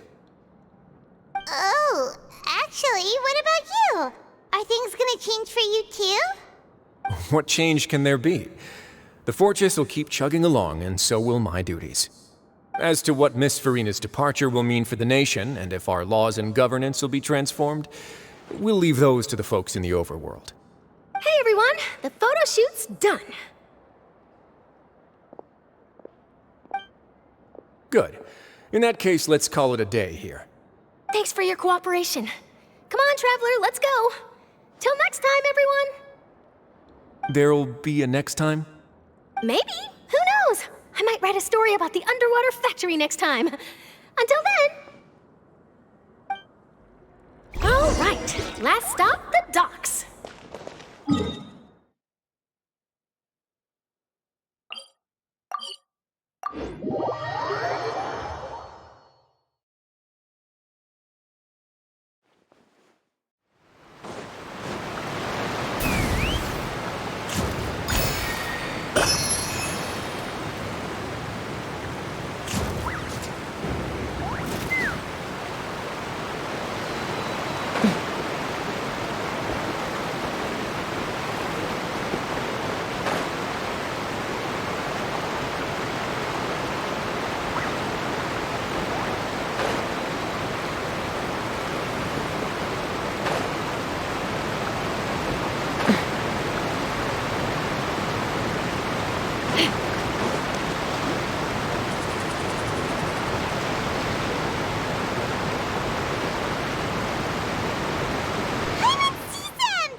Navia mentioned that she stayed in touch with Linny and the others after working together.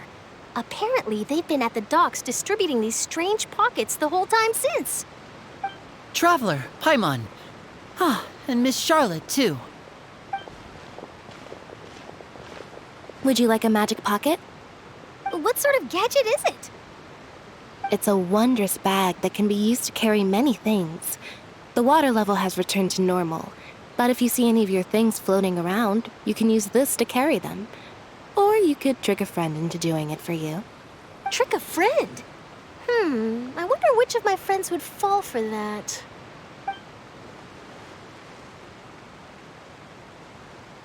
You could just make a friend like Fremine here. Isn't that right, Fremine? Is this what you meant by, I'll help you make some more friends? To be honest, that sounds pretty sweet. Could I have your contact, please? Sure. Please, write down my address. Lynette sure is working hard to help Fremine socialize. He was the one who proposed doing this. He even wants to assist in our magic shows. Yes, I was planning to first introduce Pear as an assistant, and later Fremine himself. In the future, I think we can leave underwater escape magic to him too. That said, would anyone want to see a diver escape underwater? Oh, it'll work out. Every journey begins with the first step. He'll become a part of our show eventually. Lynette, could you come over? Miss Charlotte says she wants to take a picture of us. Got it. My, that Charlotte is rather perceptive. She got rid of everyone the moment she realized I had something to say to you. So, how have things been, traveler? Father says that you did a great deal during the latest events. She's very grateful for your contributions to Fontaine. That's all right. We were more than happy to help. So, what's she doing now? Oh, I guess you haven't heard.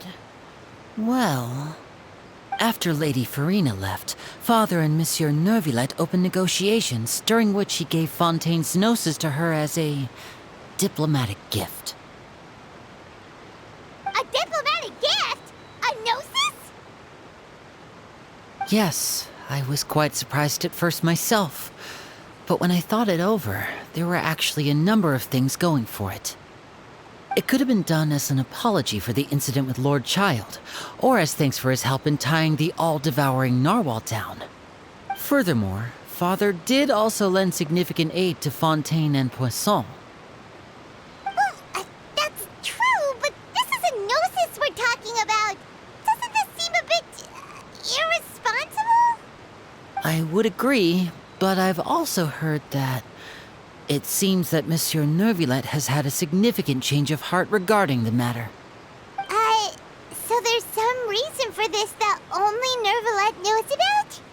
I suspect you'll have to ask him about that yourself.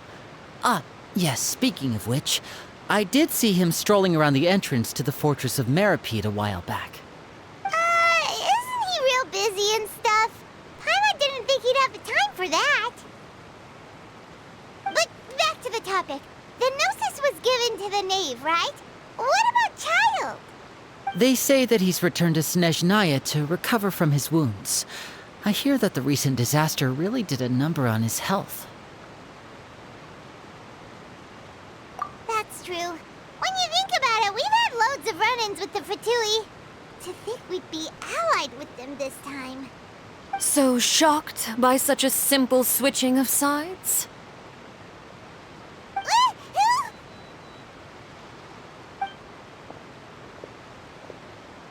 Father!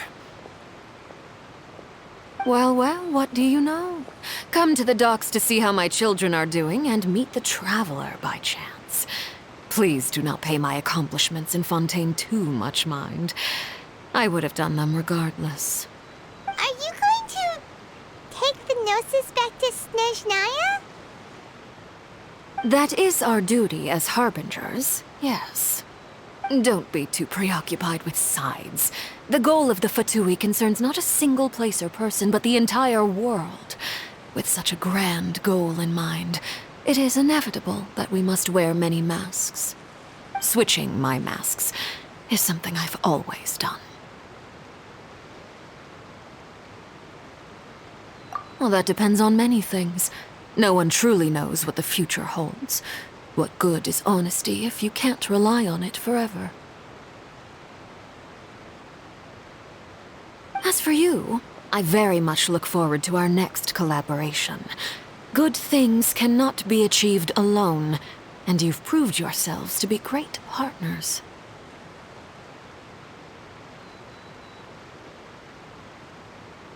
A vision? All right. I'll remember to return it. Thank you for keeping it safe for him this entire time. And that's a wrap for me. Huh? You're... Greetings, Miss Journalist. Hello. If I'm not mistaken, there are diplomatic channels I'll need to report to take a photo of you. That is correct. So forgive me, but I will not be able to serve as a subject in your article. However, feel free to write as much as you'd like about our dear magicians and our upcoming rookie talent. I will. The sea breeze is quite pleasant. I shall continue my walk while the weather remains so agreeable. Farewell. Farewell, Father. Oh, she has such an intimidating presence. I didn't even dare to take a picture. Thankfully, I've already wrapped up all my pre-scheduled interviews. Thank you all. This'll be more than enough for me to write about, I'm sure. Don't be too nervous.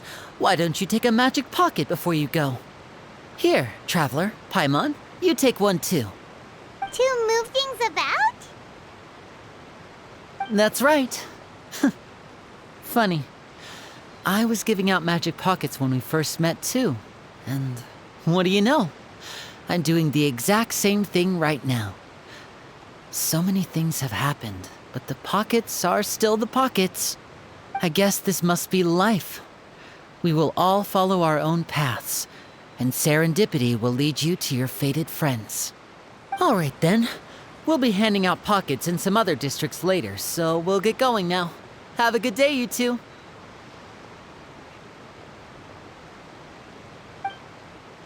Well, guess we sent Charlotte off. Shall we go see how Nivelet's doing? As long as he's not so busy that he doesn't have time to chat anyway.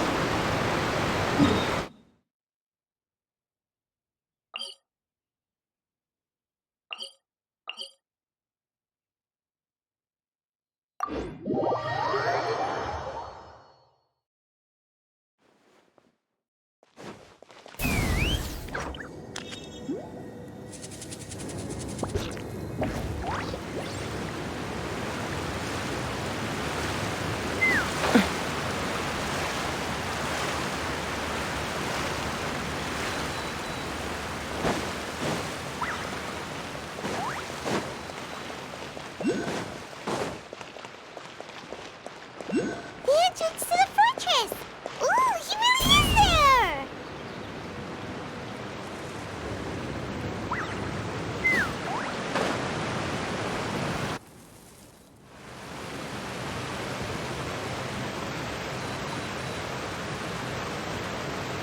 So, you really are here, Nivelet! Paimon didn't think you were going to have free time this hour of the day. Really? Oh, I suppose you must have met Mr. Linney. He took the time to greet me earlier when he passed this way. In any case, you came at a good time. I was just considering reaching out to you to set up a meeting, so I may explain some things that I haven't had the time to before. Aw, Paimon's glad that you remembered. Thank you for keeping us on your mind, what with you being busy and all. Alright, let's have it then. How was Fontaine actually saved? The whole business is still quite the mystery to us. It is strange how words can often leave a bitter taste in the mouth when it finally comes time to say them out loud.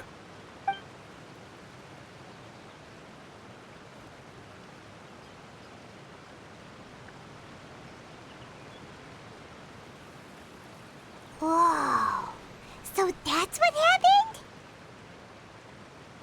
Focalor destroyed the divine throne of the Hydro Archon and restored your power to you, transforming you into a fully-fledged elemental dragon sovereign! But Paimon still doesn't quite get what you did to save the Fontainians from dissolving. For me, the authority of the ancient dragons refers to absolute control over the hydro element. Fontainians were incomplete humans born of Egeria's use of the power of the primordial sea, with constitutions similar to that of mimics. But so long as those primordial energies remain within them, I could use the ancient dragon's authority to grant them true blood, after the fashion in which life was first brought into being on this planet. In other words, when I gave my verdict, Fontainians became true humans, and thus would naturally no longer be dissolved by water from the primordial sea. Focalor must have counted on you to make that decision as well. Your verdict was the key to making the prophecy appear to have come true while saving everyone.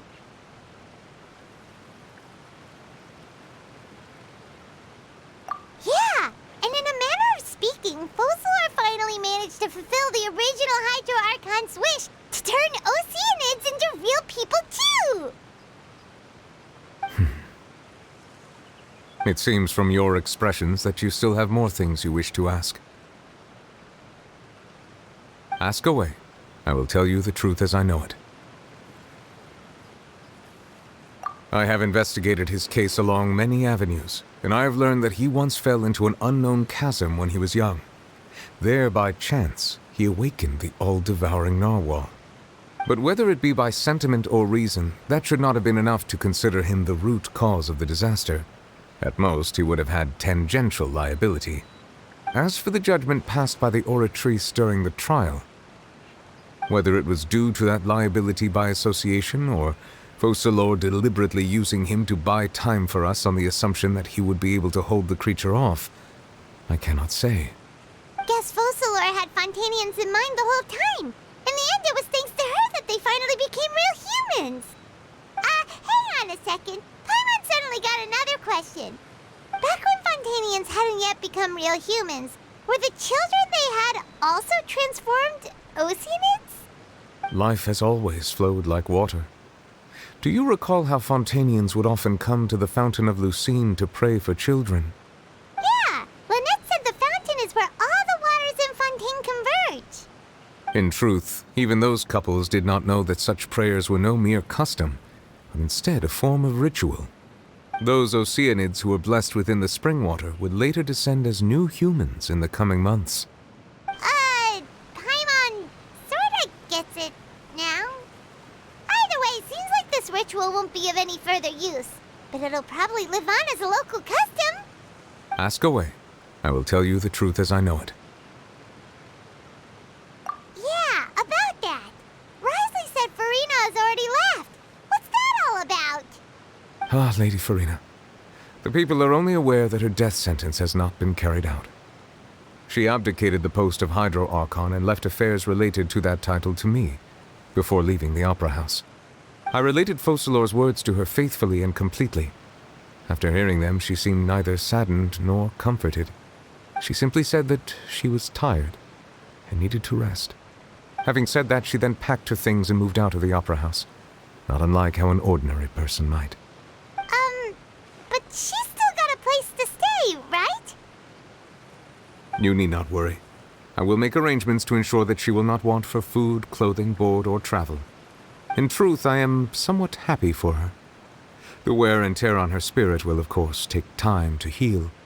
But now that she no longer has to play the role of Focalors the Hydro Archon, she can finally lay down her burdens and lead a normal life.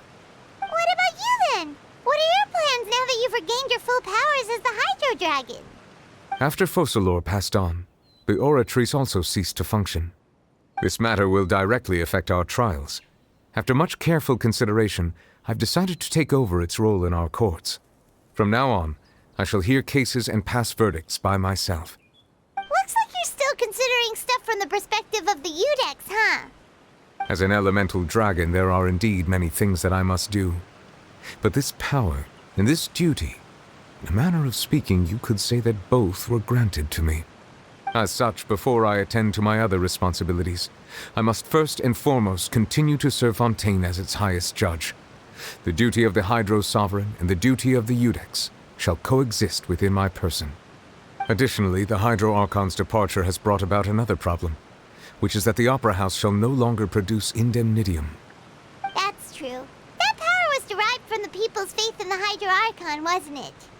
Wait, but the various mechs and machines in the city are all still okay. Where are they getting their energy from? As I am now, I have full command over New Musia, and it can serve as a complete substitute. Another reason why I cannot quite leave Fontaine immediately. Wow. This ancient dragon's authority stuff is really quite useful, huh? Ask away. I will tell you the truth as I know it. Oh, that's right! They say you've given it to the knave as a diplomatic gift or something! Leaving aside their intentionality, the two Fatui Harbingers have indeed done much for us during this crisis. Their sole remaining goal in Fontaine, at least at this point, would seem to be the Gnosis. The Oratrice has ceased to function.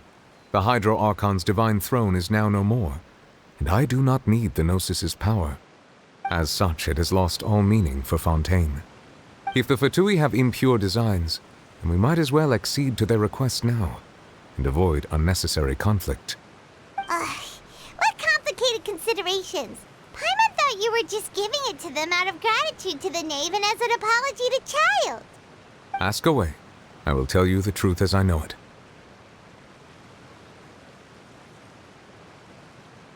You will soon be heading to Natlan, I presume?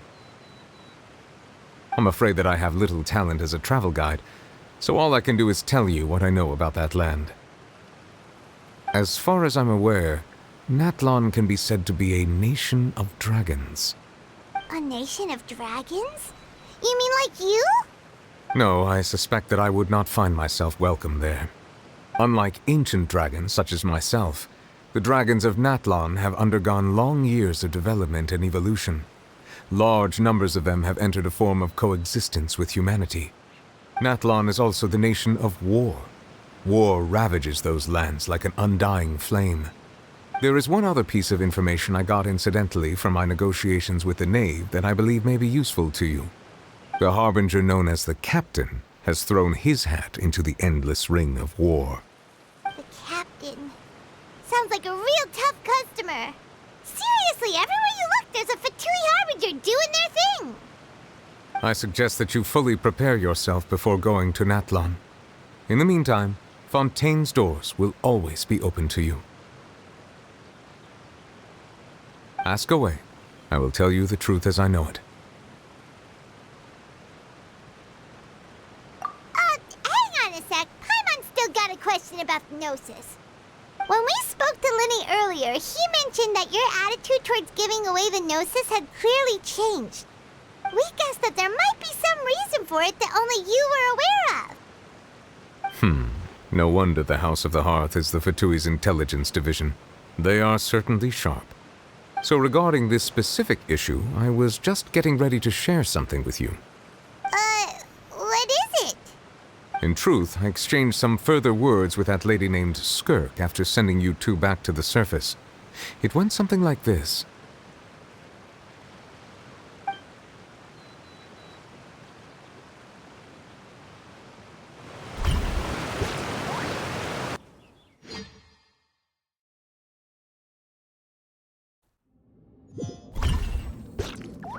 Well, we're going to head topside to see what's going on. You hurry over soon as well, all right, Nervalet? What next? The all-devouring narwhal isn't here, so I'm no longer getting any interference. I can finally catch the scent of your power, what it's made of. It is the authority of the planet's primordial dragons, but with something very similar to a god's curse mixed in. It's quite a novel blend. I'm sure I've encountered something like this before. What was it again? I do not know what you speak of. Of course. How could I forget? You should have the remains of the third descender on your person, yes? Remains? I've never heard of any such thing. According to your parlance, I believe it may be called a gnosis. Well, that much is true. After Focalor's divinity faded, she handed her gnosis to me. But I fear I have never heard of it described in the manner that you just did. I've been training with my master, the Foul, ever since I was young, and I have never returned to the surface since. So most of the information I possess, I got from him. It is only natural for those who are greater than humanity to possess a different sort of common sense, which is why there are so many problems in our attempts to communicate with humans. Regardless, you should probably get rid of objects of misfortune to prevent any disasters from befalling you. To live in itself is a blessing. But once a person dies, the bonds he once had with this world shall all turn to curses. What do you mean by that? No need to fret. These are just my personal thoughts, and my reason for no longer wishing to return to the surface. This third descender you refer to, who are they? And when did they die? Master never mentioned them to me. Perhaps it just wasn't that important for me to know. If you're interested, though, I could ask him. I'll be sure to pass the answer on to you next time. Next time?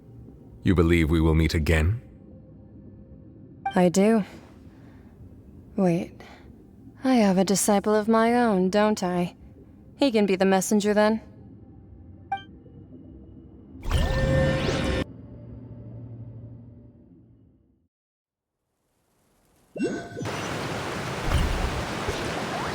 That's what she told me. Whether it would prove useful or not, I wanted to pass that information on to you. The remains of the third descender? So that's what the Gnosis actually are. Paimon just thought they looked like chess pieces. How could they be a person's remains? All the same, assuming that there was no misunderstanding or special metaphor at play, that is what she meant to say. And she said that it would bring misfortune and that you should check it, which is why you gave it to the Fatui.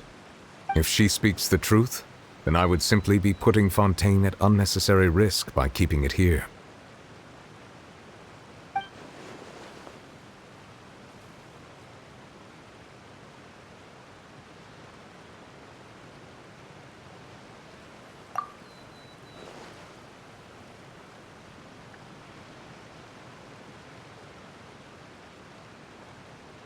I had guessed that you might already be familiar with this concept, but I did not expect you to be one of them. That means that the Gnosis, which are exceedingly element-compatible and can even enhance elemental abilities, do indeed come from the third descender. I wonder, does your body also possess similar properties? Like being able to use elemental powers without a vision! That does sort of count as special compatibility, right? No, let's not think about this stuff right now. It just feels creepy. Comparing the Traveler to the dead third descender and all. That's what you say, but this topic still feels like bad luck. Once Child recovers, let's get some more answers out of him. Or go look for his master and get the answers that way. I too believe it unwise to make too many blind guesses when information is lacking. The same is true of being at court. All right. Whatever the case, it seems like the crisis here in Fontaine's over for now. Yes. All of Focalor's efforts were for this moment as well. But she sacrificed herself in the end as a god, and she suffered through all those years as a human. Was that really what she wanted? I suppose that would be the mystery of a god's will. I suspect not. But once in a while I too would guess that if wishes were like the clouds in the sky, they will one day return to the earth as raindrops. Life flows like water, and rain is the final answer. The water levels may sometimes tilt one way or another, but the rain falls fairly upon all. And what ultimately is the difference between the rains that fall upon all of us?